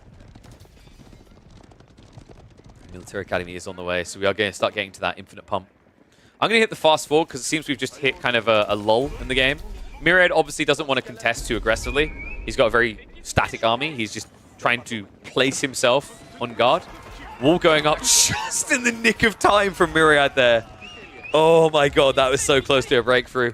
And with no textiles, that would have been an absolute massacre. So well played to get that block range just in time. Sassy now going for the second TC. Myriad already setting his own up here. So he is closing the small lead that has been built up by Sassy. In fact, there should be like, what, 2, maybe 3 villages between them by that point. And Relics have turned into a 2-3 split in the end.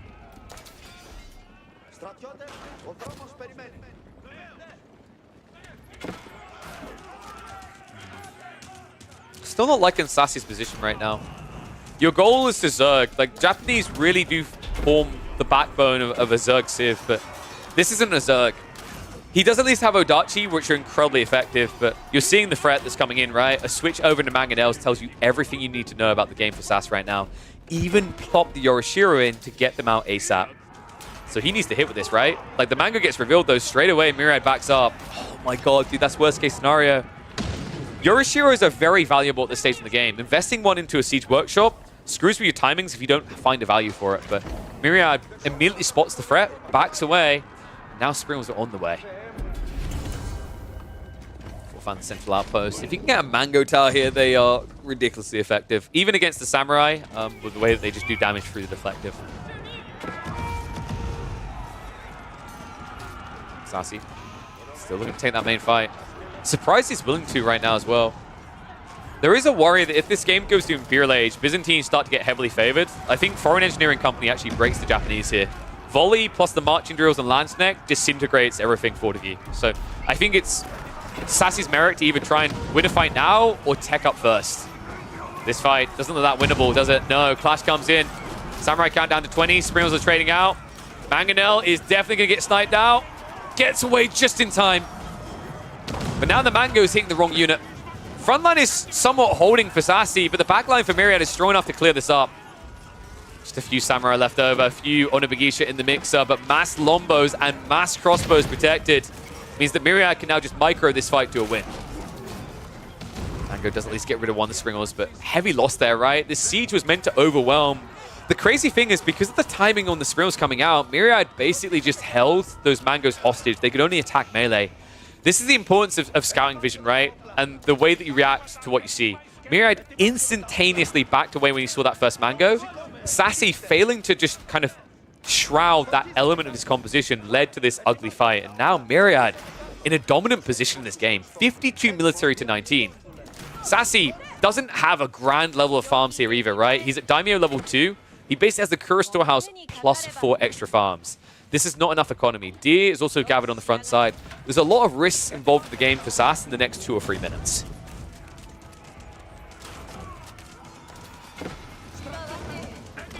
Trip Mangan out is kind of spooky though. Looks like Myriad realizes he was a little bit too lenient on the anti-siege count, is adding in additional Springles, but needs to take his time now. He's free to feel content about this. Dive in though, needs to be careful. Just one hit's all it's going to take. Myriad. Whoa, boy. Luckily for him, that was targeted at the Ford crossbows instead of the Lombos. That would have been half the army dead otherwise. So trade out and Springles comes in. This is still annoying, by the way. Like, trading one Springle for one Springle is really good for Sass. Because it means he can't just, like, insta-give down these Mangoes. Instead, he gets turned and burned on. Yeah, dodging doesn't work very well against Mangoes with Springles. However, he does overextend. 2 Mangoes going down now. 1 left over. He's targeting it with Lombos. And he could get it. Final shots come in. A little bit of overextension coming in from Myriad there. Needs to hide the crossbows behind the Lombo mass here. I think Myriad got a little bit cute there. The dive in initially was good, but then he hesitated, so expended a bit more force there than necessary. Still does have control though. And behind this, plenty of olive groves coming in. We're now up to what? 19? Yeah, 20 total. Meanwhile, on the other side, 17 farms for the Japanese. So they're going to run out of steam quicker.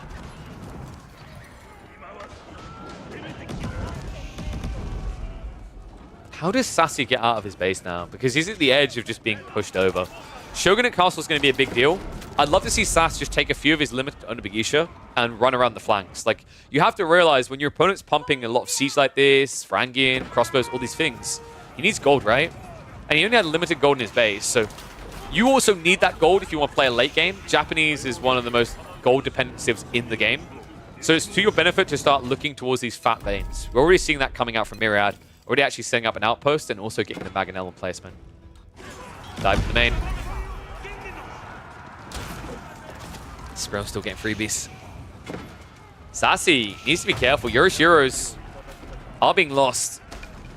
Now, the good news is he built the Siege Workshop in range of the Shogunate, so he is going to be able to get Siege out here. The bad news is you can spawn in a way that Spiro can insta-snipe you. Yeah, I'm really shocked by Sassy never actually raiding the flank still in this game. Like, he tried earlier, right? I just think there was a missing opportunity at that point in the game. And because it didn't hit, it's almost like Sass has said, oh, there's nothing to raid. And he's completely changed his mentality about how to approach the map now. He's playing very defensive, which makes sense, but not even 2 or 3 cavalry units going onto the flanks is surprising here. Myriad is doing a phenomenal job of taking advantage of that detail. Eco spreading out across the map. Now, the negative of doing this, of course, is in the mid-game, it makes you weaker because you haven't got systems chaining into like the backside golds and whatnot. But when you come back for that safety net, you're going to be able to gather it very quickly by adding in additional systems. And considering we've got 1,000 stones saved up, I would really like to see Myriad adding in those systems. I think that's a big negative of the way he's playing this right now. Huge gathering rate increases being missed out on. Huge production rate increases that he's missing out.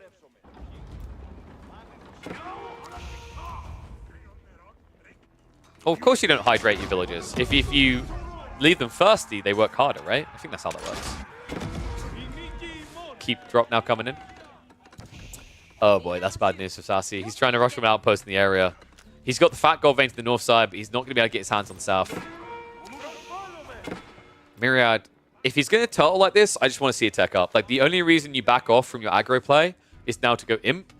Feels like a mistake, though, right? Like, he had a huge military lead. He just didn't fully exploit it. Backing off like this is actually giving Sassy the room to potentially go Imperial first. Horseman.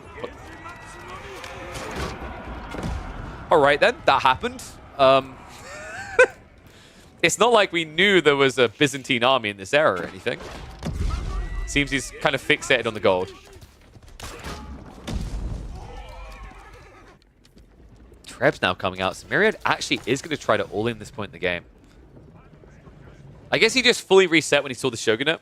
It's interesting because if I'm not mistaken, Myriad doesn't know about the second TC. That's a blunder to me. This is usually like a big issue I'm seeing with players at this point in the game. And it happens actually a lot outside like the top 16. Is Myriad doesn't have a scout. He doesn't have great vision in general, right? Outside the center of the map. He doesn't know what Sassy's doing at all.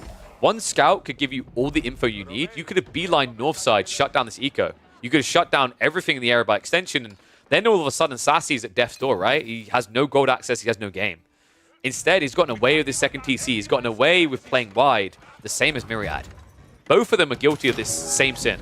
No scouting is a big mistake. Well, that's one way to scout Myriad. You can't even get a keep now. The Onibagisha, surely. There's no way, right? No freaking way. Sassy, you have to see this. He's literally doing it right next to you. Frangin diving into the secondary. Oh my... What? Are you serious right now? He didn't even notice. Sassy's too late now. He's too far away. If he turns around, the Onibagisha is going to be a little bit too late. So Castle's going to go up. That's going to be the 8k gold denied away from him. Sass is running out of resources. And I feel conflicted. I told him to play wide, to play flank, but now I kind of regret telling him to do this because of what he's about to lose instead. Frangin at least cleaned up. That was a little bit neglectful by Myriad heading into the second TC with just Frangin when he knows he's up against Samurai. But this castle drop, talk about neglectful. Sassy! His biggest source of gold just got cut off. Oh, man. Villagers on the wall, not going to be able to get it up. Myriad needs to react to this ASAP. He's got a few troops here, but Onibagisha are fast, so this could still do some eco damage. Nice thing about playing as the Limitane Byzantines, though, Kite Shields. Kite Shields allows you to chase down quite efficiently. If you're in charge range, you move quicker than the Onibagisha. Yeah, Sassy's been a bit slow on these rotations, right? First not denying the keep when he could see it, and then the time to react and go into the farms. Felt a little bit discombobulated. Is finally going to move in, though, and oh my god, Myriad, no Turk styles, no reaction. Are you kidding me right now? Finally, the troops get in range, but several villages lost on the farmlands. And keep in mind, Myriad hasn't got food reserves. This is great for Sassy, as long as he doesn't lose the main fight. What the f... 6 Springolds? I don't know if we're overkill at this stage. There's no siege to deal with. Hasn't at least got the double mango, though. Myriad has to retreat away from this. However, the Mangonel Towers are reigning supreme. Last of the Samurai going to fall. Onimusha transition now coming in from Sassy, and I'm a little bit perplexed by this because, yes, he's up against Varangian, but he's also still up against Mass Lombo. Mangos are trying to fix that. However, these Mangonel Towers can actually now target out the siege. And that raid on the backside is dealt with. Myriad did lose some eco. He's now behind by 10, but from a bigger picture perspective of eco you can access, he's ahead. Sassy is having to settle for the scraps. Only the 4Ks are accessible.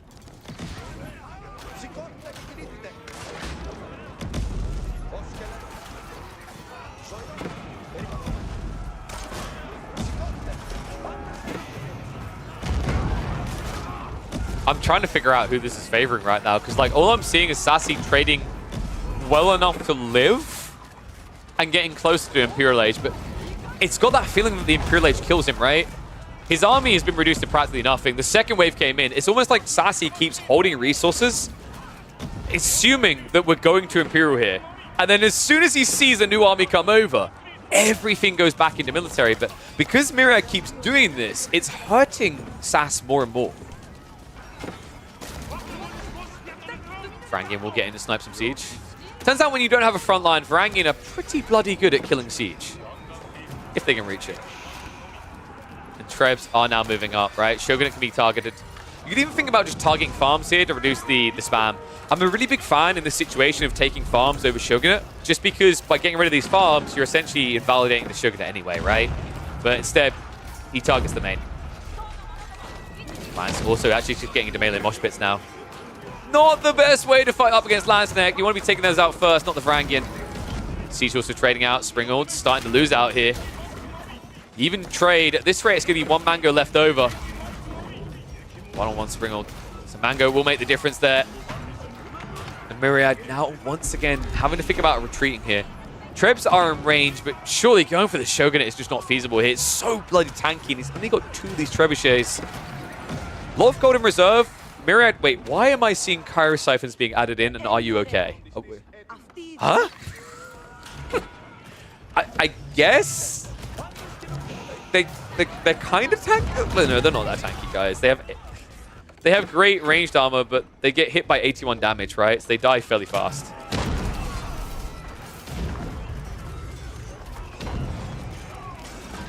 Well, credit to him.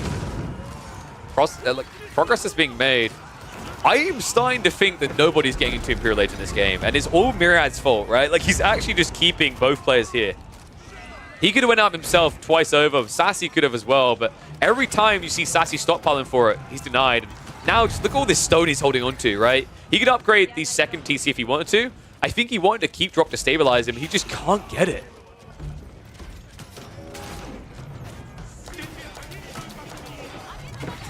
Now, this Shogunate Castle is becoming a liability. 9 of your farmers having to repair constantly just to keep this alive. Another funny thing is actually this Springle could move in range and try to like snipe out the villagers doing this. I feel like Sassy's dead. There shouldn't be any way out of this right now.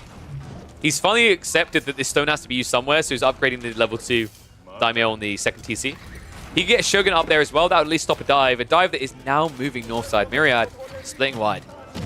Castle in the north, in the meantime, has slowly been getting blitzed. That's an expensive repair crew, and one Treb is kind of winning this out. So Myriad definitely burning a lot of stone there. Doesn't feel great. Please tell me we do have level 5 system. We did get there in the end. So that's good to see. I think like one big tip I give to Myriad, his timings were a little bit off because his system escalation was slow. Slower than it needed to be.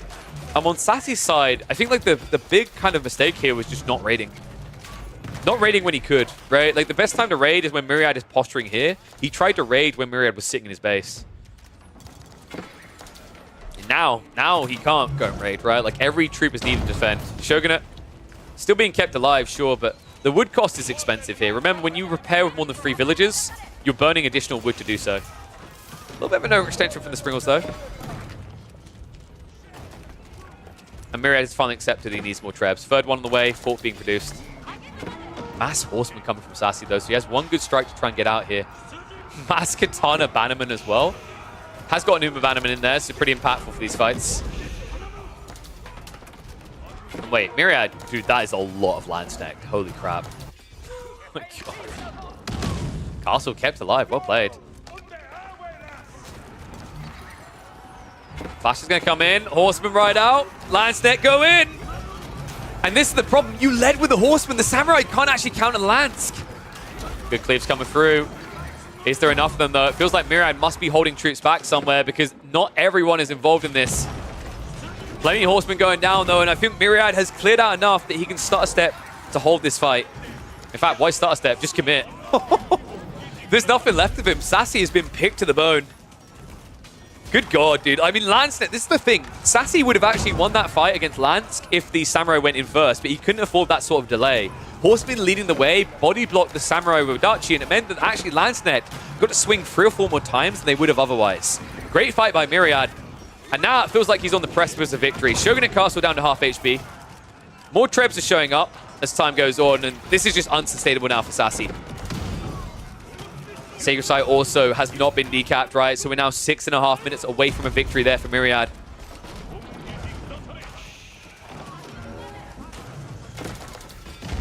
It's kind of interesting, right? Like, I actually think that right now the most viable Civ for Landsnakes is actually Byzantines. I feel really bad for HRE players. Even with the buffs coming in, it feels like Landsnakes are still a thing we would never see out of them anymore. But Byzantines, I mean, they mean business, right? Permanent olive oil, just giving you access to Landsnakes on repeat. So effective here. Like, actually, I'd say Order of the Dragon is even more viable than HRE. Like, HRE, Order of the Dragon, Byzantines, that's least viable to most viable for the Landsneck. It's pretty crazy. Shogunate Castle about to go down. Sassy, we've seen plenty of Japanese players call GG the moment this is lost. I wouldn't be surprised if we see it here.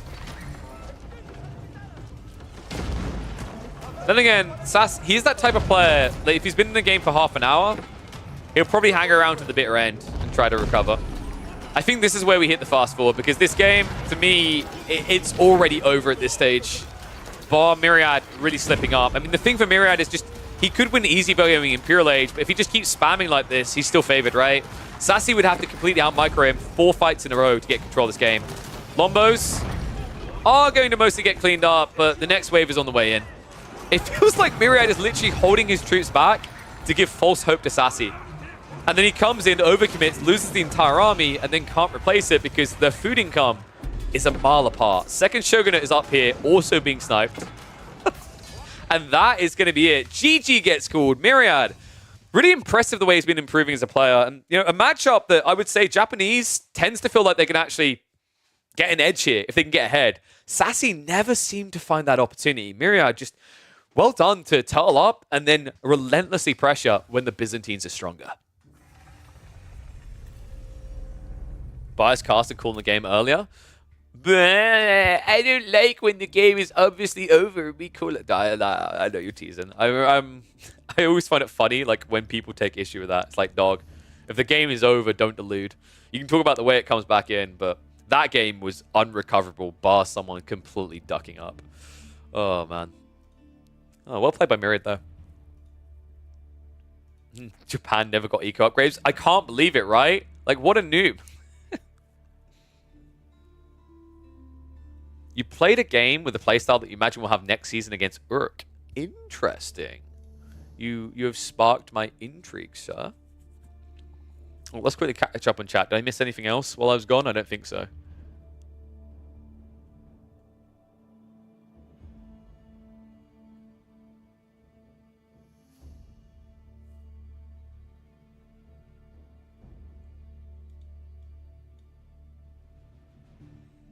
Is that playstyle called winning every game? Probably. These filthy, filthy Byzantine spammers. Oh. So, let me have a look. Crackety. Have a ganders at Udea.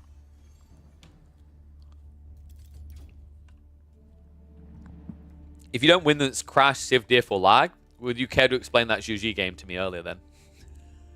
Because I think your civ is favored there. on Cliffside. Got to get back to it, Crackety. I'm going to need to see more of those Zhu spams against Ibids, please. Was it the game Long Day? Is that the one you're talking about? That's Orc's account, right? It's Long Day. Desert Raider count as early Palace Guard? Yeah, but like I think it's not even about Palace Guard. It's just Chuganu timing. I've seen BC get slapped by that build. You just Chuganu spam up the wazoo.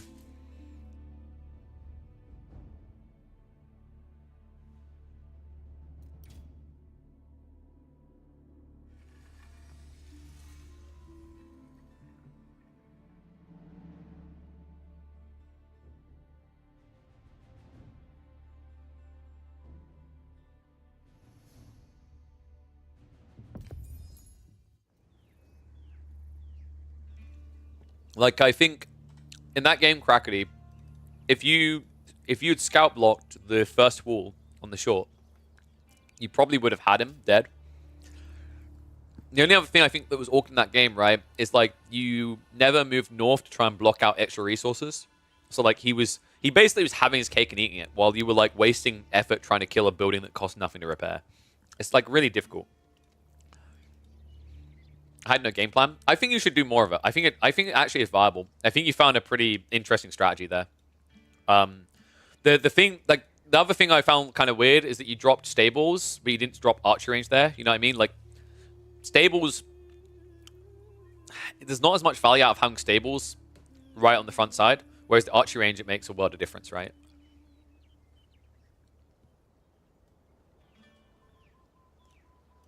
You're like, okay, now what? Yeah, I think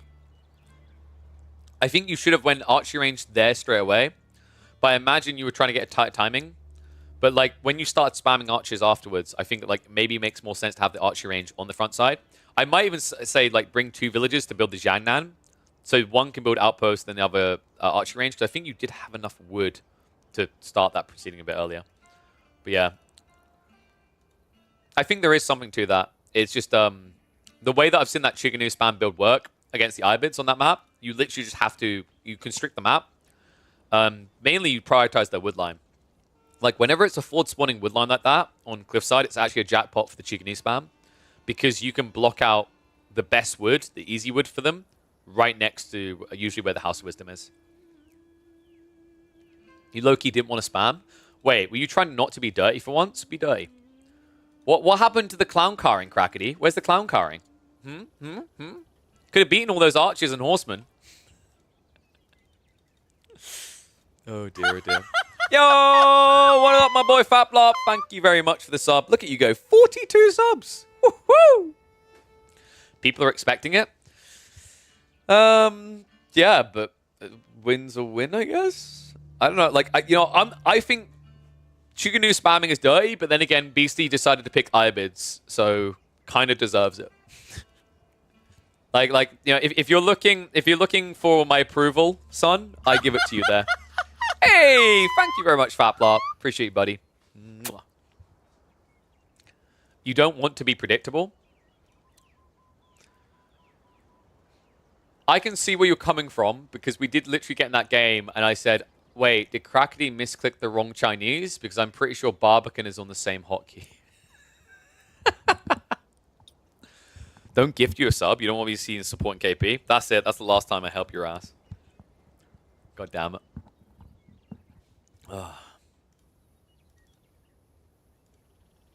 Alright, so I think we've got the game ready to go. Yeah, Kao is my #1 fan. It's true. He's always in my DMs. He's like, "Ui, senpai, so kawaii." Are we stuck together? Are we really stuck together? Nah, I'm pretty sure like if you want to talk to me, you have to send any message through vodka. That's the way that works, right? You can't talk to me. You must talk through vodka. Which actually just sounds like you're an alcoholic when I say it like that. Show the new feature you found? Oh. You mean this? I wouldn't suggest showing this feature when you've got overlays.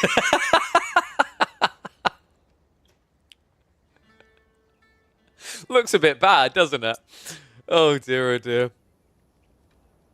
Yeah, so we were talking about this feature, guys. This is basically for the person that makes an obnoxiously long name.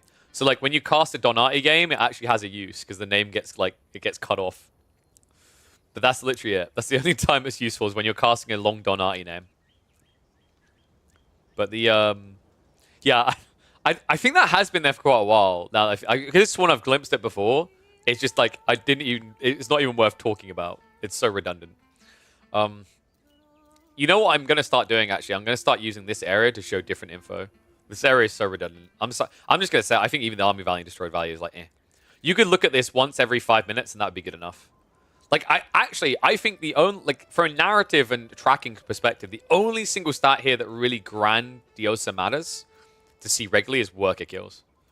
Even Destroyed Value, because, like, we just can't trust it right now, right? Terrible for reading fights.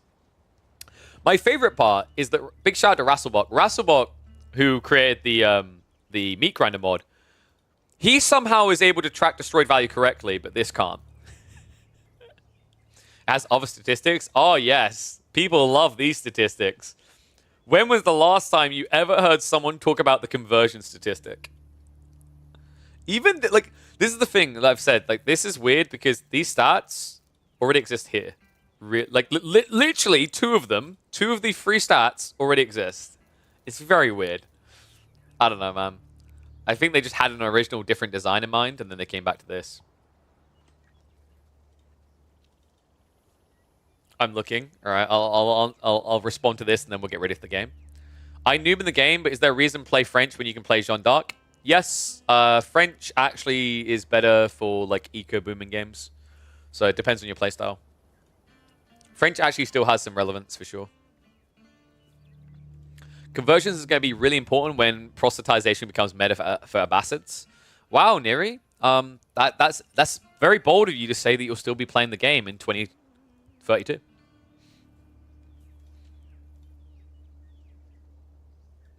I actually don't think proselytization is ever going to be relevant until they move it from being an imp tech to being a castle age tech. It sucks because of that. The problem with proselytization is by the time you get it, you're already at 200 pop, so it's irrelevant. Because if you proselytize, you just kill. So you might as well build a unit that can kill, right? It's never going to be relevant? No, I think if it was Castle Age, it could be relevant. Because like Castle Age fights, you've got all that pop space, right? You're going to be able to use that. You aren't at like infinite production. If you think about it, like think about the timing that you get proselytization at. In Castle Age, that's when you're playing for relics. That's when you build monks anyway. And then you get in that initial fight where you've got like 20 or 30 units each. If I'm converting one unit, like if I have 5 guys that get a proselytization off, I've converted 5 units, I've taken away 15% of your army and I've added 15% to mine. That is a 30% difference in our attack power in a fight. That's a huge difference. I'll fast castle proselytization. But you can't fake because it's an imp tech. That's the problem. If it wasn't an imp tech, it would be like it would actually have some situational viability. But the problem is like you get the stupid like the stupid castle tech, right? The castle tech, as in the medical centers, which is also bad. Because so here's the thing. I actually think the devs desperately need to revamp Culture Wing entirely. Everything about Culture Wing is outdated. The cheaper technologies, I think preservation of knowledge should unlock by default with Culture Wing, similar to like how you get traders when you go trade wing straight away, right? I then think that medical centers needs to be like completely changed in the way that it functions. It needs to be something entirely different because the problem with healing near keeps is that keeps are just not very affordable anymore. You don't really see them being spammed. And that change to keeps and their cost hasn't been equated into the tech itself. And then finally, proselytization being imp makes it irrelevant.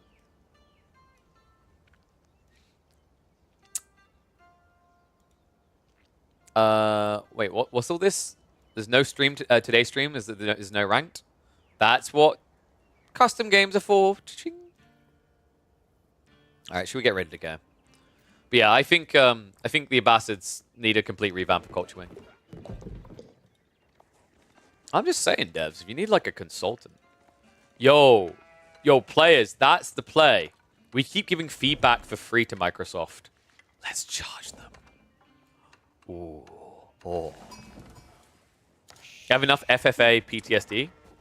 No, Faye. Not that free-for-all. You just come to our custom games. I think you'll like some of our modes. They made a Shinobi hero for Japan. That could be Susanoo. I would play... No, dude. No. What are you on about? It's Hanzo Hattori. Conquer Township in Imperial Age, you unlock Hanzo Hattori.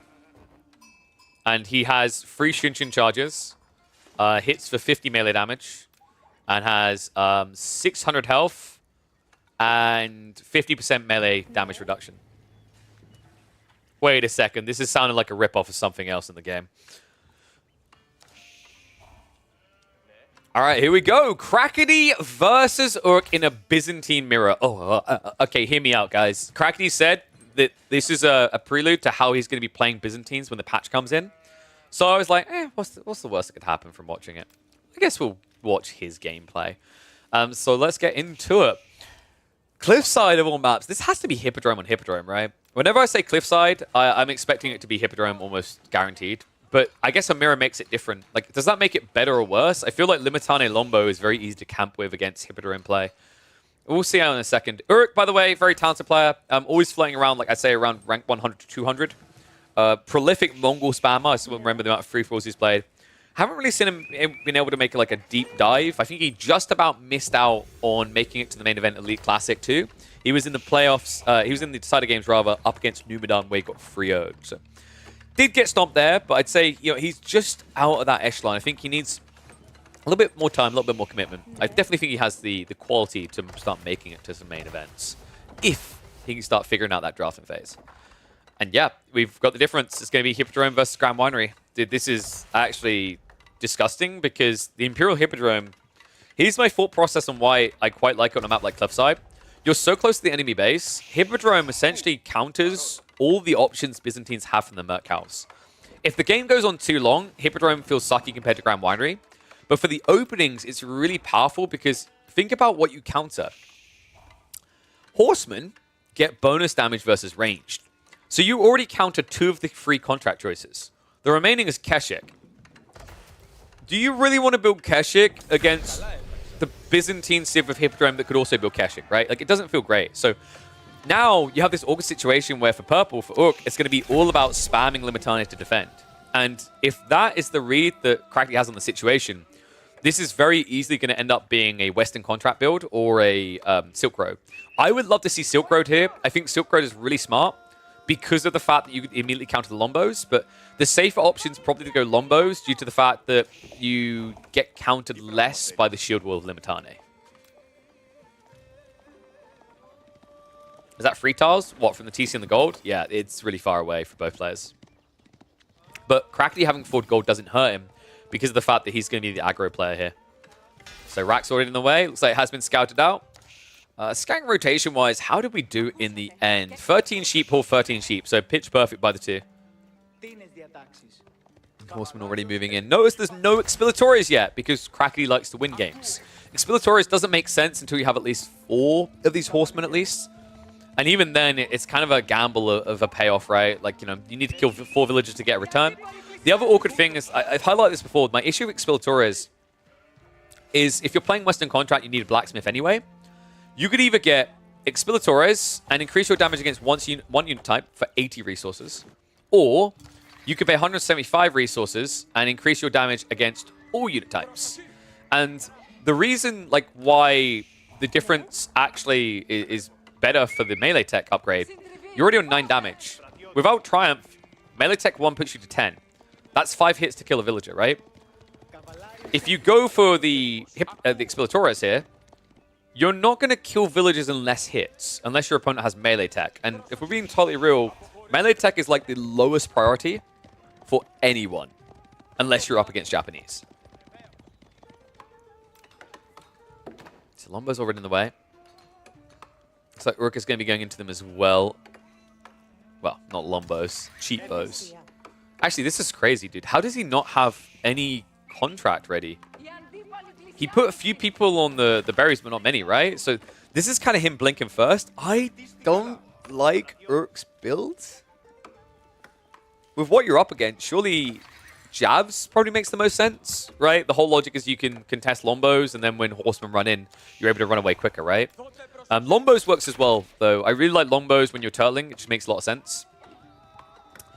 But to not make a choice at all, to go Archers instead, I kind of get where he's coming from, that he's going to need additional troops, but those first Lombos could have been invaluable here. Now, I feel like Crackney gets a window where Blacksmiths is quite easy peasy to reach into, and then you're going to be looking at Undermesh, right? And Undermesh, the dive potential these Horsemen get, the effective HP of Triumph is going to be bonkers. So this Horseman Triumph does get activated. Moving in here, targeting onto those villagers, so it does get first blood drawn there. He gets away before he loses any. Okay, spoke too soon. Where are the trade posts? Oh my god. I was about to say, where are the trade posts? And then I saw it. We are actually seeing a potential play into Sipahi here. That's cheeky. Sipahi right now. Now, here's the thing. Crackety said to me, this is how he's going to play the Byzantines for the new patch. Is that true, Crackety? Because if you're not going to go Expilatores, right? Because if you do, that's a lie. Because right now, Expilatores does work with Sipahi. And I believe there's another unit it works with as well. I guess like that's the way Crackety is going to test this to make sure it's even better, is he's just not going to commit to that.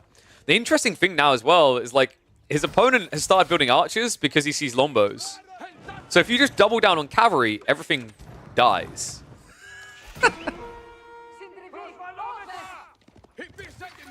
Especially considering that this is a fast castle build from Urk. Really? Is that wise, Mr. Urk? There's no blacksmith, so realistically, he can't dive you, right? Like, Crackety surely cannot just dive. I mean, I say that. He's up to 10 horsemen. He doesn't have undermesh, so I don't think his intent is to go in. He's denying the housing, though. And that's a problem right here. Urk needs to actually get some more houses up ASAP. I think he won Fast Castle, but he can't access gold, right? Oh my god, dude.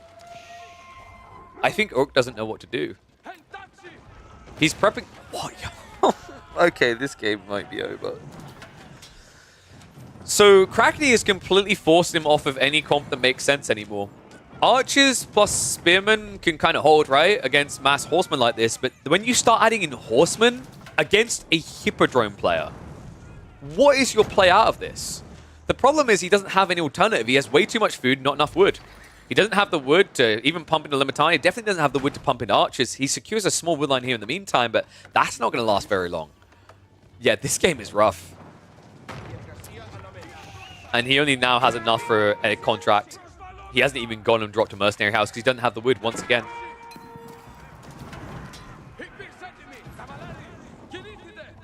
I feel like Crackety just want me to cast him winning. He's like, by the way, this is how I plan to play the Byzantines on the new patch. Is it really, or is this just you looking to flex your stomping? Because this right now looks like an absolute shellacking. Limitane follow-up's going to give him a way of diving the TC to go for more eco kills. I would love to see Expilatores now. When you have 13 horsemen, it makes a lot of sense here. We still have no relevant logical usage out of the Merc House. I assume that Crackety was originally intending for Sipahi, but then he saw what was happening, where it was just horsemen from his opponent, and didn't feel like it was relevant. How many charges have we got in the Triumph? 8 tickets is pretty big for the fight that's coming. We're probably up to 10 tickets by the time the fight is triggered. More idle time in the meantime. Urk, 18 villages not working. Dude, he needs to try and sneak back on gold, but it's just so many horsemen at this stage. House is once again being targeted. I actually like this, that Crackety is using border settlements against Urk. Because if you have border settlements, remember, you get huge vision out of your buildings, but that means you want to position them looser so you see things, right? What does that mean? That means they're not underneath the TC. So it means you keep wasting time to build these and then having to spend 50 wood more, right? And we already mentioned that wood is not looking great right now for Urk. So much idle time. This Merc House even feels bad. I don't like how loose his buildings overall are. Like, there was all this space here that would have been safe, right? Both of these buildings could be torched down by Crackety right now. I think that's the smart play. If you just take out the Merc House and the racks, Urk is stuck. Also, Spim is still guarding on the right side, so not allowing any gold steal. Yeah, if I had to highlight like maybe like a point for optimization, Krakeny. I'd say that that is the detail. Like, these buildings are just free. Instead, he wants the eco kills. He has got Expilatores now. Here we go. Needs to get that final hit with the Horseman. Otherwise, you will not get the goal for the kill. Triumph gets activated, and that is just going to be a swamp and a swarm. I don't see a world in which Orc is able to hold this. Even the Limitane cannot handle the Triumph. The Lombos assisting as well. Just guaranteeing that this is going to turn into a flood and a dub. Orc, more eco losses here. 8 villagers killed in total so far in this game by Krakeny. Now has a 10 eco lead and is extending further. Expilatores has most definitely paid for itself. And I just don't see a way out now for Urk. He finally started reinvesting the resources he wanted into military, but he needed them 2 minutes ago. Great time by Krakeny, and now the world is his oyster, right? This could be a fallback in a castle or double down to end in feudal. Oh man, and he's still losing eco. This deep in, this is absurd. You are now in a mirror where you are 12 eco behind and still don't look like you're going to have any play out of this now. Like, look at the reinvestment. All that food, no food income for several, like, what, 2 minutes now? I want to feel like this is going to be at the end of this. On top of that, no gold access. Like, you're not playing castle, right? So now Krakeny has options. Like, he can just choose to end the game. I'd love to see a ram from Karasiphon.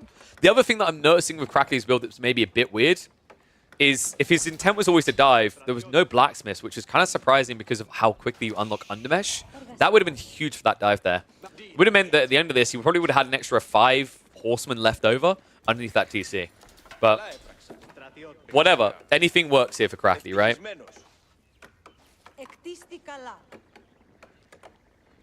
Oh, let's see if there's a significant timing increase to have it boosted. Got it. So you were testing, yeah, versus at home, because like we can actually see the direct comparison here. 54 seconds at level 2 Sistan, 50 seconds over here.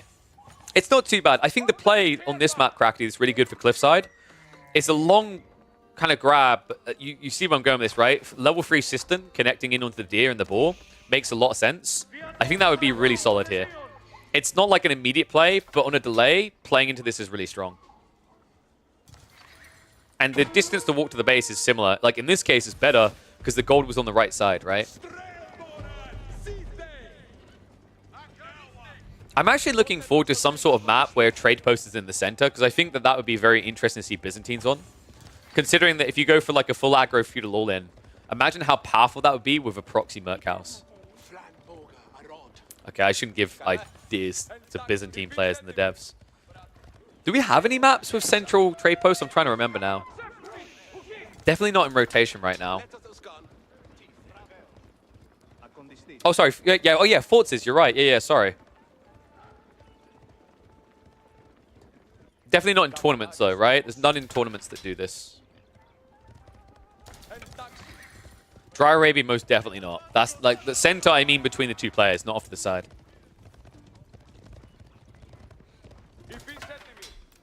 So Urk's still believing there's a way here. Pretty loose play here onto the berries. I'm not sure I share Urk's faith. He would have to completely out-micro in this fight. Horseman. Just going to pull back. Limitane on Limitane coming in. These horsemen can just wrap in now. This is a freebie. Only 2 Limitane here. Triumph Charge could easily be activated, and Krakeny can just swarm this. And the Lombos are not really replaceable at this stage. So little all income, especially when he has to retreat away from this area. It's going to be a dive in. Krakeny's like, I don't even want the Lombos. Give me gold. Akratoy activated in defense, but this is a terrible fight to have to defend. Oh my god. And the lead gets bigger. 16 worker kills across the course of this game. Army's going to get cleared up once more, but Krakeny, I mean, honestly, you could just go castle. Going castle age would make this very easy. But then again, like, the flip side is Urk would at least be able to get the full groves up. He'd have the berries. He might have a tech up. Why would Krakeny ever let him do that, guys? He built a hippodrome. Why would you ever want a hippodrome outside of feudal age? Just keep attacking. Oh god, all the spears are gone as well. One left over, actually, sorry. One shoddy spearman is not going to be enough here. This is brutal, man. I mean, props for Urk for trying to find a way, but I feel like when this second hit came in, this is the point where you just kind of accept this for what it is. I think he's getting deceived into thinking he's still got a chance, because Crackney's doing something really weird. He's playing Prolonged Feudal without any Blacksmith upgrades. So I feel like every time Urk is seeing these raids, his thought process is, oh, no Steel Dowry, no Undermesh. He's castling behind this. So I will get some breathing room. He's going to stop, right? We know better. We know it's never stopping. 17 worker kills. The only upside right now is that this huge chunk of Crackney's economy, over half of it, is not underneath the Sistance.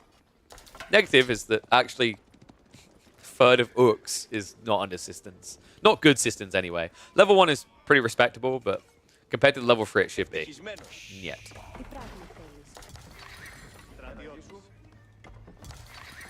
Okay, finally we're getting the blacksmiths.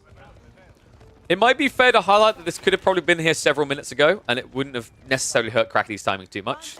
I understood the first dive. I think the second could have been delayed long enough for a blacksmith upgrade.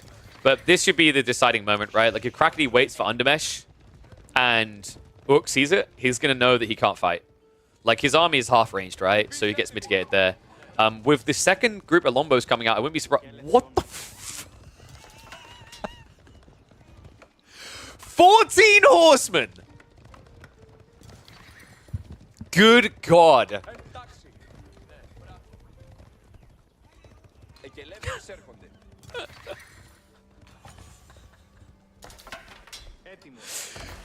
Why not just tech up?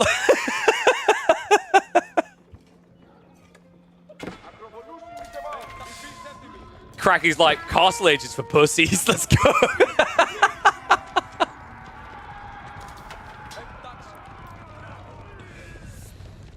Oh my God.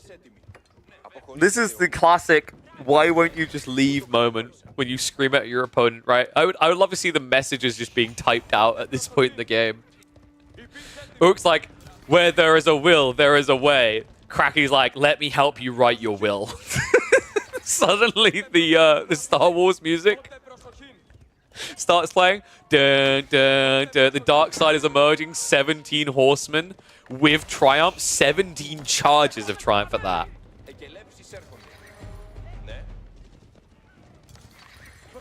Someone tell Crackety he can actually cancel Q. Let's go houses again. It's a slow march in. Not from this wave, though. Triumph activate. Goes to the eco again. Urk. This is it. The Undermesh is in. The TC merely tickles. And that is a lot of horsemen. Oh my God. The 20 horsemen of the apocalypse have arrived. And Urk, he tried to go for a trade, didn't he? Yep, he sent his horsemen in. They're not going to fare well. Army finally arrives home, sure. But it's now double eco. Military's neck and neck. But the quality feels like a mile apart with the Triumph charges. Oh my God. And what? He's already got 6 more charges queued up.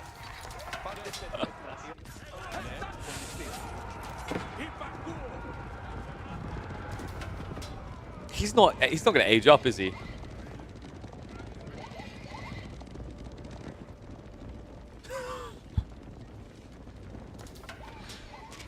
I mean, if Urk could actually get the fight, pretty good shot, right? Like this many Limitane. I just don't see him ever getting that opportunity. It's horsemen. They're just going to run away. So I like that Urk is trying to raid at least. Like Urk Smash needs to. But surely, like Crackety, now that he sees this, this is the moment, right? This is the age up. This is the OP moment where you go into Exploratores. And wait, did I just... What? Crackety, okay, Crackety, who's lost a grand total of 5 villages, got textiles. The guy who's lost 29 villages still hasn't bothered. Because, like, honestly, guys, at this point, why even bother? You've only got 32 villages, 29 already dead. Textiles ain't going to save him.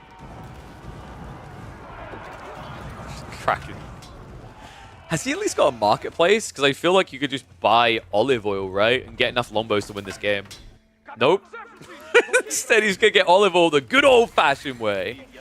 Oh my God, this game. So let's think ways that Urk can get back into this. Blacksmiths is definitely a very big start.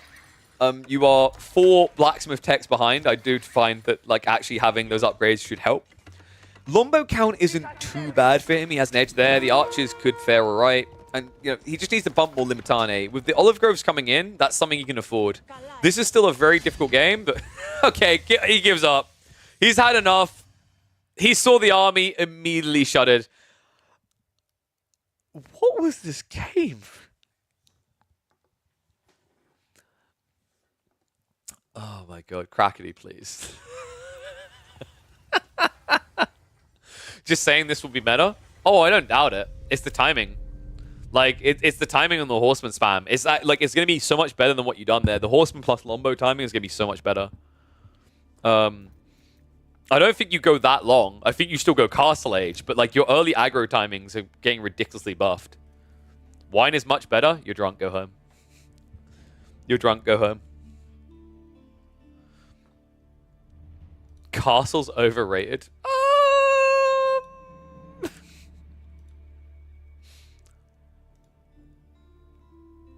What's up, Arkleaf? Yeah, but you don't get to choose what background it's becoming. I already know what you're talking about. Yep, I get to choose. Ha ha. Checkmate.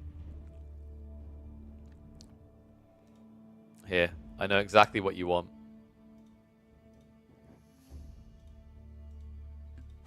In honor of Crackety being here, actually, it's perfect.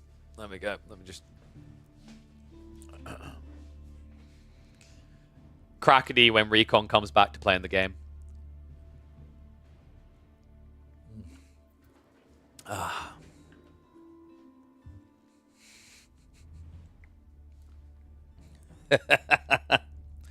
Do you know G Fuel? I may have heard of them.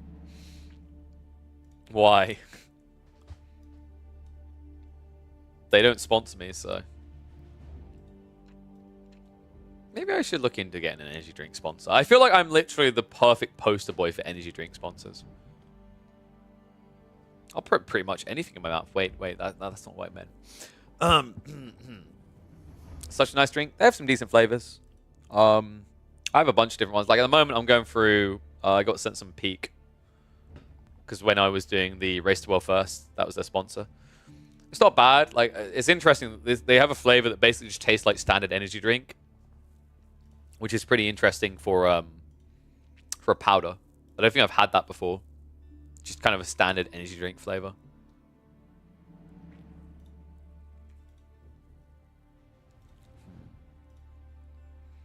Only energy drink you accept is coffee. Coffee tastes like ass. I can't drink coffee. Has a nasty taste to it. Green tea, matcha tea, that can kind of work, but coffee stinks and tastes horrible. It's quite sad that my partner is a barista, has been a barista for years. It's not as bad now, but when she used to work at Costa, she'd come home, she'd hug me, I was like, you need to go for a shower. She's like, what? I was like, I can't. You reek of coffee. It's so bad. So, let me have a look. Wait, Core's in the game? Who's Core up to? Core up to? Who's Core up against? He's up against Jizz. That guy's like, Jizz, see? He's up against Jizz. What do you think I meant? Is this person high rank? Let's have a look. Nope. Alright, skipping that one. Rank 931. Against what? He's got a lot of Jizz. That's not H3, must be fake Core. Wait, do we watch it? Wait, it's Glade. Huh. Wait. Maybe? Do we want this? No. Hi, Mum. Hello, Freya.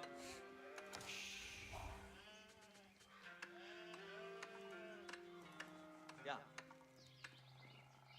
Alright. I don't know why I'm doing this. I don't know why he's built a Rax on Glade. I don't know why we're here. It's Core and it's not HRE. One and all, welcome back, Davey, for action. We've got China versus OOTD on a totally map. I kind of feel like we already know the secret outcome of this. And, I mean, the weird thing is this should, like, actually be an obvious outcome in favor of Core. Jizz over here. I don't know if you guys like Jizz's chances in this one. Jizz is ranked 931st in the world right now. Not an impressive feat. Only like 30 or 40 games played. I think like previous seasons they've been like top few hundred. So maybe they stand a chance here. But I'm still shocked by the Spearman choice. I actually don't think Core has ever played Glade.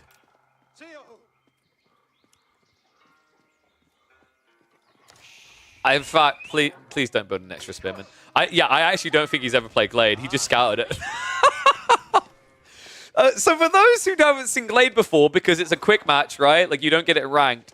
Glade is terrible for any sort of rush with Spearman, because the gold always spawns in range of the TC.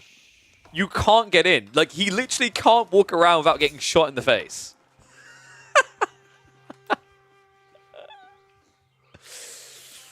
I guess, like, you know, you can at least stop the Barbican, but can you? Like, if I'm Jizz...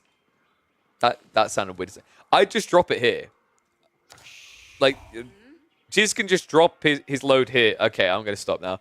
He can just easily cover the opening and then TC behind this. It's absolutely fine. So, other side of it, Core is literally just going to have to tech up now. Is this going to be an Arkan Chapel because of the map? It might actually be Arkan. I'm a terrible look, I'm not the one who created the name. Jeez. Should I say jeez? Don't shoot the messenger. Would you rather me call him GIS? That's so long. You know what's so much shorter? You know what's so much quicker? Jizz. Barbican coming up exactly where we said. Core now committing to the dive.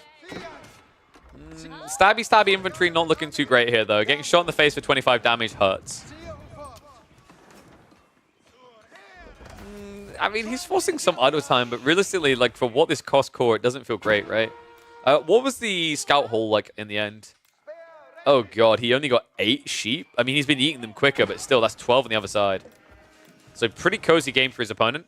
One nice thing is, of course, you get the deer in your base, so not too bad. But yeah, this other time, it kind of feels a little bit moot. Credit to him for keeping the Spearman alive as long as he did, but this guy basically has no relevance to the game. I do kind of like feel that this game is going to turn into a meat grinder. This is probably why Glade never made it into the rank pool, folks. One interesting thing actually I've noted about what they've been doing with these spawns. Have you guys seen this? This is intentional behavior. It's the same on Hideout now, actually. And the reason is for optimization issues. Trees, for some weird reason, have huge performance issues. Performance impact on the game, right? So the maps are purposely designed this way now to reduce the load on people's PCs. I would prefer that trees just didn't crash our game so we could have forest nothing. But yeah, this is why you're seeing these kind of weird forest lines on the backside. Arkan's going to go up on the gold. Yeah, pretty safe tree line, right? This is pretty kind of logical behavior. You just want to be able to get the gold and then set up the farms around it. He could have went for the deer, but I just don't really see a value in that. Do you want the technical reason for why it does? Please, give me the technical reason. Is it going to be something to do with the UI details? I mean, what can I say, guys? Like the jokes write themselves. On this map, there's just way too much wood in Jizz's game. There we go. I done it. Is it the swaying of the trees? I figured it might be.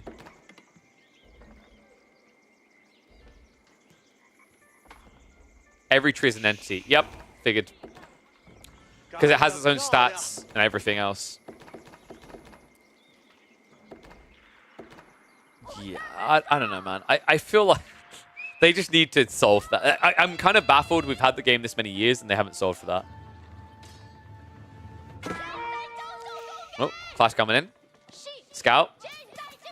Diz almost just surrounding on all sides there. Just these 5 people piling on top of it, but the ball. It's too desirable to resist. Core's going to go for the grab again. This time he grabs the Jizz. There we go. Okay, I'm going to stop now. I'm sorry. Scout going down. And back on the good times. So ball is going to be pretty strong for Core here. There's not going to be any contest coming out, right? Like, China's just basically going to play into multi-TC 9 times out of 10. And it looks like we are getting that, but not efficiently here from Jizz. He hasn't got the Imperial Official over here supervising the wood line. I don't like this detail. He's fixing for it now. He has got the Imperial Official scaling here, right? Like, he's got the Academy to do so. So, realistically, like, there shouldn't have really been a gap here at all on the gathering at all. This is getting kind of weird with his economy. Back across onto food after he shifted across to the lumber camp for the drop-off. Wait, is he horseman spamming? That's kind of funky, especially considering your opponent already revealed Spearman on the opening. To go out of all the unit options, Horseman seems a bit weird to me. I think I would have liked more for Chuganoo spam here. You have Song Dynasty, you could have done it. Your opponent hasn't reacted in any way, and also actually Chuganoo are decent up against the Order of the Dragon Men-at-Arms play. Alright, I guess he wanted the extra scout as well. Wait, is he going Prout? Wait, what? Oh, that's kind of cheeky, right? On this map, there's 15 deer up for grabs. Arguably 20 if you want to sneak into the enemy base. Remember, these aren't full 7-stack deers. Like, the amount is still quite balanced. Actually, like, this map, so there's 25 deer, right? So there's one more deer than the standard, like, Dry Arabia spawn. But realistically, like, in most games, 5 of those deer are not going to be accessible. Dude, this is a funky build. Corp, in the meantime, are we going to be getting his standard HRE play just in big boy form here?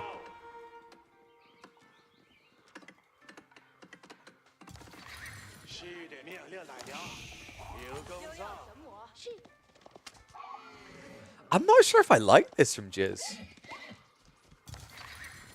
I mean, you're doing nothing fundamentally to block Core's timing, right? Like, while you stack up on meat, he's going to be stacking up on gold. Pretty easily. Because, like, with the Lay of the Land now, it's a pretty quick grab. With that outpost especially, you can just drop a relic in here and then quickly go back out, bringing the other one back. So this is pretty cozy.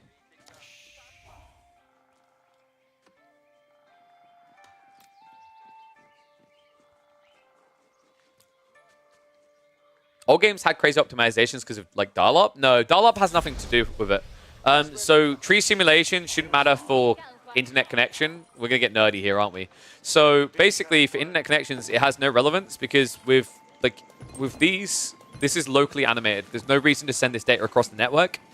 Anytime you can have the local machine do the job, you don't send that info across the network because it bogs things down. It creates a bigger buffer required to send data and also leads to, like, more intermittent lag spikes and whatnot.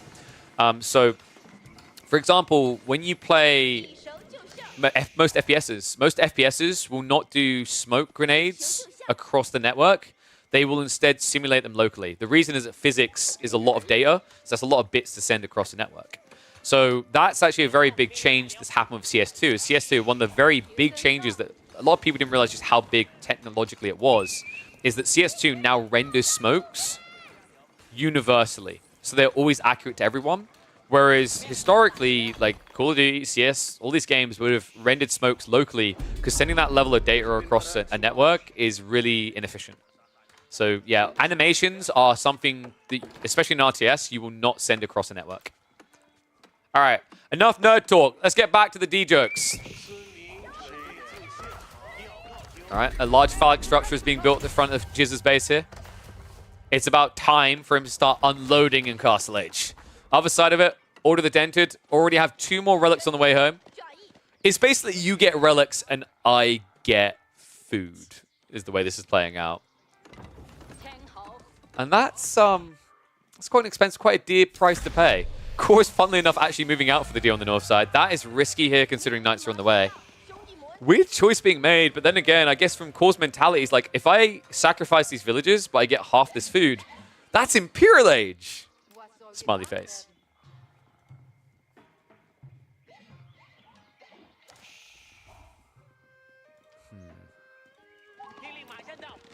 Yeah, I'm trying to think, like, what would be the easiest way to resolve the wood issue with, like, optimizing. There's definitely something weird they've done. I think it's the way that they register entities. They must be storing too much data. It might be the way that they structure the data files. Compared to other games, like, for the trees to cause this much lag, yeah, there's a lot of them, but there must be a lot of info saved within them. Maybe more than necessary.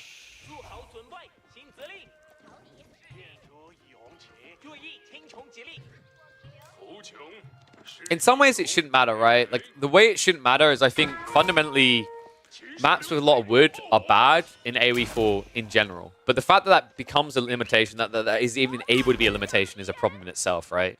I do in general wholeheartedly believe that, like, the best maps in the game have less wood. The ones with more wood are bad.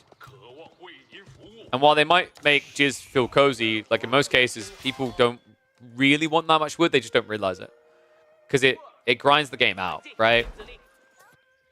You know, having an hour-long session sounds great, but in reality, what is the meaningful moments in that game? Excuse me, Prairie?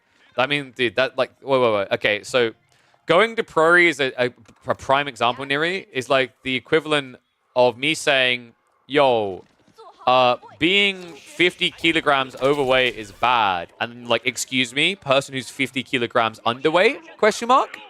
Right? Like there's an optimal stage here. There is a BMI to this, right? I think Gorge, honestly, is in a nice place, could do a little bit less wood. I actually think Cliffside is a good example of how to design maps for wood.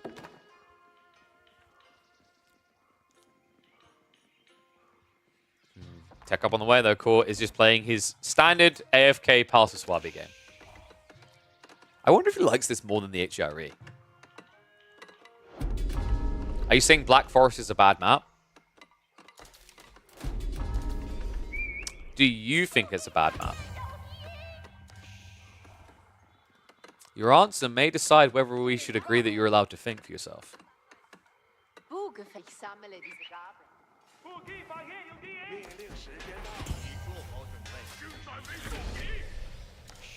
I've said before, like, actually, Black Forest would be decent if Mangonels could break through tree lines, like in AoE 2. Black Forest is pretty cool in Age of Empires 2, right? And it's because you can get the siege onages, right? Siege onages, I think they were called. Like, that's the problem. You don't have options at all in Black Forest. So, tech up complete. Other side of this, Jizz has not set up any farms at all. Yeah, he hasn't given himself a way of growing here. So it looks like he's going to start fertilizing the fields. I'm sorry, these just write themselves. And Palace Guard are coming in. And in fairness, like, he's been able to offset this granary requirement for quite a while due to all the deer.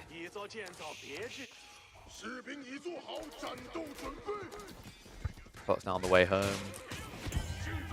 I actually like that we're, like, I'm getting to talk more with the chat in these games now. It's kind of nice because I think what's nice is I like casting, but I like casting in a professional setting when you have a co-caster and an observer. It's really relaxing. When it gets like this, we still cover what's happening in the game, but it has more of like a watch party feel to it, which I really like the idea of. Cannon placements are going to prove a nuisance. Honestly, I don't understand how this hasn't been refought yet. I feel like relics are the problem. Like, cannon placements in the set, like the fact you get discounts and then also the relics buff the damage up. Maybe weapon range or damage, but both seems kind of bonkers. The problem you have to keep in mind is whenever you like increase the damage, you're completely resetting the way that this type of thing is balanced, right? Like a big balance change there is, like, for example, we saw Springald placements in Outposts, the HRE, with the relics are able to take out rams, whereas typically a Springald emplacement is not going to fare well against a ram at all. Yes, we need to cast more Jizz games. I think what we need to do is we just need to get a load of Jizz. And then we just need to rapidly pound through those games.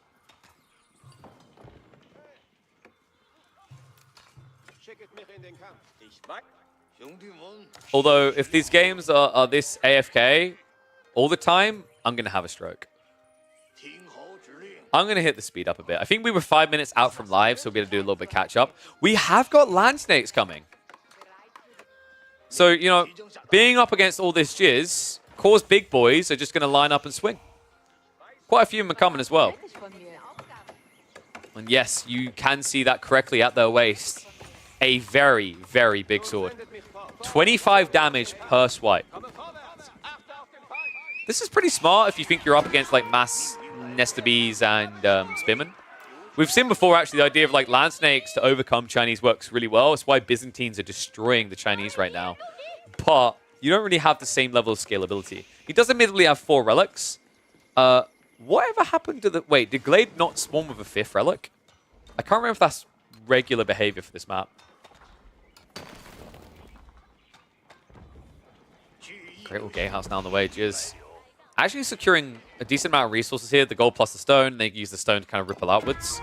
I think you need to see something similar for Core. Like, going land snakes is not cheap. Lancers. Oh, going to be able to move away just about quick enough. Whew, good God, did you see the length on that swing?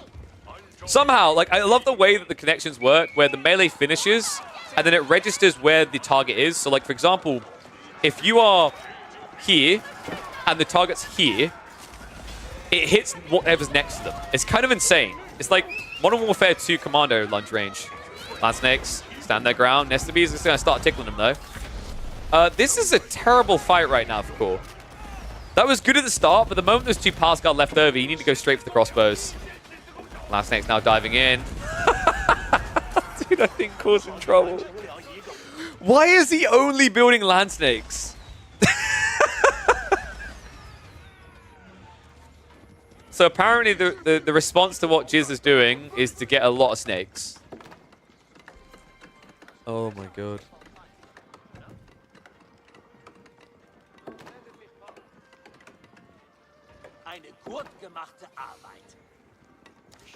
Is he really about to do... Is this Colrans and Bombards assisted by Land Snakes? So, just to clarify, Core is all about stroking and shooting his load, is what we're getting at here. Am I, am I on point with that? Oh, wait, no, there's the beast! Run, run, run, run, run, run, run! I love this idea of this guy just walking up with a gold sword, which if anyone's played Minecraft knows how ineffective that is, and just dunking on a hard wooden bee. As if it does any damage.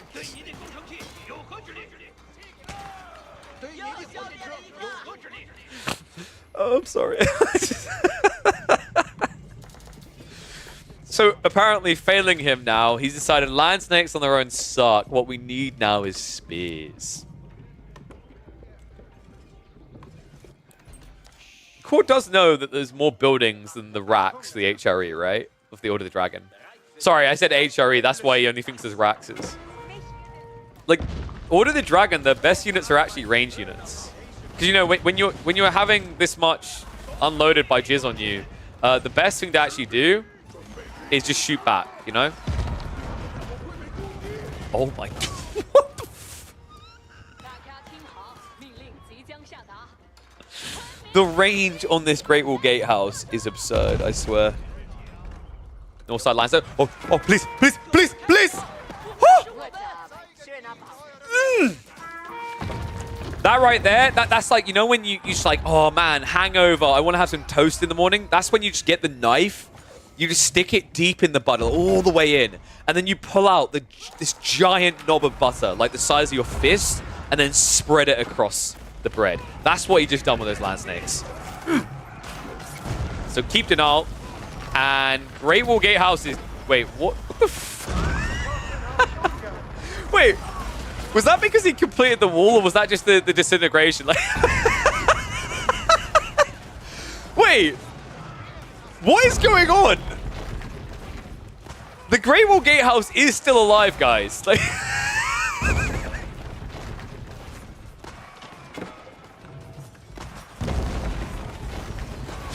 There's just something so comical about watching this.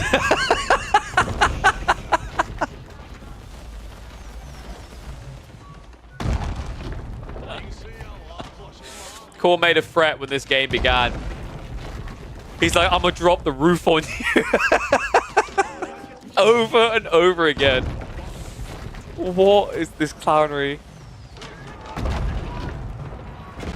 You know, what is happening here, guys, is that Jizz is shooting his load, and then it's going down, right? And then when he's ready to go again, he shoots his load, and then it goes down.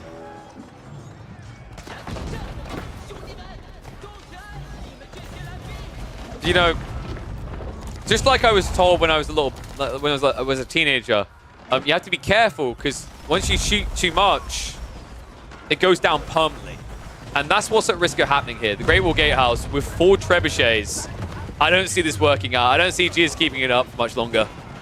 He has a problem. His army, his grand army, is 9 units in size. This is like one of the dumbest matches I've watched. How do they both have over 90 eco, and yet the military is so tiny at all times?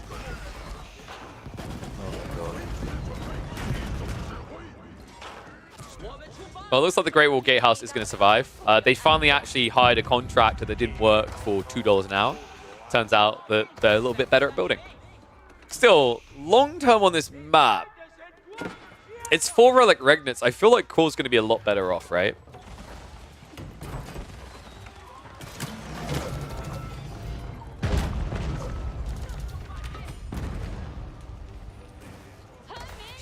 This is still the dumbest game we've watched today.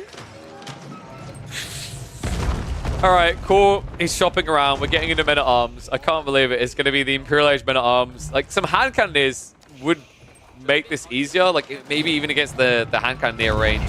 Because here's the thing.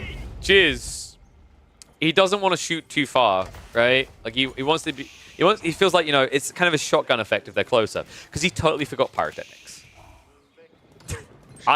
Please fast forward again. I feel like Core is just playing with him at this stage. Pyrotechnics is finally coming in. He has got 10 hand cannoneers. I feel like you just build 2 Culverins, though, and you snipe them, right? It's just free. Because the pass guard count isn't really big enough to threaten you yet, and it's really slow on the escalation. Granaries at the back aren't too bad. They're a little bit claustrophobic. These traps are pretty annoying, though, when they hit. Like, you know, this is why you have a load to shoot, because sometimes you just miss the jizz. And arms. Now going for Clash. Horseman! Oh, that's big. Get him! Get in there! What's up, Profanity? The perfect name for the perfect raider for the perfect game. We are here. This is a jizz documentary. Oh, it ended.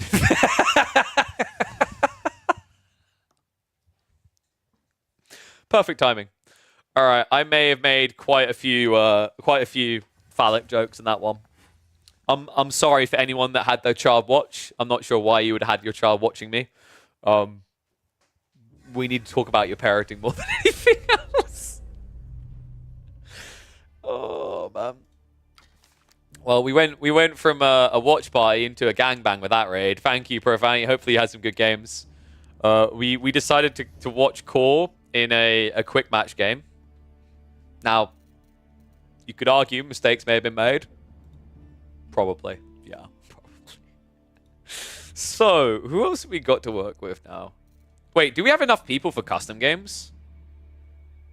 Can I film the gangbang? Only if you sit there with a weird look on your face.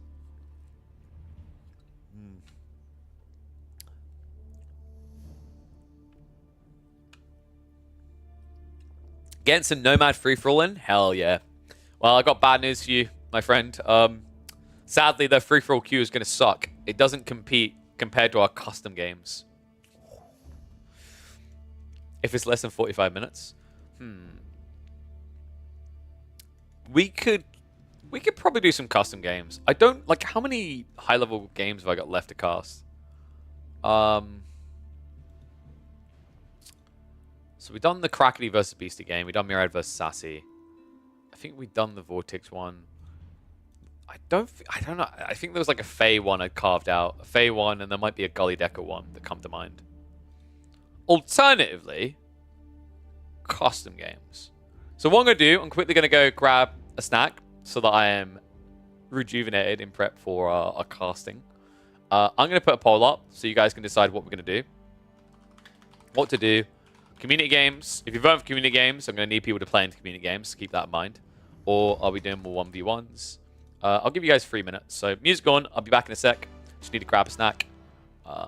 Make your choices, mortals. Burp.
Only 7? 7 people? Surely not. There's one way to test this. We make an offering to the gods and see what the reaction is going to be.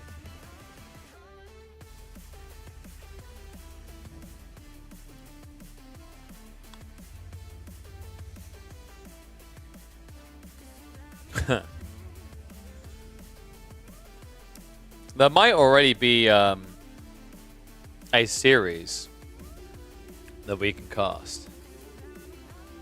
Oh wait, it's not viewable? Boo. I just noticed Beastie's literally looking to play Meat Grinder now.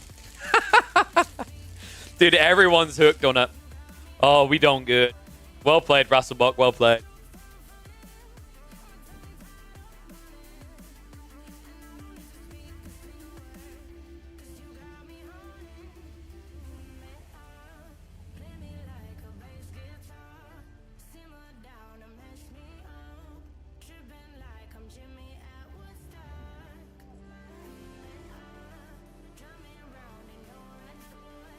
Is it open?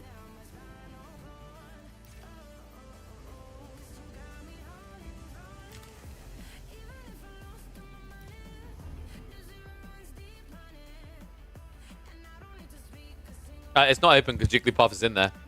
It's not viewable. You sure about that?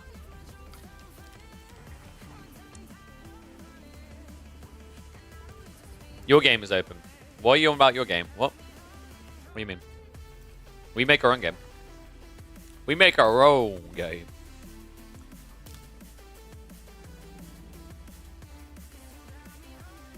And then we get people in to murder and butcher each other. Okay, look at this, dude. New options. So we've got punish deletion. Subtract deleted value minus building half value. Can't go below 0. Oh, perfect. Okay. We're going to use the unit population, of course.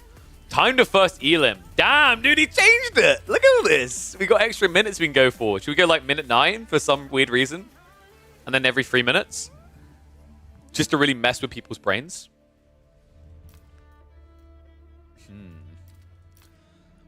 And then you've got additional time on for surrender. If there's a 1 min left on a 4 min increment, reset to 2 minutes. Gotcha.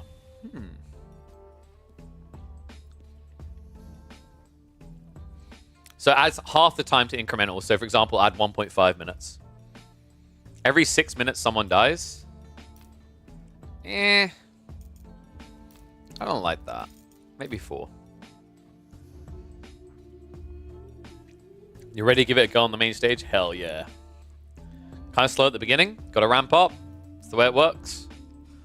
We've been playing like quite a bit, and around like 10 minutes every 4, every 3 minutes seems to be a really good spot.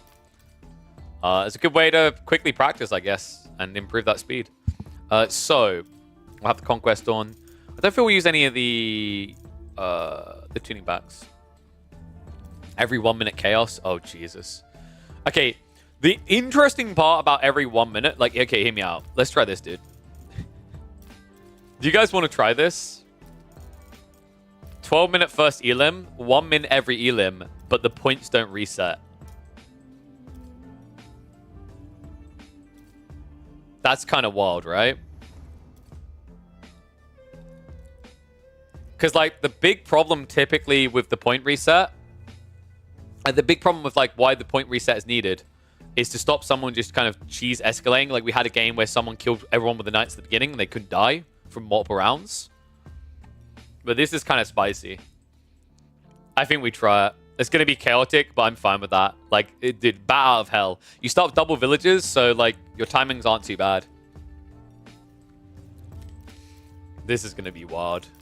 So, plenty of resources. We'll do the minimap Dry Arabia, which means it's, like, 8 players in a map designed for somewhere between the 6-player and 4-player size. Constant aggression needed, whereas you can do it strategically with that. Yes, but like the constant aggression makes sense when you do like the 4 or 5 minute break because it's more than enough time. That's fine.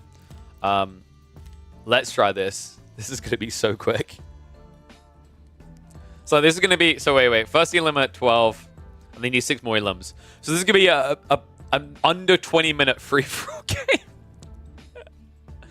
The villagers are going to start your TC. It's not Nomad. You start with a TC.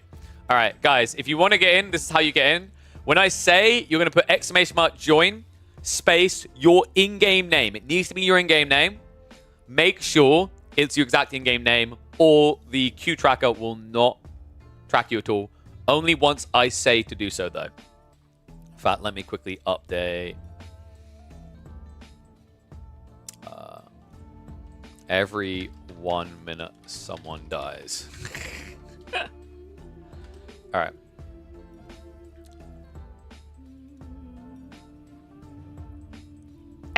!join your in-game username now. Go, go, go, go, go, go, go, go, go, go, go if you want to get in. Move that ass. Let's get a filled lobby. Got room for 8.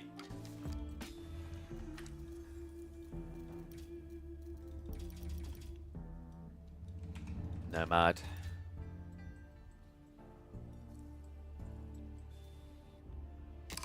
Oh, where is your ass? Am I blind? You not online? Bro? The duck? Why had you added? Got room for 3 more. !join, guys. We need the people. Heaven has even sheep spread. You're dreaming. That's a utopia that doesn't exist, my friend. Drunken Smuggler, you're in. Arctic Jackal. Get your ass in. Let's try Rumpy again. Wait, we've got Rumpy and one mobile. Nomad's the one we need. Whoop.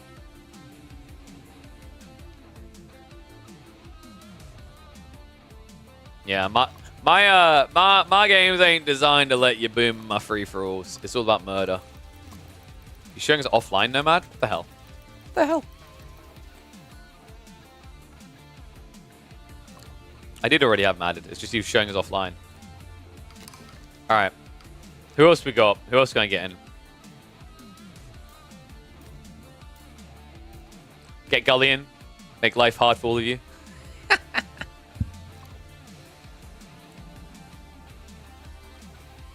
Get to choose Civ. You know the rules. If you are plat or below, you can pick your Civ. If you're diamond or above, you have to random.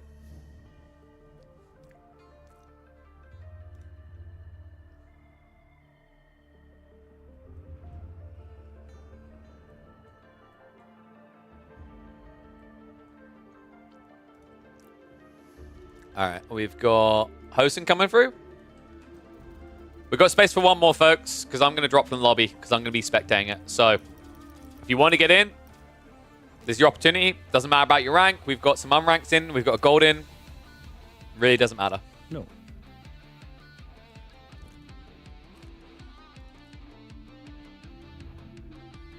Gully's actually coming.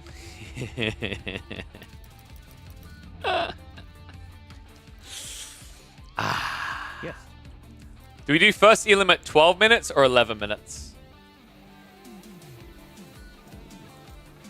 Ooh, choices. Is 12 too generous? Am I being too generous? What is the mode? We are playing Meat Grinder. Here, let me download the mod for everyone. So the way this is going to work, Meat Grinder, the player who gets the least kills is eliminated every X minutes. Your kills are based on the population value of the things you kill. First elimination is going to be at 12 minutes. Every elim, a minute happens past words. Every elimination afterwards is a minute afterwards. So 12, 13, 14, 15, 16, 17, so on and so forth. All the way through till everyone is gone. It's not just feudal only. You can do whatever you want. What we're doing different this time, we usually reset the points at each elimination. We're not doing that this time. So you can try to hoard some kills points earlier on to save yourself later on. Felt right with the fast elims. No specific unwritten rules. It's just what you see on the tin is what you get. So, who are we missing? We're missing Hosen, right? So, someone needs to invite Hosen when I leave. So, get Hosen in. It's on unit population. It's on unit population value, which is correct. Do relic conversions count as kills? No. Deletions are punished, by the way. If you delete things, you're going to find your score decreasing. So just be consciously aware of that. We'll see how that works out. And buildings do count. So I am going to leave now. Someone can get Hosin in, and we should be good to go. Don't you want unit costs? Oh, yeah, sorry. Someone put it back to unit costs. You're correct, Hosin. Wait, did he move the options? Because it used to be unit Wait, is it on unit population value? It needs to be on... Here, I'll double check. The option it needs to be on... Yeah, unit cost, sorry. Can someone, whoever's got lobby control, stick it back to unit cost? I think what happened here... It's on unit cost, right? Good. Yeah, so what happened, I think Rasselbach, it used to be the other way around, right? That's why I instinctively was doing this, because it used to be the other way around. But I guess Rasselbach saw that we were using unit cost all the time, so he switched it around, bless him. Yeah, thank you for scouting that, Hosin. I wouldn't have noticed. Like, I just muscle memoried it. I was like, this is correct. This will do.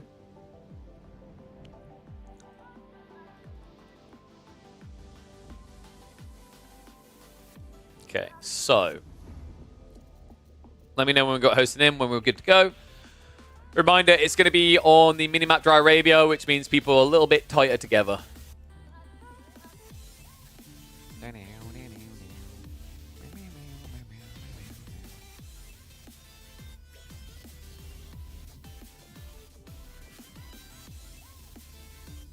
What's up, Henkra? Room for Nomad? I thought you meant the game mode at first. Like, oh, yeah, what? I was like, there might be a plan to add Nomad, the game mode, to this mod, by the way. It does not remove points. Yeah, we're not having points be removed on each round. So it's like, it's gung-ho. It's really quick. So 12 minutes first elim, every minute afterwards in elimination, your points stockpile. So killing early is worth doing to survive later.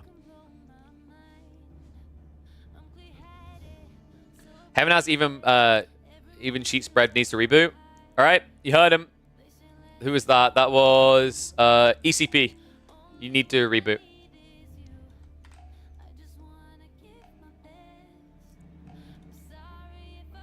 Oh, he's fine? Okay. Okay, good to go. Fantastic. All right, let's get ready.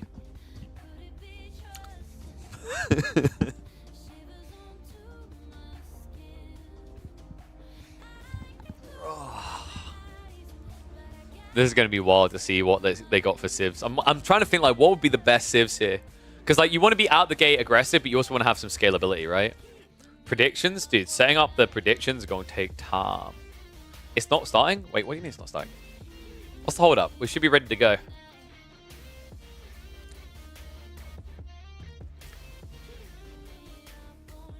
Someone's bugged. It should be obvious, right? It's whoever's not got it downloaded, I assume.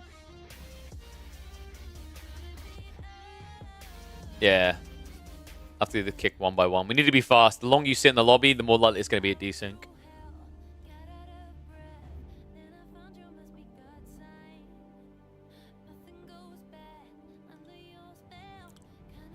Okay, it's Heaven. Okay, got you. So who will win? Wait, is there only 8 colors in AoE 4? I'm pretty sure there is, right? So we can actually get a prediction ready, easy peasy.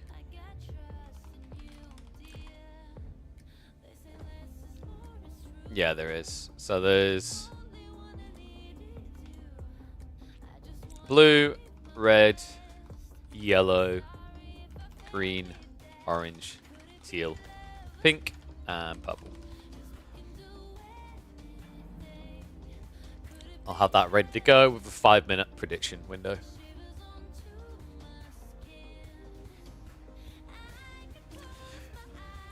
I wish I could just keep track of the lobby status. Sadly, there's no observer slot still in AoE4. I'm kind of surprised they don't have that to this day, actually. It's like a really big oversight.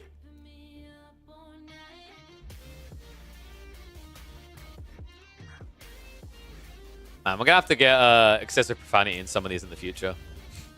That'd be cool.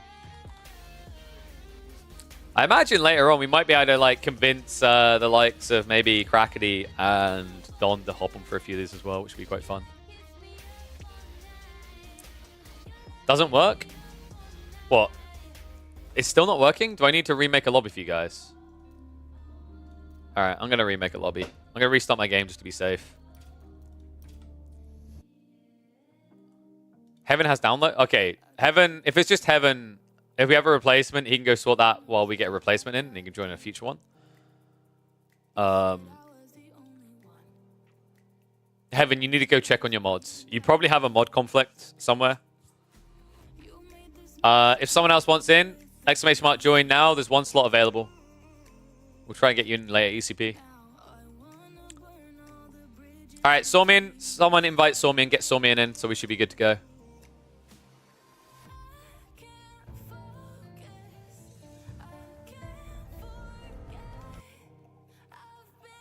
Wait, there's free slots? Why is there free slots? Did someone go on a kicking spree? What's going on here, guys? Why did Gully leave? Gully, get your ass back in. Oh, they're waiting for... Oh, okay. Oh, screw it. I'm going to do it. Like, screw it. This is taking longer to wait around. Chinese whispering on the side. I'm just going to go ahead and do it. Alright, so we said 12-1. I like that it saves you if you hit start game there. So nice. Everything else looks to be perfectly correct. Observers. Alright, get everyone in. So we've been sitting here quite a while for what is going to be a 20 bloody minute game. Freaking Nomad. Just accept that people are... Just choose a name that less people copy, Nomad. It's not hard, okay? Call yourself Kill a Stupid Pigeon. No one will use that name.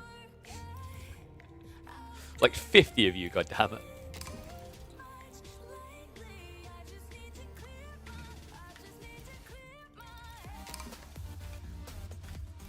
get Hosin in as well.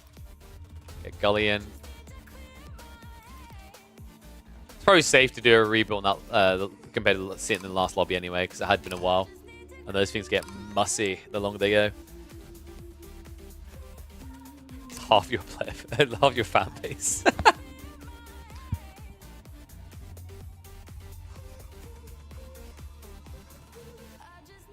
Oh, who am I missing? Someone didn't get in. Hosting Gully. Drunk. Are we missing Drunken Smuggler? Alright, I'm going to drop. When I do, someone invite Drunken Smuggler so we can get this show on the road.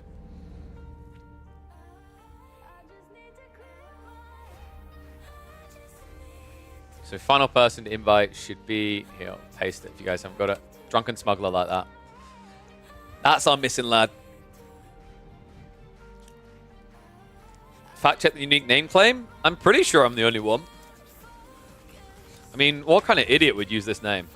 Boom! Look at that! One of a kind! But now, don't you all bloody change your name to Kill a Pigeon. I can already see the post coming up. Like, what was it? Someone I was in another chat the other day, like earlier today, and so I was like, "Well, rank you KP." I was like, "I just don't play ranked." I was like, "They were looking to grill." Don't be that person who now calls themselves Kill a Pigeon and goes and gets a gold rank, and then gives them fire, gives them fuel rather for the fire. Don't be that guy.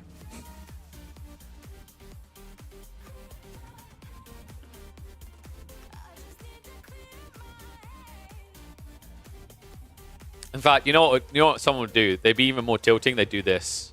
They call themselves Pigeon with a D. I don't have a D. Wait.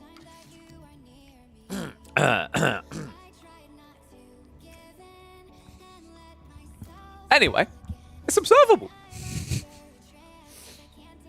Kill a Stupid Pigeon. There it is. Don't forget to that dumb cow. It's the other one you do as well. If I'm going down, you're taking him with me. Actually, don't take him with me. I don't want him down there with me. I'll take the Silver Surfer games on my own, thanks. All right. Ooh, we need to get the casting overlay ready, don't we? Needs to be on that and that. Got China. Oh my god. These OP people.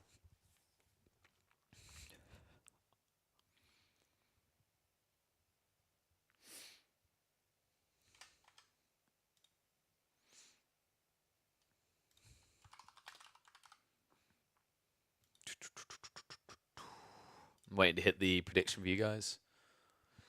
I'm predicting Hosen is last to load in again. He's got a talent for it. A propensity for slow loads. I called it. The irony is in Hosen always been the slowest to load, yet he's the one who created a 1.25 and 1.5 times speed modifier. There is something hilariously entertaining about that thought.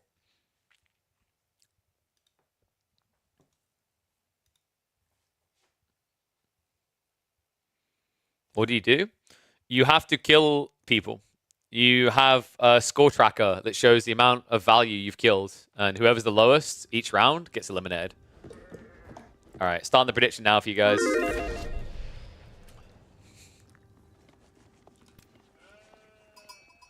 Someone has to stop me. I'm getting out of control. It's more meat grinder mod. Only this one really is taking the cake. Every 1 minute, someone will be eliminated, starting at 12 minutes. One and all, welcome back to the community action. This game has several conk-level players in it.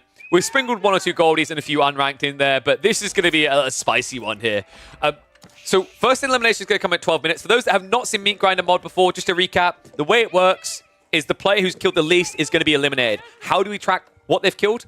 By the value of the things they kill. So if you kill a villager, worth 50. If you kill a scout, worth 70. If you kill a knight, worth 240 resources. Your goal is to not be the lowest, but I've done something extra spicy here. Normally, when we've been playing this game mode, we reset the values when someone's eliminated. We have not done that here. Instead, your value will accrue across every single period. It only made sense, guys. Like, I'm giving them a maximum of 90 minutes in this game. This is going to be a free-for-all that is under 20 minutes long. You don't get to say that often. We are, of course, going to be on Kayu's creation, the minimap Dry Arabia, just that we have the right size to make sure that this pacing is fair. And we've got some interesting players in the mix. We've got Arctic Jackal over here. We've got Rumpy coming in as well. Sormian. A lot of these people played in these already. Hosen, one of our modders who creates mods for us. Gully Deckle, our highest ranked player, I believe it is. Next to him is going to be Nomad, who's also a conk level player and a free-for-all aficionado. Drunken Smuggler, and then finally rounding us out, we've also got Lamette coming in here. So I think everyone who's playing this, maybe Bob, Drunken Smuggler, I'm not sure if we had them in some free-for-alls before. All of them are known commodities in our community games. What is going on here? For a moment, I had to check. I thought that Gully was playing the Roos. He's not. He's just being something here.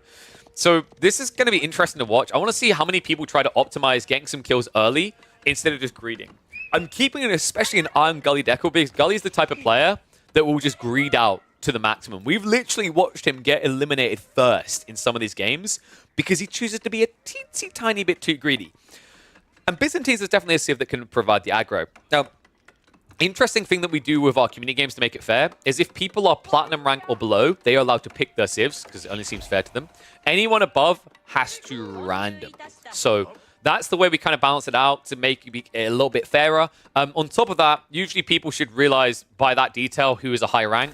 If you pay attention to these community games, when you're getting a lobby and you see someone staying on random, alarm bell should be going off that might be a big threat in the game. So 9 minutes out. Rumpy has actually managed to find something. So Rumpy, where is he? He's up in the red. He must have killed a villager, right? Wait, with what? Did he... Oh, he's playing English. So that's the power of the English, guys. Survived the first round just by using your short bows. Looks like he probably sniped a villager of Arctic Jackals that was on the gold. Arctic on the way up into village in the meantime. This is pretty loose and risky to play the way Rumpy's done this. Wait, what is that lumber camp? For the straggler tree efficiency, guys. Looks like a little bit hesitant. Do I go for the northern line, the south line? This could get a little bit rough, actually, for them. Playing that far out your base, I'd honestly love to see Yuumi. It's probably going to be Onibagisha coming out, though, from Arctic Jackal. And just a few of them could easily club down several villages. Meanwhile, elsewhere, what is this bloodbath? Lamette, he's the Chinese. He went for the Barbican Rush. But the reaction out of Drunken Smuggler.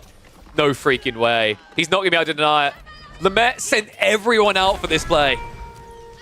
Did he keep anyone at home? He kept 2 villagers at home. Oh my god, and now Drunken Smuggler just needs to get out of range. Now, funnily enough, if he actually left Jeanne d'Arc behind, she'd be able to tank a lot more of this. Drunken Smuggler's got to be happy with that, though. Lemaire lost quite a lot, idle time included, and now you're close to your base back to gathering sooner, right? The only real play here now for Lemaire is to gather gold, and you don't have enough food workers at home to sustain that. So, pretty ugly circumstance for them.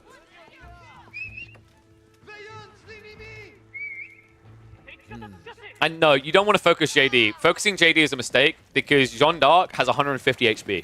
She is so much harder to kill than villagers here, and she heals. It's the worst thing you can do at the early stage. Oh my god, dude, really? No. Come on! Drunken Smuggler, come on! Wait, is this Barbican in range of all the sheep as well? Lemaire right now is the villain of this story.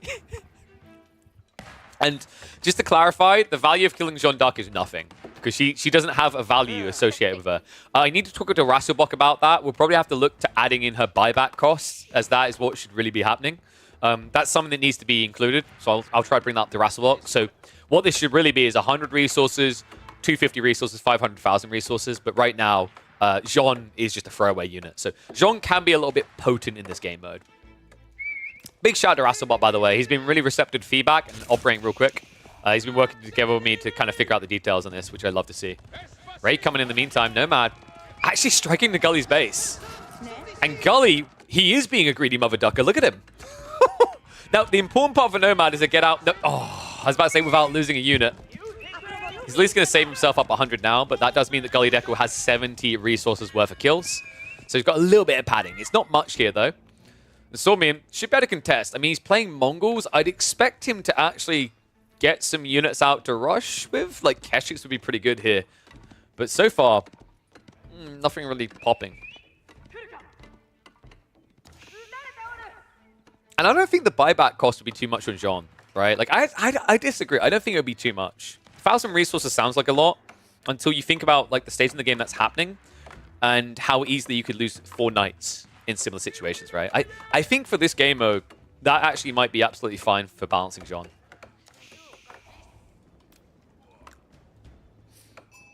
So, Gully, how are we looking in this game? Are we going to be cooking? Because right now, he has got no mercs, right? Like, he hasn't made a choice. Okay, he went into the Western contract. Lombos haven't come out yet. He needs to get some Limitane out, though. The problem is he's next to a French player, so you know you're going to get rushed by knights here. And the thing is, he knew about this much earlier, right? Like when he contested the deer area. So he knew that he was going to be up against heavy cav. Just seems like Gully chose to play the turtley mode. The reason this can be efficient, by the way, is like the logic is if you're getting dove by an opponent, you're probably going to survive the elimination round. Because while they are killing, you are also killing in return. Like this dive right here into Drunken Smuggler's base that is already completely chalked, by the way. Drunken Smuggler is at least going to get some more resource worth of kills here. Unfortunately, Drunken Smuggler's pretty much dead. This is just brutal right now. I can't believe Nomad. It was already a hard enough game after what Lamette done, but this is just guaranteed that Drunken Smuggler is going to survive. But I don't think he's going to be our champion at the end of everything. Some weird balls coming out from these two players. Looks like Arctic Jackal got a little bit of trade back. Rumpy has found some additional kills, but it is going to be the Onobugishi and the Samurai we were talking about earlier. And Rumpy, what is... Wait, why is Rumpy still in the Dark Age? Wait, what? And why are there Magadai? Wait, what? So Sawmin built Magadai when his neighbor was an English player, which is just absurd to say out loud. They are now safe. Gully is the one facing elimination. Hosin does need to get some kills, though. He fast-castled. Okay, this is actually a really good timing. In this matchup, Hosin can beat out the Japanese, beat out the Byzantines, rather. Japanese just spam very effectively at this stage in the game. They're a Zergy Civ, and they will out-Zerg a 2TC build from the Byzantines, especially when you remember this Byzantine player also was idled up by Nomad.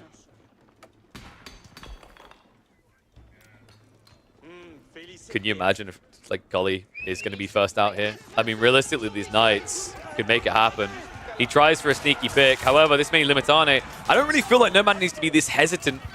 He actually just saved Gully. Gully now up to 310. Hosin needs to make a move. Is he going to take the easy choice here? Sawmin, who should be weak against this, Or is he going to try to contest Gully directly? I feel like you want to deal with Gully, right? Like, taking out the weaker players seems logical, but it's just giving Gully more time to get away with his greedy approach. And here's the thing, like, if I'm in a game like this, I don't have God Vision. Remember, they can't see each other, they can only see this info. I'm going to be thinking, oh, it's another game where Gully doesn't have much in the way of points. He's booming again. He always does these booms. We've seen it before. We've literally seen him go out first because he done a Marley and Cow boom and forgot the time and then got dodged. It's kind of a similar thing happening here in the Byzantine form, right, with the double TC. So I hope they kind of sniff this out. Otherwise, Gully's going to have a very strong position to move forward into a later phase. But remember, you're not safe for long. Being second from last is terrible here, considering that would mean in 3 minutes' time you'd be eliminated. This game is going to be so fast. I'm waiting for it to just kick up. This is going to be absolutely mind-boggling. Like, Drunken Smuggler might actually survive quite a few rounds because of the way we formatted this. Reminder that it's not going to reset. The moment that a player is eliminated here, these scores will remain. And then the next player gets eliminated a minute afterwards. And then a minute afterwards. We're going to finish this game by, I believe it's going to be 19 minutes, right? Or 18. 18 minutes, I think it is. Jesus.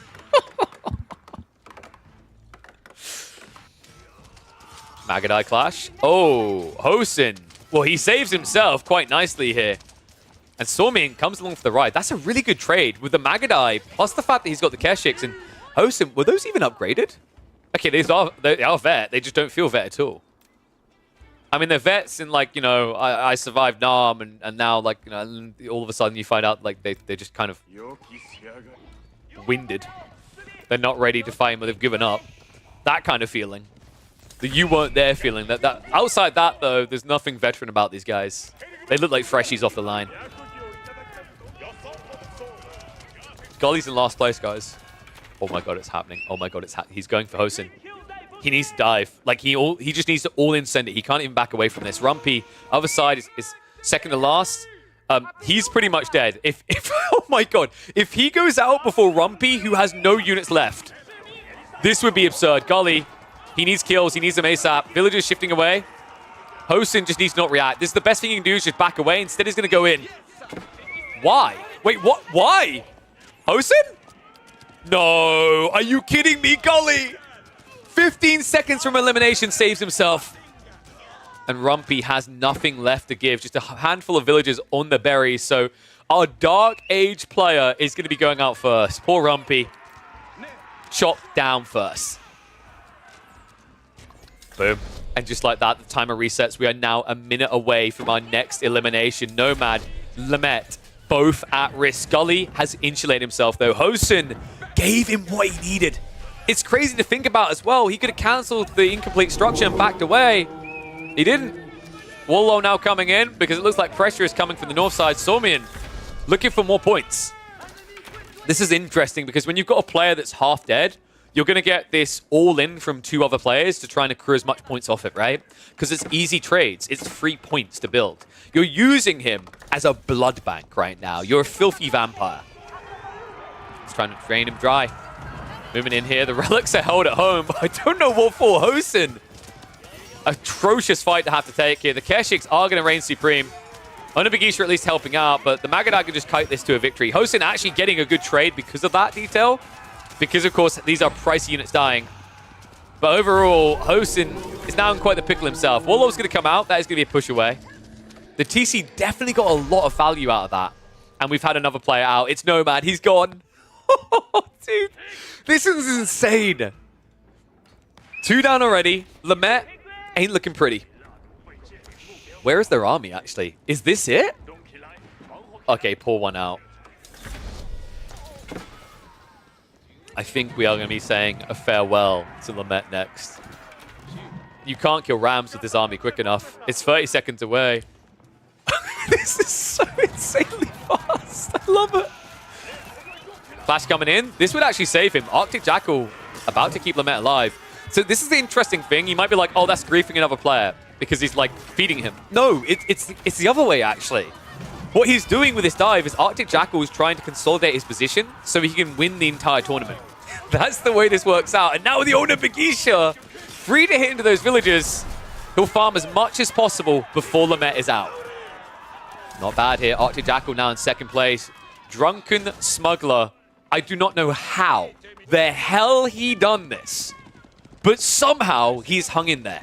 He's got Jean level 2. He's got the Knights.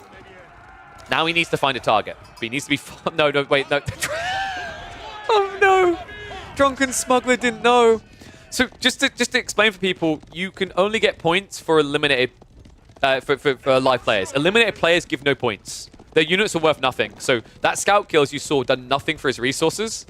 And Drunken Smuggler now has a problem. He needs to dive right away into Gully Deckel's base.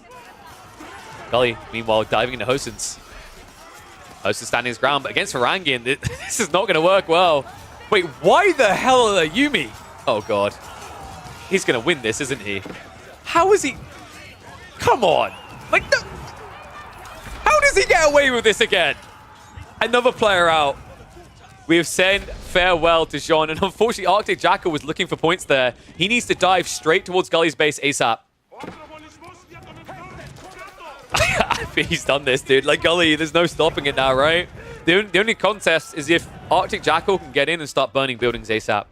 This is going to be tight for him. He's at least safe for another 1 minute and 30 seconds. Sormian has just given up on life, it seems.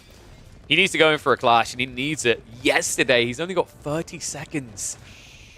I mean, I would maneuver Arrow straight away. Like, you need to maneuver Arrow right now. This is going to be too late. Brutal.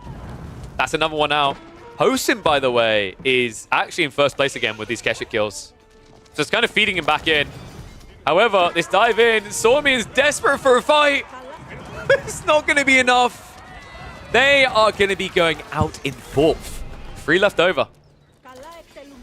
And here we go. Arctic Jackal now in. He needs to be quick about this. ASAP. Houses are not going to be worth much. He actually needs to fight. Gully Deckel's coming back now. Gully now has first place. Hosen, he needs to find a way to strike. He's just dead in the water right now. Arctic, this is about to be a really bad fight for him as well. The many longbows and Varangian easily able to clash with this. Landsneck now even being added in. I mean, this is it, dude. This game is over. Gully Deckel, there's no comeback now. I can't believe this filthy 2TC eco-booming son of a gun got away with it again. When will they learn? Arctic Jackal definitely out. He's trickling troops across. It's just not going to be quick enough now. Hosen, he's the last hope. However, is it much of a hope?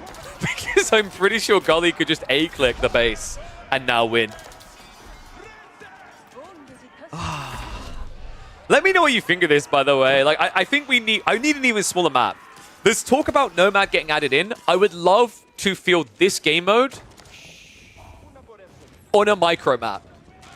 Because then it's not too big of a map to cross. We might try the 1.25 simulation speed, because I think that helped a lot with maps this size as well. This is quite interesting. It's like a completely different style of gameplay, where you have to think about your early timing as well as your late. It's not just about barely surviving the early rounds. You could theoretically win the game off of your presence in the first rounds of eliminations.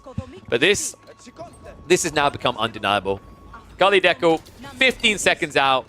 Almost a 3,000 resource lead. There's no contesting it. Hosen, he put up a good fight early on. He actually looked like the person who was going to be poised to take the big victory, but that north side fight may have cost him a bit too dearly. Gully Deckel cruises through to the dub.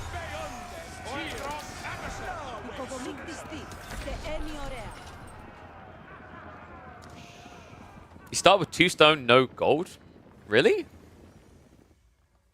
I feel like there should have been options nearby. You sure you just didn't scout them? Because that was the plentiful spawn, so there should have been good options. You did have gold? Yeah, I'm pretty sure everyone had gold. You got no gold on your sight range? This is the... Wait. Yeah, but you had gold. Like, I can literally see on the map. It was right next to your stone. That's fine. Yeah. Oh, sight range. Well, yeah, but you scout around in that situation, right? I love it. I think so, anyway. Because there's loads of gold for the people. Still unfair. I mean, I'm sorry, but I don't know what you want. Like, the goal of these modes is not to be perfectly balanced. It's never going to be perfectly balanced. It's a free-for-all. There's nothing fair about free-for-alls.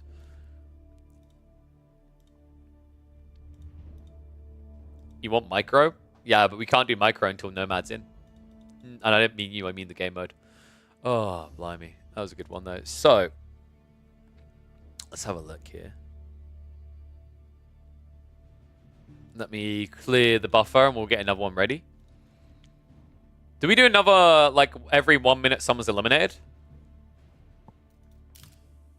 I think that wasn't actually too bad.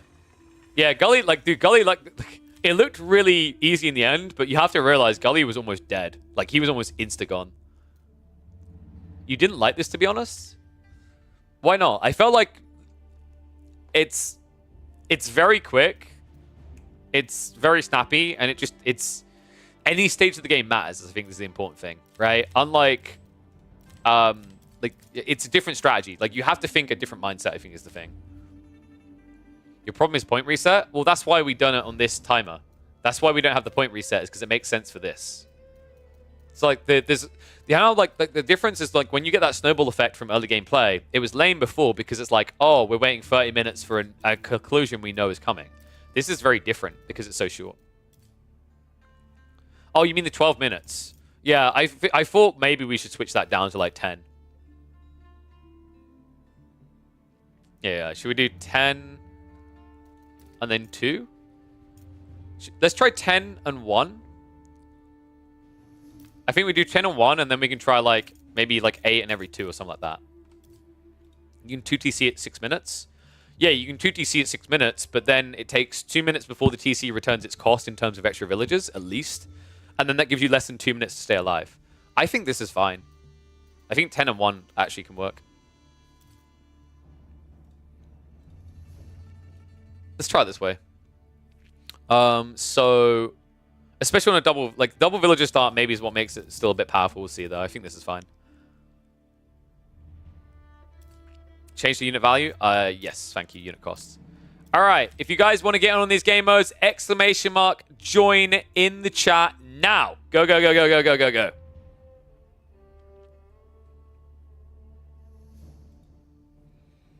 Okay, Rumpy, you are in. Our forever Dark Age boy is in. That game. Krent's in. Sawmian's in. Nomad is in. There's so many nomads to load that it actually stalls my game. I can't believe it doesn't filter by online as well. That's so weird to me. Hostin, you're in. Lamet, you are in. Chris, you're in. And then I think we have one more. Gully just about made it at the very end. He'll have to be invited after I leave. Do we do minimap dry raver again, or do we do the chaos one? Does artifact turning give points? No.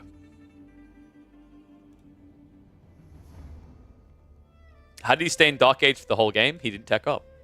Yeah. Yeah, he legit just didn't tech up, actually. That's basically what happens. He shortbow rushed the Japanese player next to him. Tiger time. Whoop, whoop. Oh, yeah, wait. What color was Gully? He was yellow, right? Was it yellow? I think it was yellow. Gully, you were yellow, weren't you? Yes. Okay.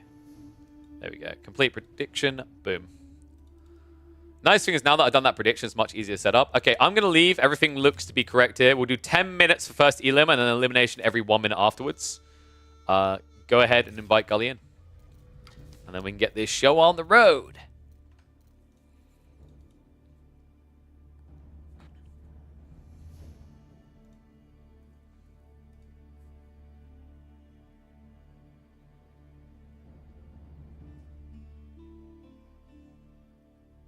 When's the patch? Is it like an hour and a half, I think? Got like an hour and a half until the patch, theoretically, right? Like, if it's going to happen, it should be happening about then. So yeah, I'll probably go to eat. I'll leave a replay up while the patch is happening, and then we can come back and probably do some more.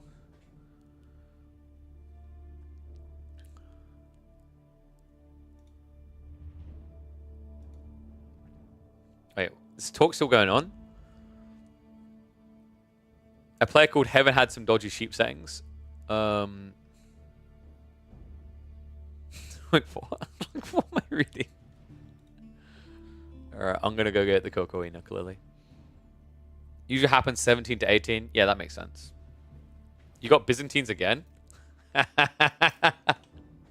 Dude, what? What are these randoms? What? Double HRE and Order of the Dented? Double Iobids?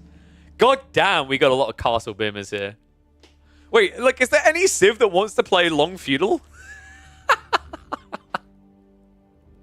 Is everyone just going to be rushing castle here?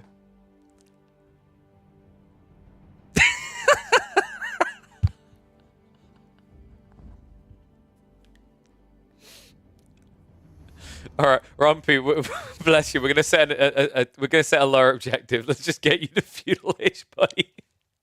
That last game was rough. Hopefully, this start is a bit better for you on this one. Oh, bless him. There's like one guy that can cheese you in feudal. That's it. I mean, that's some improvement, Rumpy, considering like a lot of these guys might be fast castling.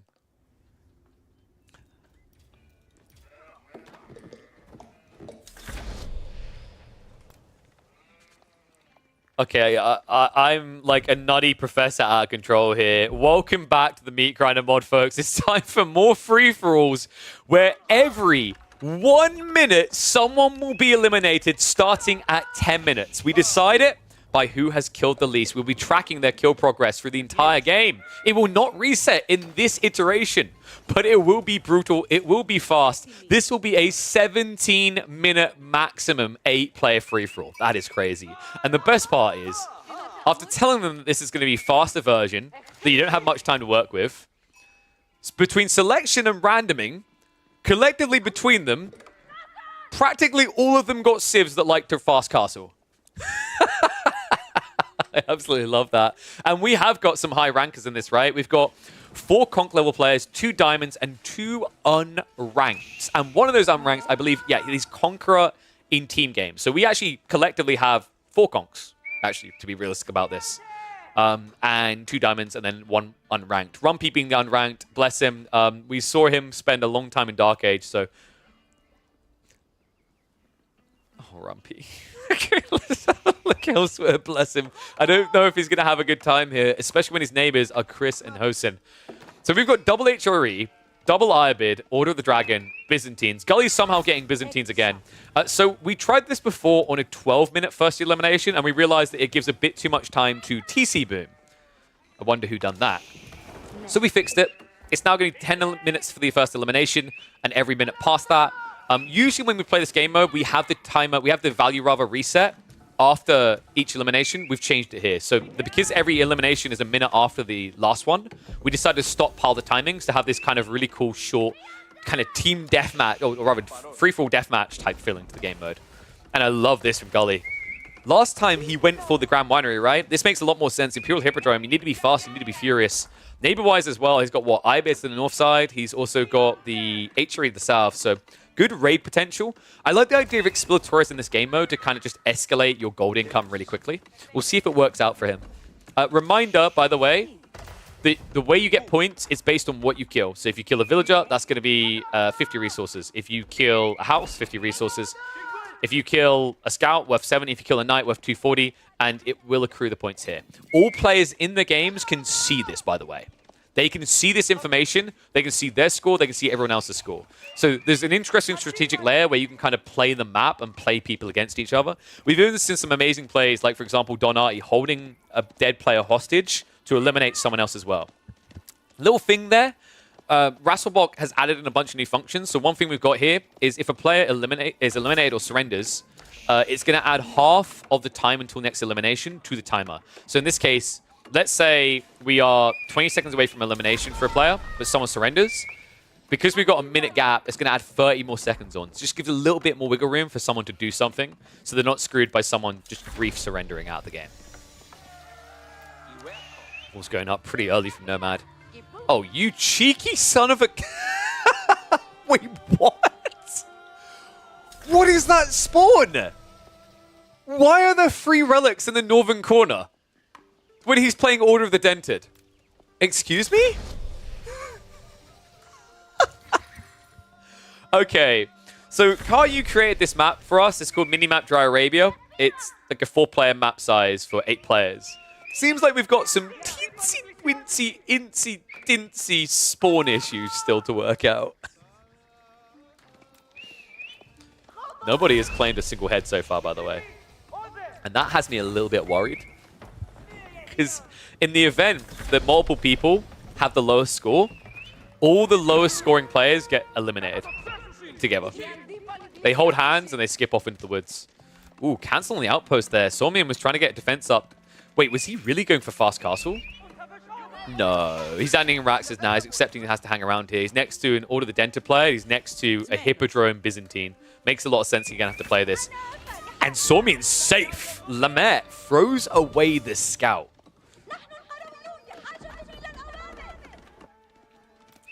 Meanwhile, Lamet actually going into the Horseman. The amount of people that I'm expecting to play cavalry here, I actually think this kind of favors the spin builders in the early game here, right? Because it allows them to kind of protect themselves more easily and get some freebie kills on some high-value targets. It's like, you know, it's interesting to see the different balance, because when you escalate the kill phase of the game like this, some civs are probably going to look a little bit better than others, ones that kind of have premium access units at the beginning of feudal, like, for example, English with Lombos. But I do think it's possible for most civs to still play, and we've seen that already. We've even seen people being able to get Castle Age and get a few knights out to actually save themselves from elimination. Krent. Wait, Krent? Dude, I called it. I said some people would just rush Castle Age. Krent, our former gold turned diamond, is on his way up into Castle Age already. He's only got 4 minutes and a bit to work with here. But considering he's pumping Palace Guard already, this is going to work out fine for him. He's already scouted that Hosin is gathering resources away from home. This is a vulnerability point, because Hosin has also gone for that Castle Age rush. So much so, he doesn't even have Wheelbarrow, a detail that Krent can notice if he just clicks on these villages. And yes, this is a Shaolin Monastery. So expensive unit, but also fights back really well. This is a rush for the relics in the center. And it's crazy because remember, Nomad blocked this one off, right? He walled it off. So the easiest grabs for Krent are inaccessible in this game. 2 relics now on the way home for Hosin. And I don't know where Krent's response is, right? The Rax wasn't supervised, so the initial Palace Guard aren't coming out quick. A little bit surprising. I felt like he had enough resources to get them out quicker than this. Lamet, in the meantime, actually has struck back, so it looks like he found a few kills with the Horseman. In fact, I think, did he pinch one of Gully's Horsemen, maybe?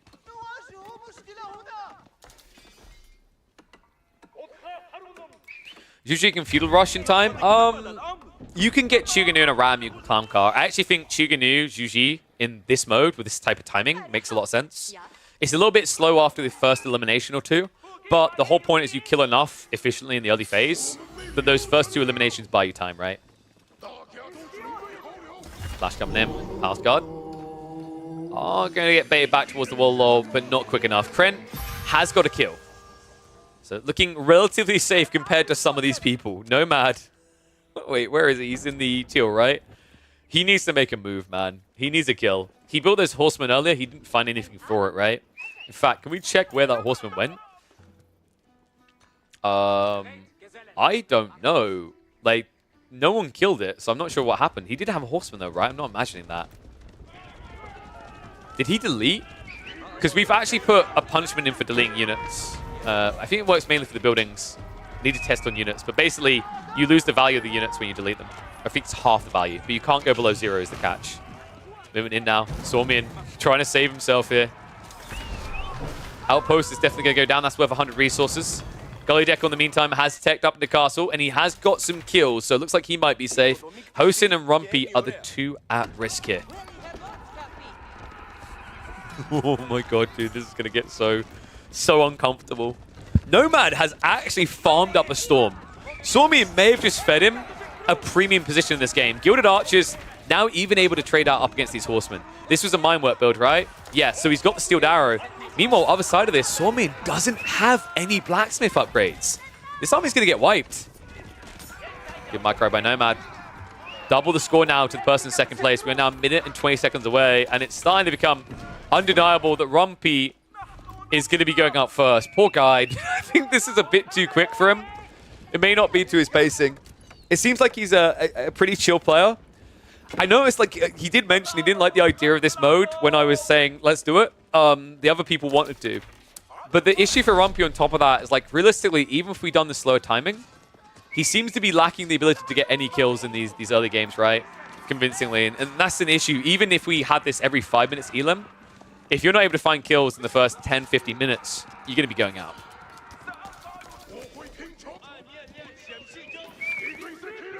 Pull one out for the lad, though. 40 seconds out, and now he has to get 220 resources at least. And that's if he just wants to drag Hosen down with him. Needs more to survive.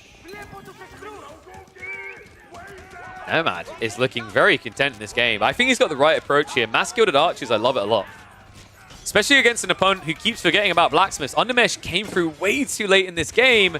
Villagers now being pulled to deal with the outposts. For some reason, I guess no chill is the answer. Nomad absolutely farming it up. 2,350 when nobody else has broken 1,000. A good, strong way to start off a game that is already halfway through to its completion. Pull one out for Rumpy. Next up in the chopping block, Lamette needs to find some heads soon. Outpost's going to go down. Villagers also in trouble. Gilded Archers are just machine guns when they get to stand still like this. The Villagers not going to be quick about the breakaway. Not able to be. Also some throwaway on the Horseman here, right? Like, this spawn is kind of ugly. Rally points need to be changed. Lamette contesting into Chris's base. Chris doing pretty well in the trade here. He was greedy as all hell, though. He went for the car stage rush. He actually went for the logistics wing, which... Wait, why? Why? What? But... Oh. Chris. Oh, buddy. Did you really think in a game that had 2 HREs and an Order of the Dragon and another Ironbid player that at 10.5 minutes there would still be relics left? I mean, I guess the healing's efficient here. Lamette didn't survive that trade.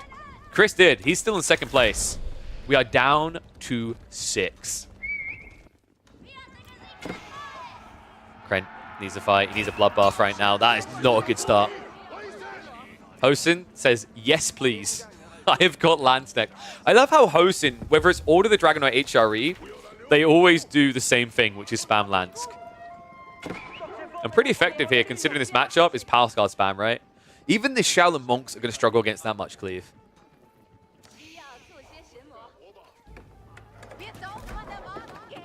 Nomad. Pretty chill right now, for good reason, right? He's got at least 2 minutes to work with. He's on his way up now, finally, with the Burgrave. I really like his comp for this type of format. The Gilded Archers can do a lot of work.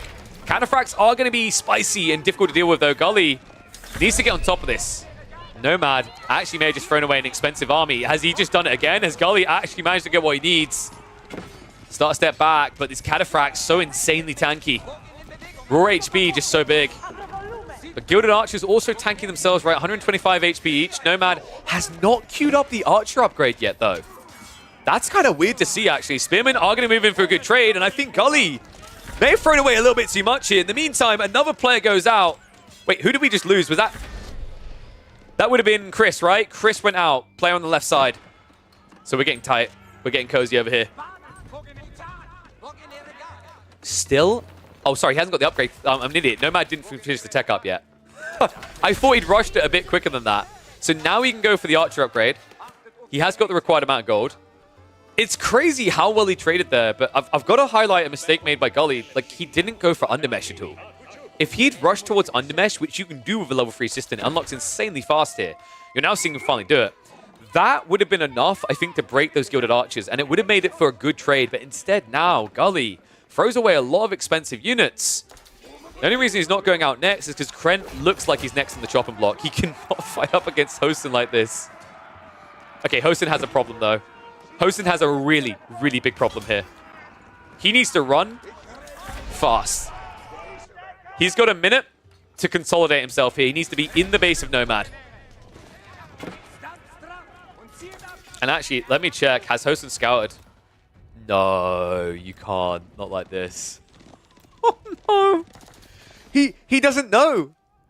So, little tip, right? When you play this game mode, I think it's absolutely paramount that you keep scouting. You need to reveal the entire map because it's going to matter. When you're down to the final 3, final 4, if you don't know where the final players are, right? Because you can see their names, you can see their colors. You would have scouted them. You'd be able to tell. But for Hosen, he's barely seen any of the map.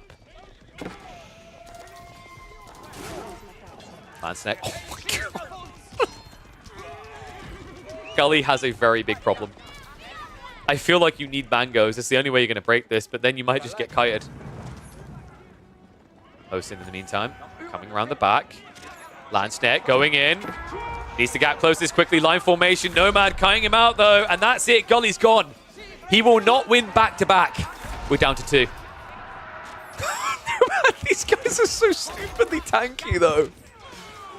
The Landsneck. The backstab comes in on the mid-arms. That surely is it. Nomad, there's no way. There's no possible way he loses this now. Great micro. He sniped out all the Landsneck that Hosen brought with him. And now Gilded Archers, sure they're not the best at trading here, but they're not terrible either when you got the +2 upgrade and your opponent only has the +1. Landsneck to sweep up the last of it, and that is going to be GG. Well played, Mr. Nomad. I think this is his second game ever of the Meat Grinder mod. And he impressed me. GG comes out. He is going to claim the dub. Early aggro into a late win.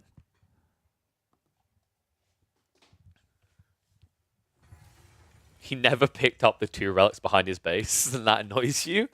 I mean, dude, that's just like, that's an unfair advantage. He's already stomping the game. Why would he take more, right? I mean, I'm just going to say it. Flat out, this crap is fun. Do we try this with simulation speed?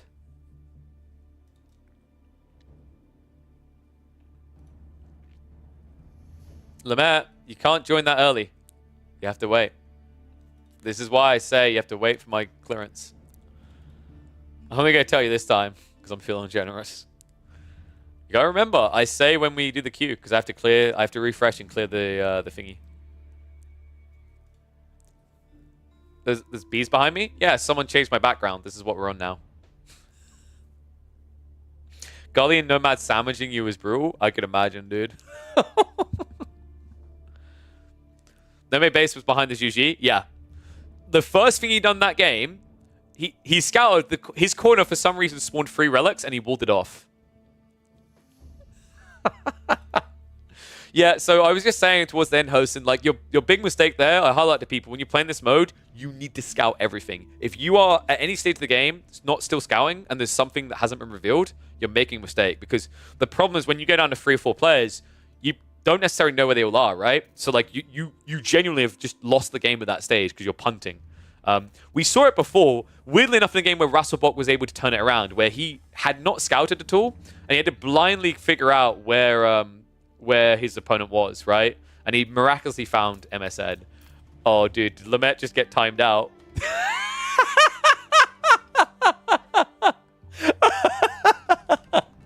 Oh my god, dude. Oh, 5-minute timeout. Wait, no, sorry, that wasn't...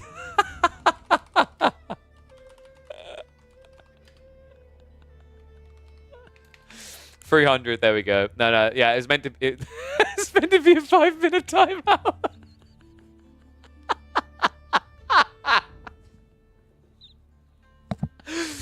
Alright, he better pray it takes me a long time to set up this lobby. Oh my god. I can't believe you've done that to him. I mean, that's one way to clear the field. 10 minutes? No, I do the 5 minutes. Wait. Are we actually going to have enough people?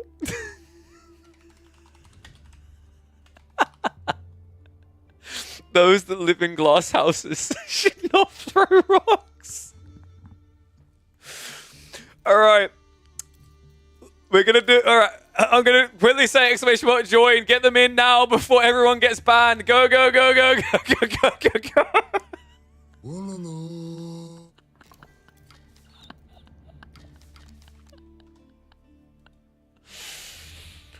Oh my god. And Lamette, you did not join, my friend, because remember, I refreshed the queue before I said join.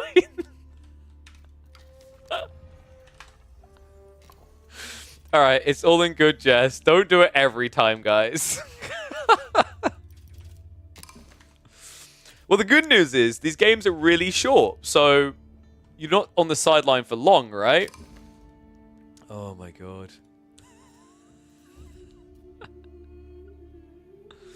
Is this where I make it a longer game? And they're like, no! Alright. Let's get Ezra in. I'm surprised no one banned Nomad, considering how easily he won that in the end. I like how someone's like, Gully needs to go straight away. Boom. Alright. We got Kavat. And then the final one in was Host. And I think ECP, you were just a... Wait, no, sorry. Kavat's the final one, right? Let me count. Yeah, Host and ECP, you're a teensy bit too late there. Looks like the others beat you to it. So we've got... Kavat's the final one to invite after I leave. Let me just double check all the settings are good. Still can't believe that. Do we have to play Meat Grinder? Yep, that's what we're doing.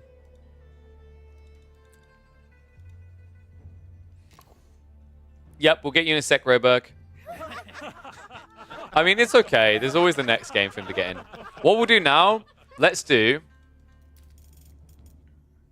8-min first elim, then every 3 mins. How about that, guys? Does that sound good?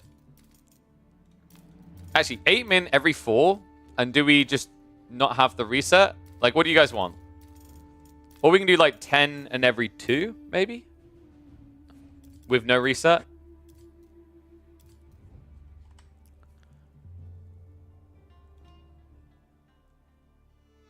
$8 and 43. All right, calm down, mate. 8 and 4. 8's kind of interesting. Do we like? But if we do 8 and 4, do we do the reset? I think we do the reset, right?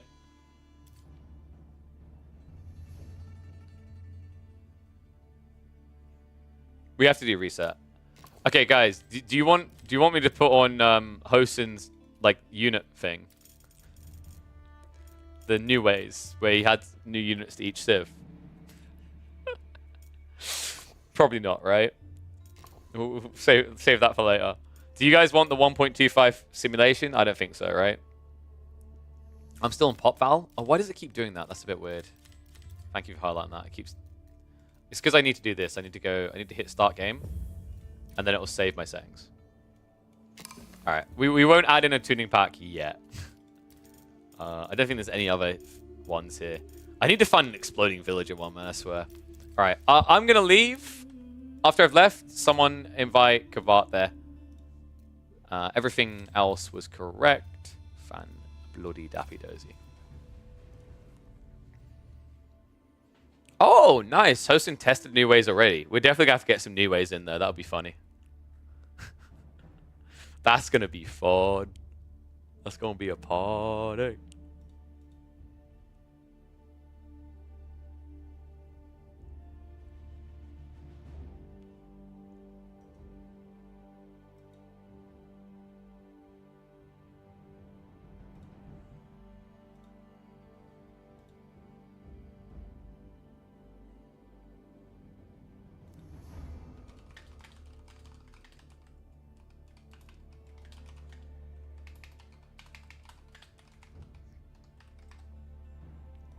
I just got atted about like something and the person hasn't told me what it's even for. They've like spammed every channel in regards to something I work on. And they haven't. Alright, bye. Didn't hear you. Enjoy your 5 minutes. Is there a way to change your default timeout behavior? I don't like 10 minutes. I like 5 minutes. 5 minutes is good. Oh, have we started? We should have started, right? No? We still not... Wait, I have got someone added, right? Yeah, I got Chris.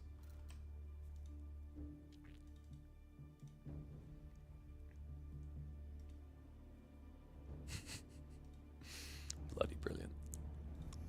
Oh, music. Lobby music. Is there a reason we haven't started yet? Is Kavat in? Time him out again? I mean, that's not how that works. I don't do things for free.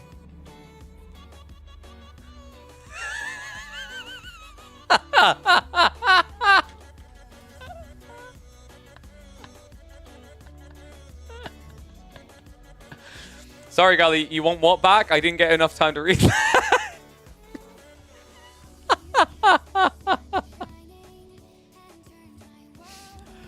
Oh, did anyone catch what Gully said there? The message disappeared. What do you mean it doesn't start? Wait, have we got a problem? Someone not loading properly?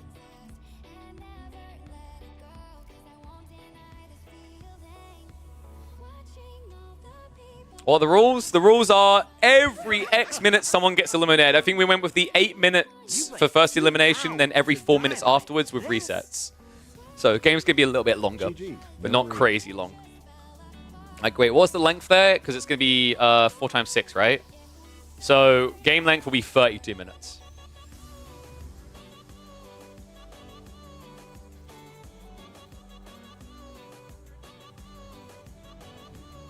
Are you still there? Oh, Ezra, have you not played this at all? The way it works is that the player eliminations are decided by who has the lowest score. You get score by killing enemy units.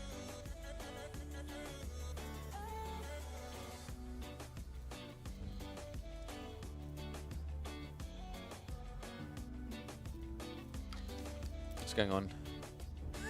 He's getting spammed by Gully. Oh, so let me go ahead and ban him as well.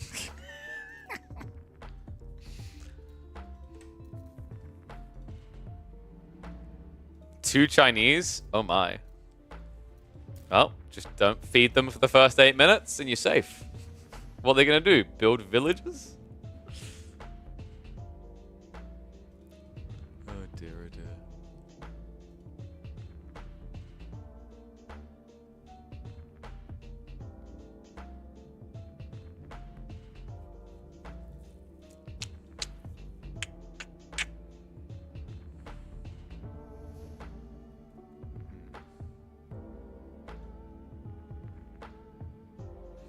I'm wondering actually, because my partner said we might be eating a little bit later, so we'll figure out whether I'm gonna like go all the way through and come back and cast more, or we'll just do more of these a little bit later in the week. We'll figure it out. Because I imagine a lot of people want to like watch the patch being played, right?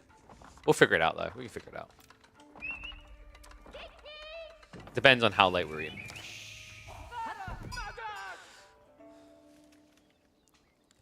We're at it again. It's time for more meat grinder, folks. That's right. Every X minutes, someone gets eliminated. In this case, it's going to be the person with the lowest score, 8 minutes, and then every 4 minutes afterwards will be eliminated from the game. We are going to be playing this with the reset on Elim, and this is going to be a bloody lot of fun. We've actually removed Gully Deckle. It turns out that my stream found a very creative way of blocking Gully Deckle from getting in. All they had to do is redeem the timeout live on Twitch, and then he couldn't use the join command to get in the queue. So we've still got some high-level players here. Just checking it now. We've got 3 diamonds, 3 conks, and 2 unranked. One of those unranked is Nomad, though, so he's a conk level in team games at least. He plays a lot of free-for-alls, right? So this one should be fairly balanced. I don't think we've got like a broken, clear contender of someone to just take the lead and dominate the game. And we've got a nice spread of civs here, actually. Roofs don't really come out much, but Krent has opted for them. We've got double Chinese. Remember, the way this rule set works is if you are plat or below, you can choose your civ. Above, you have to random. That's how I've set this up. Juji, Delhi, English, Japanese, and another order. Wait, how? Okay, I'm going to remind me at the end, chat, to question Nomad on this. He better not be picking his civ. He better be randoming, because I know what his rank is on his main. He better not be using my rule set against me here. Because Nomad is definitely... I've seen it before. He's either Diamond or Conk rank, so he's definitely high enough. Is he really just lucking out and randoming each time? That's crazy. Because he just had Order the Dragon, and it looked slick on this game mode, by the way. The Gilded Archer timing was aggressive and egregious. Already, we are only 6 minutes away from our first elimination. The reason we can run such a low timer for the first elim is because this map is quite small. The funny thing about starting the first elim at 8 minutes is it blocks the player that chooses to just full boom.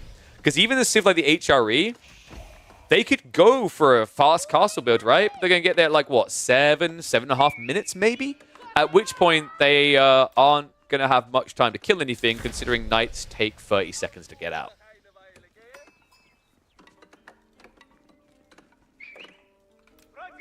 So let's see who's going for some egregious plays, because we have got double Chinese, right? So we need to keep an eye on yellow and orange. Okay, so orange is actually not being disgusting with their Barbican.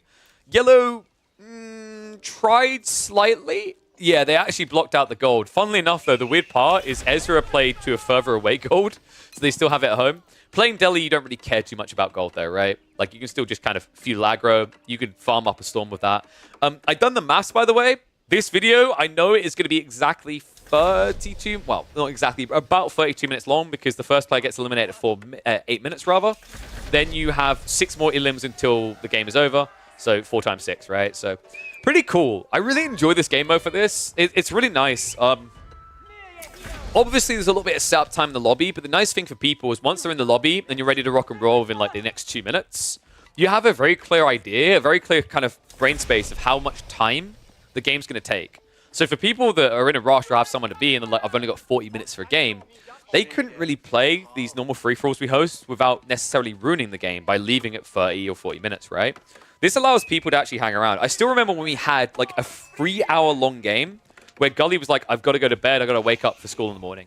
And he just had to leave, and it kind of ruined the balance dynamics. That's a cool thing about this game mode. You never have to worry about that.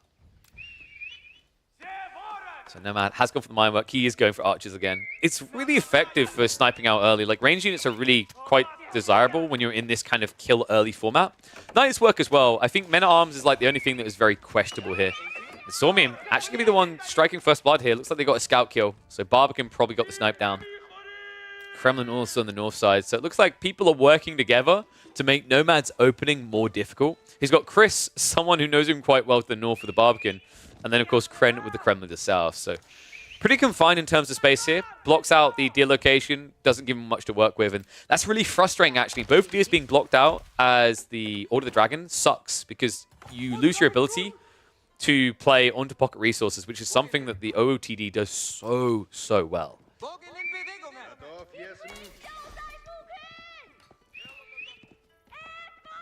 Meditation Garden. What did he get in the end? Ooh.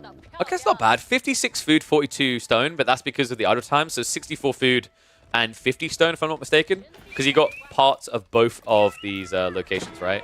So this is Julie. Yeah, Julie, she got... Actually, she got the full both. So that's pretty damn good. Going to need it because they are getting pressured already by Ezra. I don't know why we're getting a little bit of lag here. Good lord.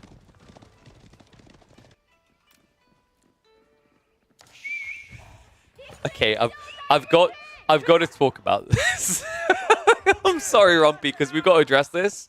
Rumpy was complaining the game is too quick, and he was highlighting that he's still, like, he's only reaching feudal age when people are reaching castle age, and he doesn't know how they're doing it in 7 minutes. Rumpy, for when you watch this back, this might be part of the problem, my friend. That is not a mining camp. That is a house. These are English people, not dwarves, okay? The mining is not the home. Oh my god. But credit to him, he did get out of Dark Age here. He's in feudal.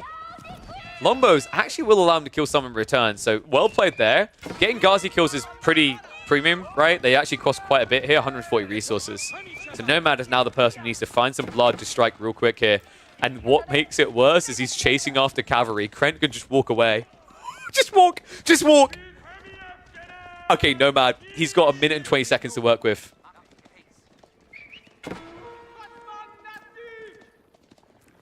He's trying to wrap onto the main of Krent. Krent just needs to not feed. That's all he needs to do. Krent, just don't feed. And luckily for him, the villagers are able to get away as the archers decided to attack a house. Oh, no. Wait, does he not have... He doesn't have Steeled Arrow. Oh, my God. He's desperate for it. He's thirsty for just 1 kill to stay alive. Is he even going to get it, though? No way. He barely gets it. But now the villagers... Nomad's panicking. He doesn't know what to do. Oh, my God. He might survive. But, guys, this is not surviving. This is ugliness. And it looks like now Chris is the one who finds himself in quite the pickle because... Why? Wait, why are you going Song? Where are your units? Chris, come on.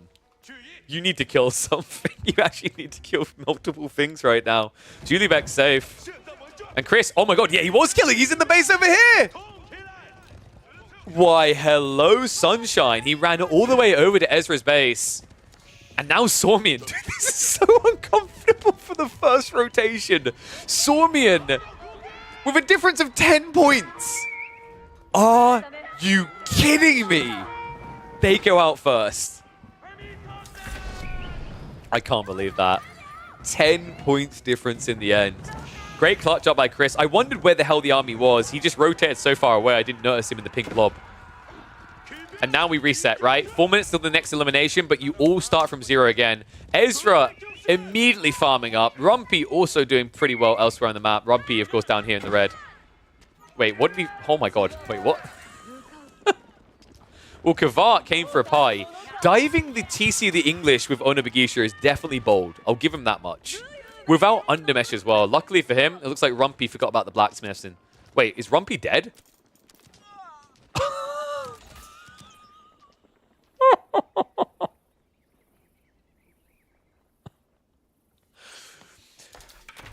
Now, this is an improvement for Rumpy. They made round 2, okay? Which, in fairness, like that's miles better than their last best performance. Like, this is an improvement. This is good for them.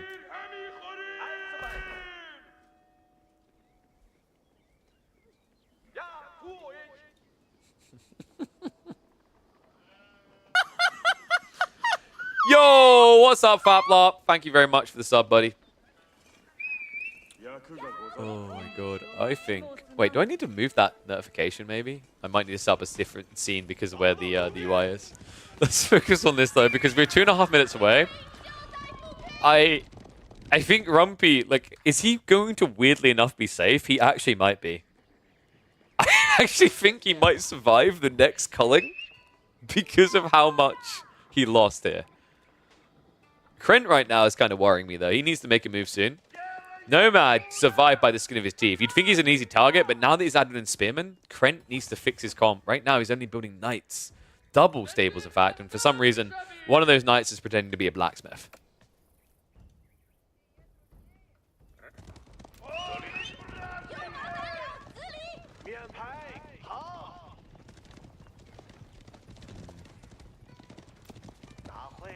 Knights now rotating again. But what are you going for here? Can you actually go into Chris's base, maybe? Also, people asking about point redemptions. I'm not doing point redemption. Like, I'm not doing timeouts midway in a game. I'm not tracking that. All right? So you know what you do? You flame Cow and Crackety for not living 24/7 in my chat. They need to be better mods. Shameful. Ezra's got a pretty scary army right now. Like, 680 as well. He doesn't need to throw anything away.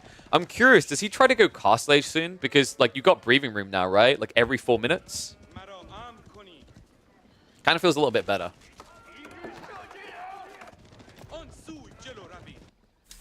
Julie down here. Julie's actually impressed me. Like, she has a very kind of, I would say, eco-boomy approach when we watched UG before, but she's getting involved. I love how this game mode just changes how people operate.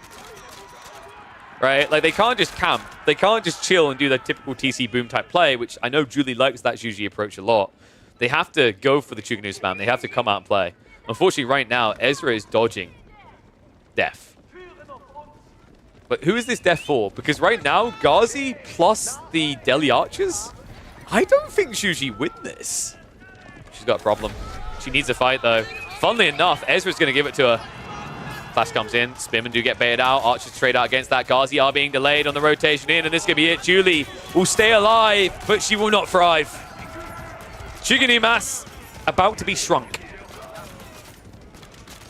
Krent. Oh no, are you kidding me? 10 points? He's gone. What is this? I can't believe this game mode right now. That is 2 people being eliminated with a 10-point difference. That is wild. And now, seeing as I've got a little bit of time, thank you, Farm Man. There we go. We got the timeouts in. Shout out to my boy, Farm Man. So, there's no way Nomad wins this entire game, right? Like, that's where my brain is now going. From the position he had at the start, this should be impossible, but this is starting to look better. Like, a fight against just the Chinese, then again, it is Castle Age Chinese with Palace Guard spam coming in. I've got a feeling Nomad is not going to like this fight. Looks like he does back away in time. Actually, Chris, feeding over another round. Nomad needs this as well, remember. He idled all his villagers early on. He lost several of them when he tried to dive in just to survive round 1. He's in a very uncomfortable position. Elsewhere, Julie, of course, did survive that round, but not pretty for it, right? Like, army got reduced to nothing. This is where you can start to lose a lot of eco to regular raids coming in. Wait, Kavat?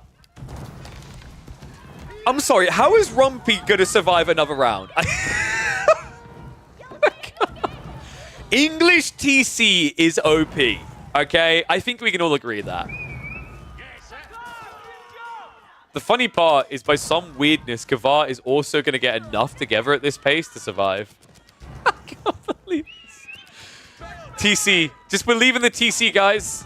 He just needs to survive another 6 minutes.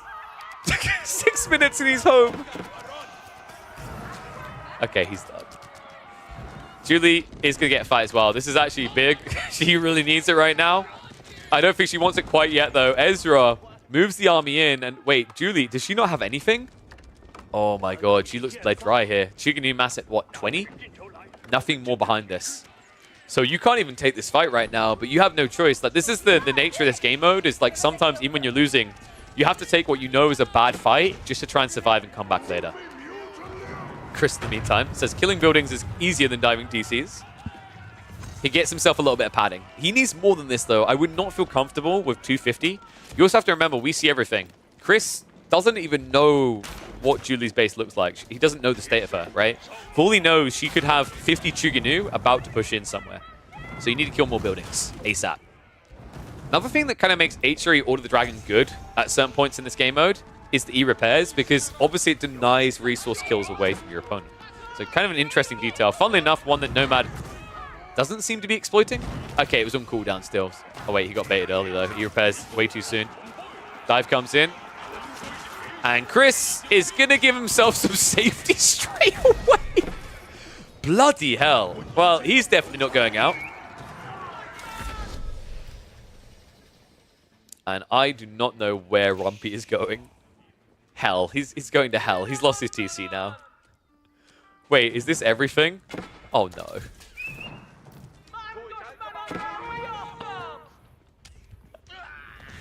Imagine in your Julie Beck and Kavat, and you look at the game, you're like, this guy survived longer than me? Wait, Kavat, yeah, he needs to fight right now, because look, Rumpy's running away with what little he has left. The guy who just killed him, he might be able to outlive. Oh my god, dude, you need to burn anything and everything. You need, like, what, 2 burns? Outpost being targeted. 10 seconds in it. Ezra's, he's just trying to move in and take the kills away. No. No, just one tap. Just one tap. He gets it. Wait, they're locked. They're both gone. Wait, what? Oh my god, Julie. She got a last second kill. Oh no. Dude, I'm going to have to go back and watch that in slow-mo. She must have killed something at the very last second. Because if they had the exact same score, they both would be out. So Julie must have very last second killed something somewhere to stay in that. Oh my god. And now, I can't believe it. Wait, did Rumpy just leave? Nani? Wait. Rumpy, did you surrender? Oh, did Rumpy have a tie? Wait, how did he have a tie? Wait, was he really the tie? Oh, sorry, I'm an idiot. It was... Oh, wait, it was a double elim. I thought it was Julie. I'm an idiot. Julie got just enough to crawl forward, so it ended up being Rumpy and Kavat that were neck and neck. Oh, my God. I can't believe that. I was so fixated on that fight. I actually thought that it was Julie and Kavat that were neck and neck. Unbelievable. Julie survives by the skin of her teeth. So Kavat and Rumpy, it is a double elim. Just to confirm for people, if the scores are the same, they will be eliminated. I must have not noticed the scores move around there. And for some reason, my brain was like 11-20 was Julie and Kavat. But she moved forward. The TC shall protect. She stays alive. We are now down to just 4. So now the maximum length for this game could be 28 minutes. Man, I gotta keep an eye on this. I was so busy watching the numbers, I didn't see this giant jolt up. It's so tricky to keep an eye on this perfectly. That's what I love, though. I actually love that these games are like this close. It's insane. Ezra needs some points. Needs to farm. Wait, are we really going for tower defense? I mean, you're against Lancers. I guess you have no other choice here. Juliebeck's going to survive again. Ezra farming up in response, though. Nomad is now in trouble. Guys, I don't think Nomad is going to make it any deeper. Oh, man.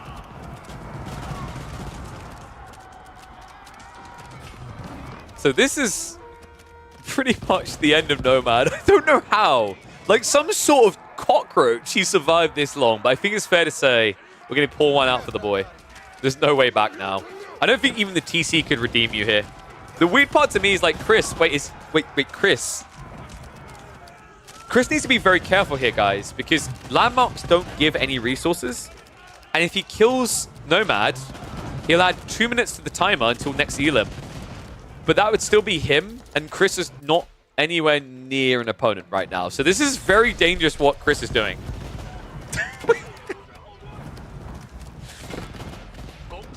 In fact, at this rate, no, dude, Chris is gonna die. The TC's targeting the clock tower Nesta Bees. E-Repairs is coming in clutch. Villagers will go for the torch through.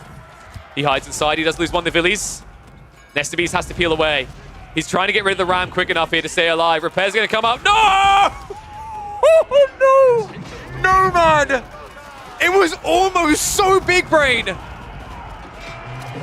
But the micro not quite on point. A-Click's too fast on Chris. Chris is going to survive. The TC. It's not going to matter. GG comes out. Nomad. 2 minutes get added to the clock. And now Chris needs to be like a bat out of hell here. He needs 300 points. He needs it ASAP. Ezra needs to dodge it. Julie, by some divine miracle, has got 4,000 points here. She is safe. Like a bank. Chris, that slow-moving army needs to waddle out. I can't believe that, man. I actually think if he stayed inside the TC, I don't think Chris noticed that the clock now Nesta Bees is about to die. He probably would have got a point, and maybe he could have clutch repaired afterwards, but no, not a chance.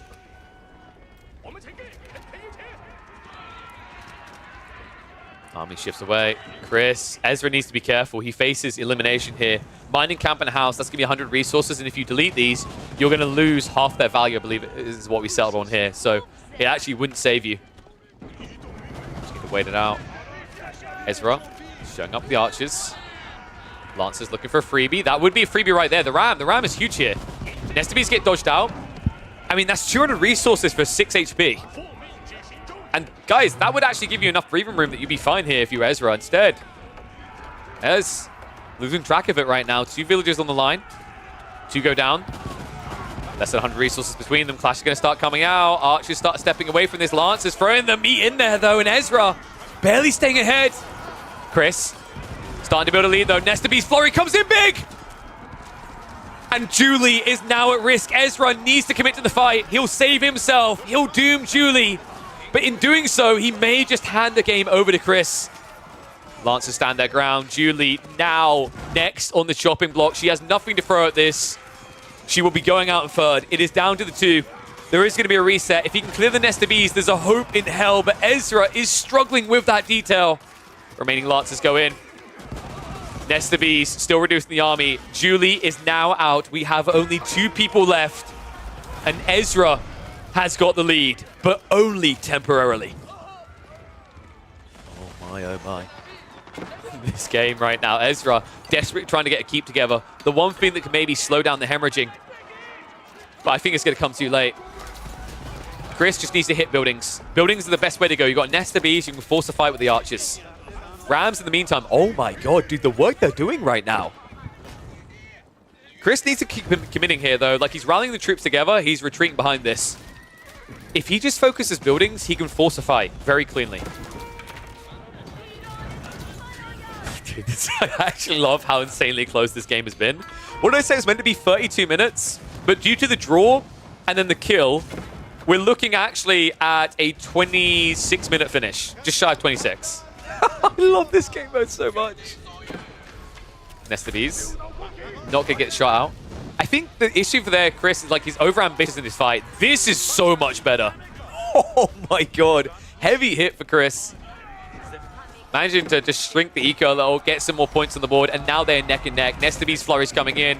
Archers are diving. The keep drop attempt by Ezra is not going to work here. One Nest of Bees is the bee's knees in this game. Chris now with a 300 resource kill advantage and is about to be bigger villages. I think that's it, folks.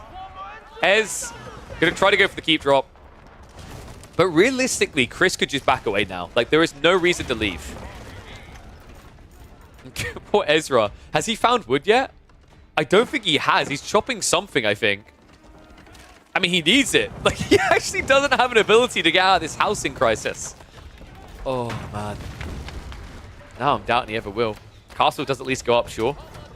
The problem is, like, so this is awkward, right? Like, keeps can function as TCs, which they are at this point. But TCs give you housing, remember. They give you the 10 pop. Castles don't do that. So, unfortunately, Ezra, once again, is stuck pop locked. He has 6 lances and 6 crossbows. That's it. He calls it. Chris, in under 25 minutes, will be your meat grinder champ. Oh, man. That is so much fun. Well played, Mr. Chris. Well played, indeed.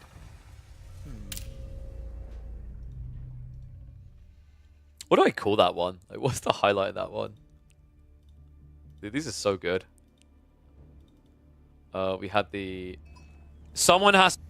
Is this the every 2 minutes someone faced elimination? I think it was. No, that's every 1 minute.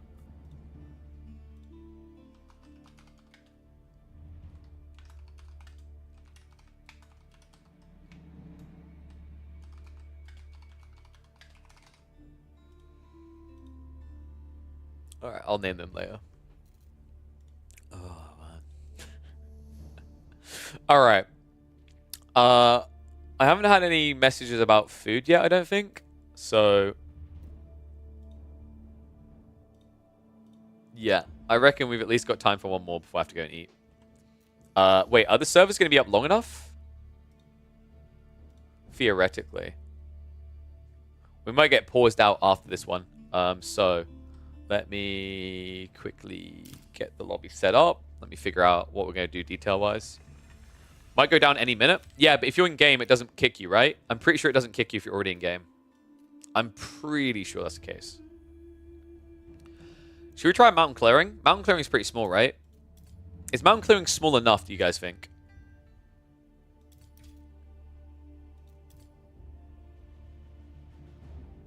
Need to be quick about it. I think mountain clearing's not too small. Should we try the 2-minute...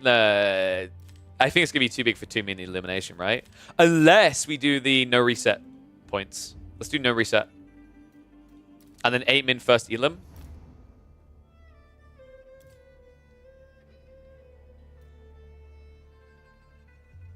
Alright. Let's see. Alright, get ready for the exclamation mark join when I say... If you guys want to get in, the way you do so is you have to put exclamation mark join space your username when I say so. I need to clear the list first.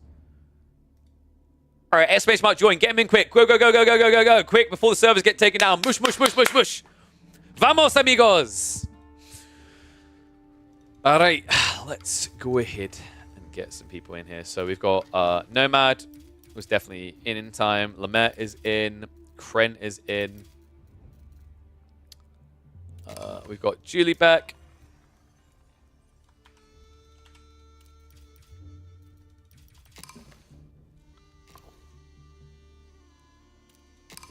Wait.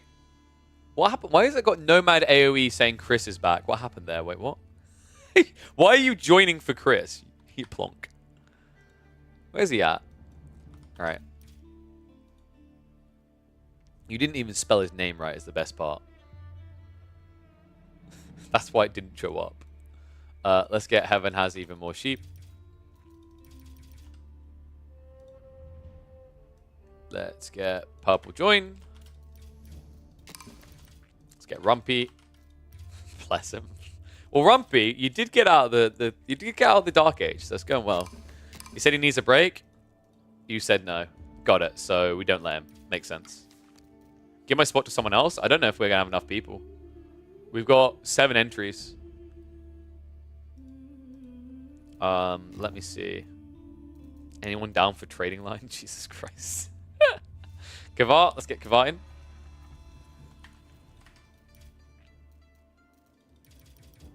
Wait, Nomad, you haven't joined yet. You plonk. Did you forget yourself, by any chance? You, sir, are the 8th. You did you? You're not in here, though. Yeah, that's what I'm saying. Like, yeah, so your ass is in. Mountain clearing. We'll see if this works. This is going to be hectic. No point reset this time. I'm going to leave. Someone needs to invite Nomad. Oh, wait.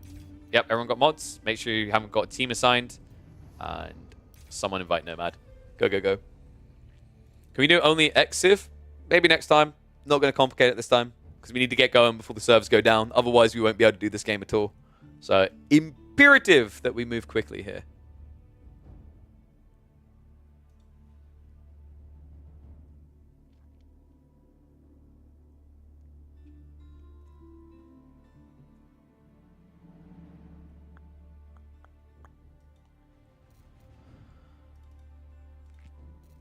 You got the people in? Do we have Pepples? Only Mongols? No, no. I'll beat you with a stick for that. Get out. You know what you done.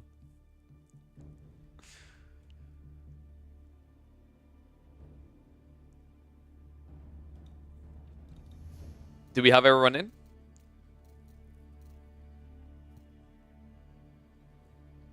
Starting, Big Bog.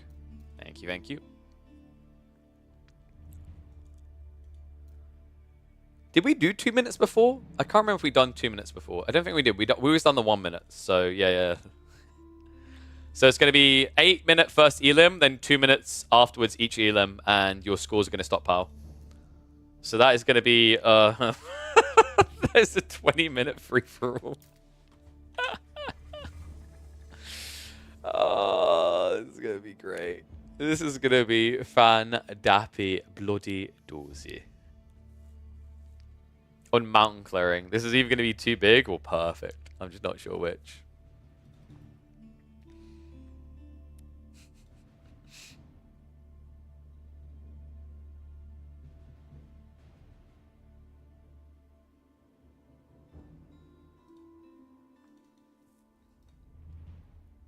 Mountain clearing is small? Yeah, you'd be surprised how big it still is when on 8 players.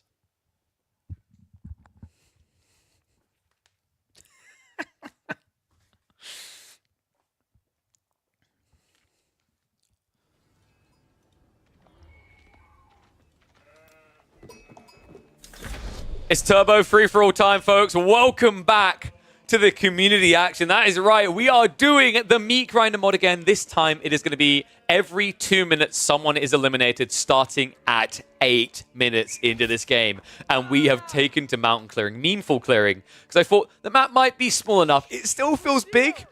And 2 minutes might not sound like a lot of time to cross, but the reason why this should still be fine is because we are not resetting the scores when players are eliminated. How do you score? You score by killing units. You get the value of those killed units to your full score. So if you, for example, snowball and you stockpile 3,000 points, you'll keep those 3,000 points, you'll keep escalating it. So killing early can be an advantage, especially if there's a race going on here. Like we've seen situations where 2 players pile on the same person. You need to flurry in fast and get your fair share of the cake. Otherwise, you might just run into a husk of the remains of a next-door neighbor, right? That guarantees that you are, in fact, going out next. So, player-wise, looking at the rankings here, we have got, I think... Ooh, this is interesting. I think we've got, like, 2 conch-level players, some diamonds, and some unranks. But the unranks are never to be trusted because bar Rumpy, all of them look to be Concord Diamonds. So Rumpy, bless him, dude. Rumpy is like our mascot at this stage. We just keep getting him back in. He's been finding it tough. I actually feel like, dude, we right now, we're Master Splinter. That's what's happening here. I'm a filthy goddamn rat. Because what we're doing is Rumpy's like, I don't understand how you get Castle Age in 7 minutes. And then, bless him, we watched him, like, you know, forget about dropping a mining camp and, oh, Rumpy. Oh, bless him. We love this guy. The efficient half-half mining camp, folks. Oh, I do enjoy having this. It's interesting because I'd say, like, based on his performance in the previous game compared to the first one, I'd say he's improving. We're helping him out here. Last time he was going for the English. This time he chooses the French. That is a... Wait. I have many questions. I will save them for when he arrives in the afterlife. Let's go around the table and introduce each person, because of course we said Grumpy. We've got Krent in here. Nomad next to him, one of our conk ranks. Krent himself is Diamond. Julie Beck, I believe, is a solid plat. She loves playing the Juji. We've got Kavar playing on the English. Kavar was our Diamond rank, right? I think they're previously Gold turned Diamond. You've got Heaven Has Even Sheep Spread. Love the name. They are a conk level player, if I'm not mistaken, right? Yes, they're conk 1. Next to them is going to be Purple Join. Purple Join is, in fact, unranked, but previously Diamond/Plat. I love that they've just actually gone for Purple. That fits nicely. And then Lamette is a former conk rank player, I believe. So, Japanese in this. Double Abbasis is kind of interesting. I wonder how well Abbasis is going to function here, considering that this is going to be a very fast, aggressive game. So not really an opportunity to eco boom up, right? You just need to pedal to the metal. And that's exactly what we're getting out of Purple Join here. They are going to open with the military wing and look to fight. Kavar, already off to a great start here, actually. Yellow. What did he kill? Wait, did he...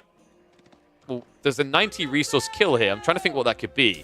Because the most logical thing would be Lombos, but he's the only English player here. Malian Scout, maybe? It must be a Malian Scout. Yeah, dude, Krent's Scout going down. That's kind of crazy to think about, is that the Scouts for the Malians cost more, right? So actually, you can kind of screw with the numbers a little bit in the early game.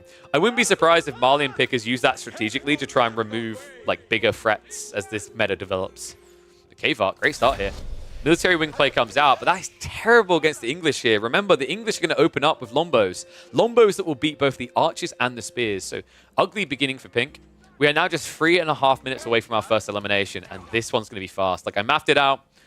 I'm great at maths, guys. I can count to, like, 10. I've got my fingers and my thumbs for that.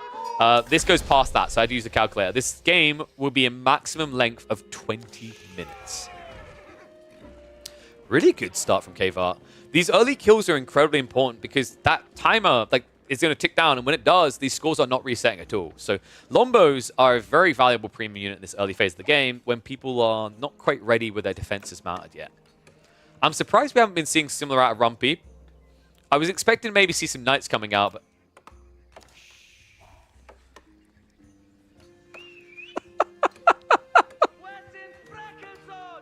No. Oh, I swear in a previous life I cast Rumpy's bronze games.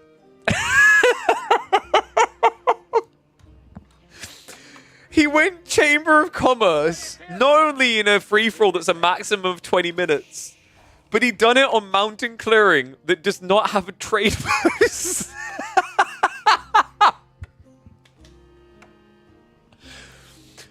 Oh my god. Okay, hear me out. This is genius. If everyone starts dropping marketplaces, when they get eliminated, Rumpy will reap the rewards.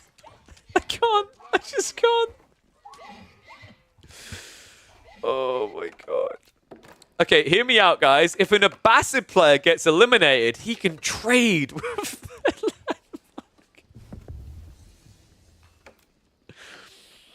Oh. This is you know what? Some people try to argue when they see the replays and they watch, like, Gully Deckle, like, stomp a lobby of like, golds and diamonds. Like, oh, what's the point? Gully is always going to win anyway. Well, here's the point, guys. The reason we bring in a low-rank player is because this is pure gold, okay? I'm not sure if that's the rank. I just mean this is pure liquid gold, baby. Chamber of Commerce. He's actually got the traders coming.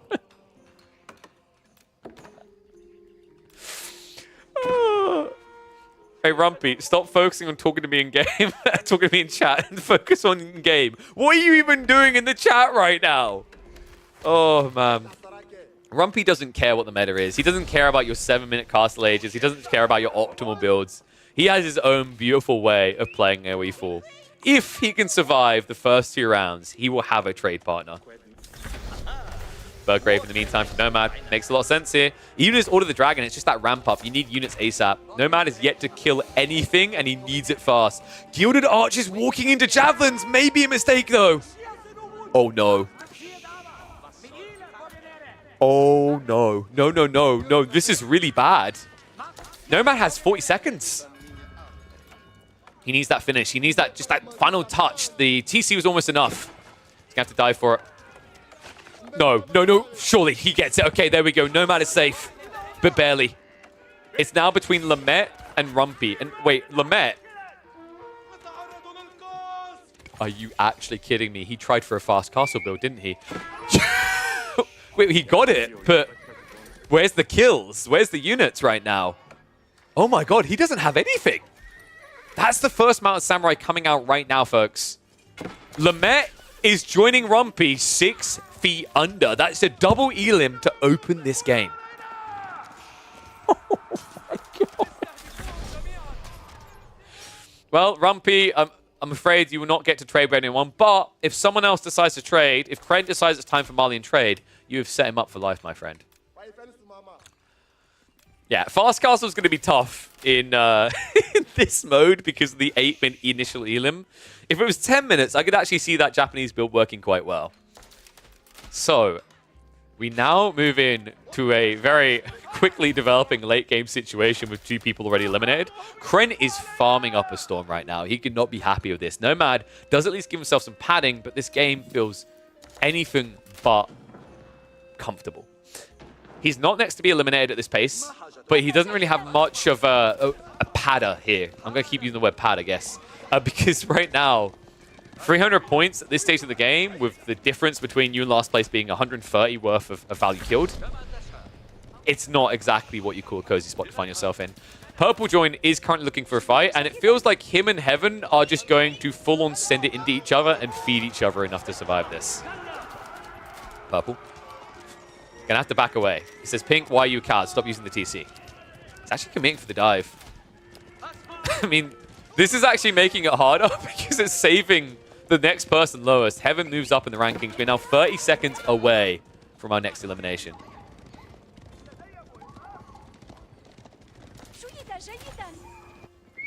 Chicken new mass from Julie. She could actually find quite a few kills. She needs to as well. Diving into English Lombos under TC is difficult, though. However, if I'm Julie, I'm not feeling comfortable right now. It's 20-point difference. She's now up for elimination. She needs to go. Like, she made a mistake, and she knows it. She tried to rotate around the English base. She just needs 1 kill. Chuginu! No! No! She gets it! The Longbow stay in range. Julie barely dodges death. Nomad is eliminated. I cannot believe that, this game mode. This game mode is an insane nail-biter. Julie has got some recovering to do if she wants to stay in it, though. 450 compared to 960. Purple Join actually did get the fight they were looking for in the end. Pink engaged with it. Pink is now very cozy and safe. Kren needs to start moving ASAP. He's very far away, though. He's got the Grand Fulani. He's safe for an extra 2 minutes at this pacing. But you don't want to wait around. You want to get moving in position to find extra free kills. It's critical as well, because Kren doesn't know who's alive out there, right? He scoured his neighbors. One of them just didn't exist, and the other one got punished already.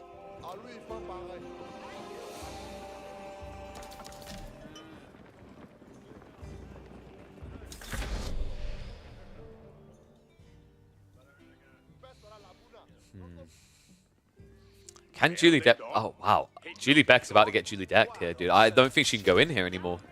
Oh, no. She went Mass Shigenu. And this white tower drop is going to make this impossible to dive. She doesn't have a choice, though. She's got to go. 30 seconds. This worked once before. Is it going to work again? Kavar backs away, says, hell no, sister. I ain't engaging with that. Landmarks are not worth anything, remember. She needs flesh and blood. She needs to spill it. It's going to be a dive underneath the TC, but unfortunately that's not going to work out. Kvart is now just farming up Chuganu for free to save himself for longer. Farms a target. Are you kidding me right now? It forces the fight. Knights are going to dive in though, and Julie, I think it's safe to say she cannot save herself again. Once was already trying Fate. It's not going to be enough. She takes a Knight with her, but she goes out in 5th. 2 minutes until our next chopped. Javelins are on the way in from Kren. Now, this is a good fight, actually. Kren could farm up quite a few kills here up against the English Lombos, and he needs it, right? Like, this is the point where you started off really strong, but you don't feel comfortable with the rest of the game.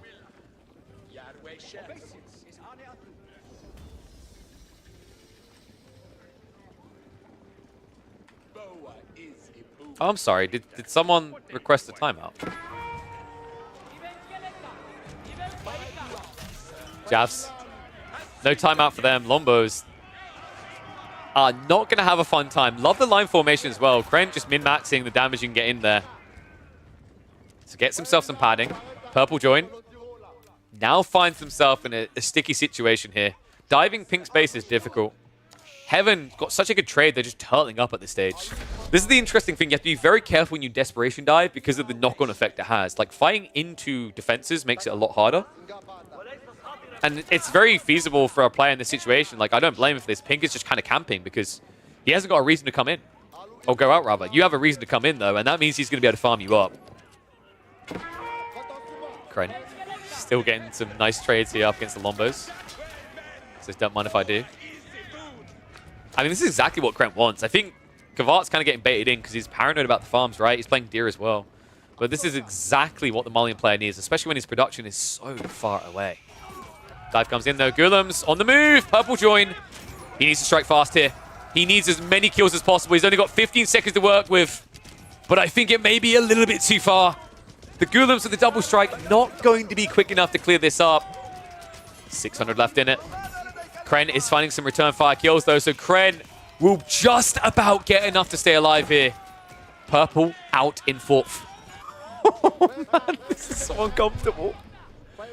And the crazy part is Purple with that desperation dive. Pink's playing strategic here, right? That just padded him more. That gave him more wiggle room. However, at the tail end of it, because green and yellow are fighting, it's not a comfortable lead now. 500-point difference. I don't think Pink can afford to stay in anymore. They need to start moving out of the base and taking some trades. Dude, this is crazy. I actually love how close this is when it's going to be a 20-minute timer. Like, even though Kren is running across map, you still feel like he has a shot to take the entire game. That's crazy. And he hasn't even switched sofas yet, which is really surprising here. But I guess when you're up against English and Abbasids, why would you, right? That feels like the unit that will get counted. Javs. Actually sniping out the men-at-arms right now. Gonzos are going to move in. And all of a sudden, Pink needs to come out of the base. Trade continues, and it looks like Kvart losing a lot of the Lombos on the backside. So good micro coming in from Kren at the tail end. Men-at-arms are at least going to trade out well. Kren needs to get more out of this, though. Last Lombos are going down, and that's where he needs to start microing to finish off the last of the men-at-arms. But right now, Pink, what the... Dude, get out of the base. Go. Like a bat out of hell, my friend, because you have got 45 seconds, and you need to recover 1,300 points. And that's without trading back. Wait, what? How did he even get there? Like, I have so many questions right now. This is like that little Britain scene where he's on a rooftop. He's like, how did you even get there? And he just goes, I fell. So he deletes and moves away. Oh my god. Alright, that's it. Pink's dead, man. Like, he didn't move quick enough. Oh, I can't believe that. It was looking really good for Pink, but green and yellow had the right read, and this is the funny part. If Kren just walks away, if he just genuinely walks all the way home, he's won this game. But Kren, you guys know that Kren's a Giga Chad, right? You know that Kren, like, you know how everyone has a saying? Like, someone's trying to say, like, that is it, or something like that is one of my sayings. Kren has a saying too. Do you know what it is, folks? Kren, smash! That's all he knows. Although, actually, he's Ukrainian, so like, to be more accurate, it's divide, divide. He always looks to send it. So I wouldn't be surprised if Krent looks for a fight again. In fairness, the fact that he's gathering deer in the center of the map is already him asking for a fight. This is now on Kavart to come out. Kavart saw him leaving to the north side. So he does know, right? He actually scouted the Malian base. He knows where his opponent is. He needs to move ASAP. Minute to go. Krent, why are you backing away? Come back here.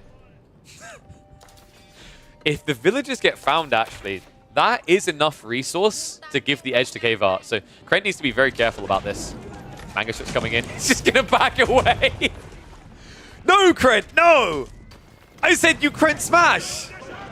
You can't do this. I guess Krentification of the world is overrated. Everyone's just a savage still.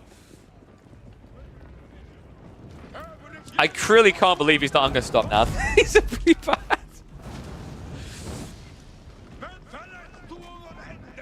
Oh, man. So he gets the kill in the outpost, the kill in the mill. He still needs more. He needs to be fast about it. It's not going to be quick enough, though. Kavart moving in with just a handful of men-at-arms. And they are armless, mate. There's no way. Instead, Krent, he plays it calculated. He plays it safe. He leaves it a little bit too close to the end, but he gets the win. 20-minute free-for-all. I'm loving it. And I can't believe how close this one remained. Woohoo! Baby, yes! Oh, that was spicy. Patch is live. Do you just love how we timed that perfectly to get one more in? That was... Oh. Oh.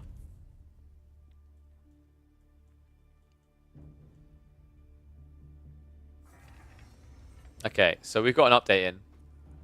Wait, it pops into the front screen as if I can actually do anything with it. But I need to re-download, right? I need to download an update. Unless they've got the server-side thing again. Time for KP to eat his bird food. I'm weighing up whether we come back or not. Food is, yes, indeed ready. Do I come back? Or is now like a good time to end, maybe?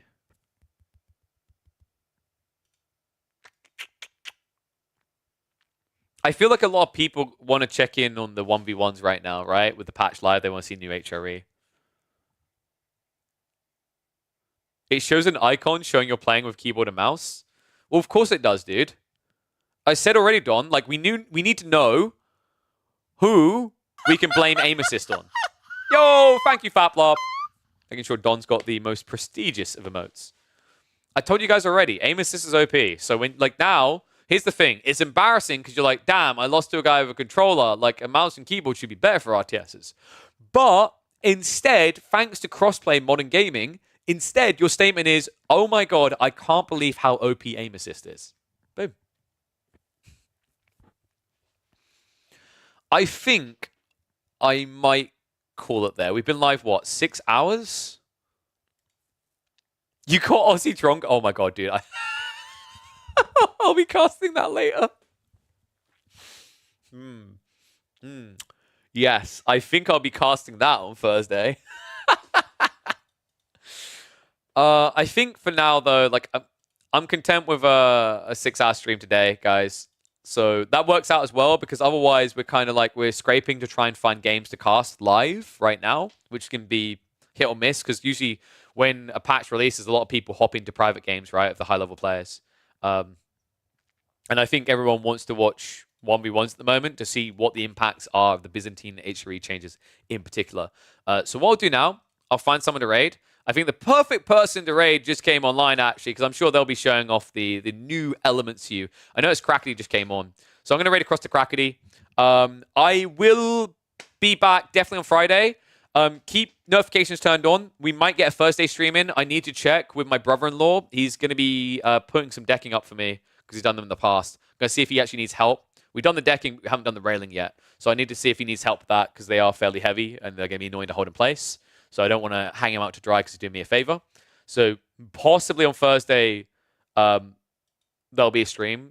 It might be later than usual. So we'll see how that goes. But I will be aiming to have a stream up Friday so that we can have a few drinks, have a few community games, and have some fun. But for now, let me prep the raid across the Crackety. If you haven't already, make sure that you are subscribed to the channel. Make sure you're following the channel. I wouldn't want you guys to miss when we go live. Exclamation mark Discord is there as well. I want to try to set that up where we have a lot of channels for talking and arranging things. So definitely let me know what you guys want to see over there. What kind of, channels you want so you can communicate. And it also lets you know whenever I'm going live, whether it's on this channel or a tournament channel anywhere else, whether it's Dota, Rocket League, AoE, or whatever. But that's going to be it for me. Go hype up Crackety. Make sure you spam those pigeon emotes. You've got them. Use them. FatBlop has made sure 45 of you have them. So I want to see them spammed. Especially the Nunny. We've got to get Crackety to start playing the Japanese. And the only way to do that is by spamming KPIC Nunny. I'll see you guys soon. Toodaloo.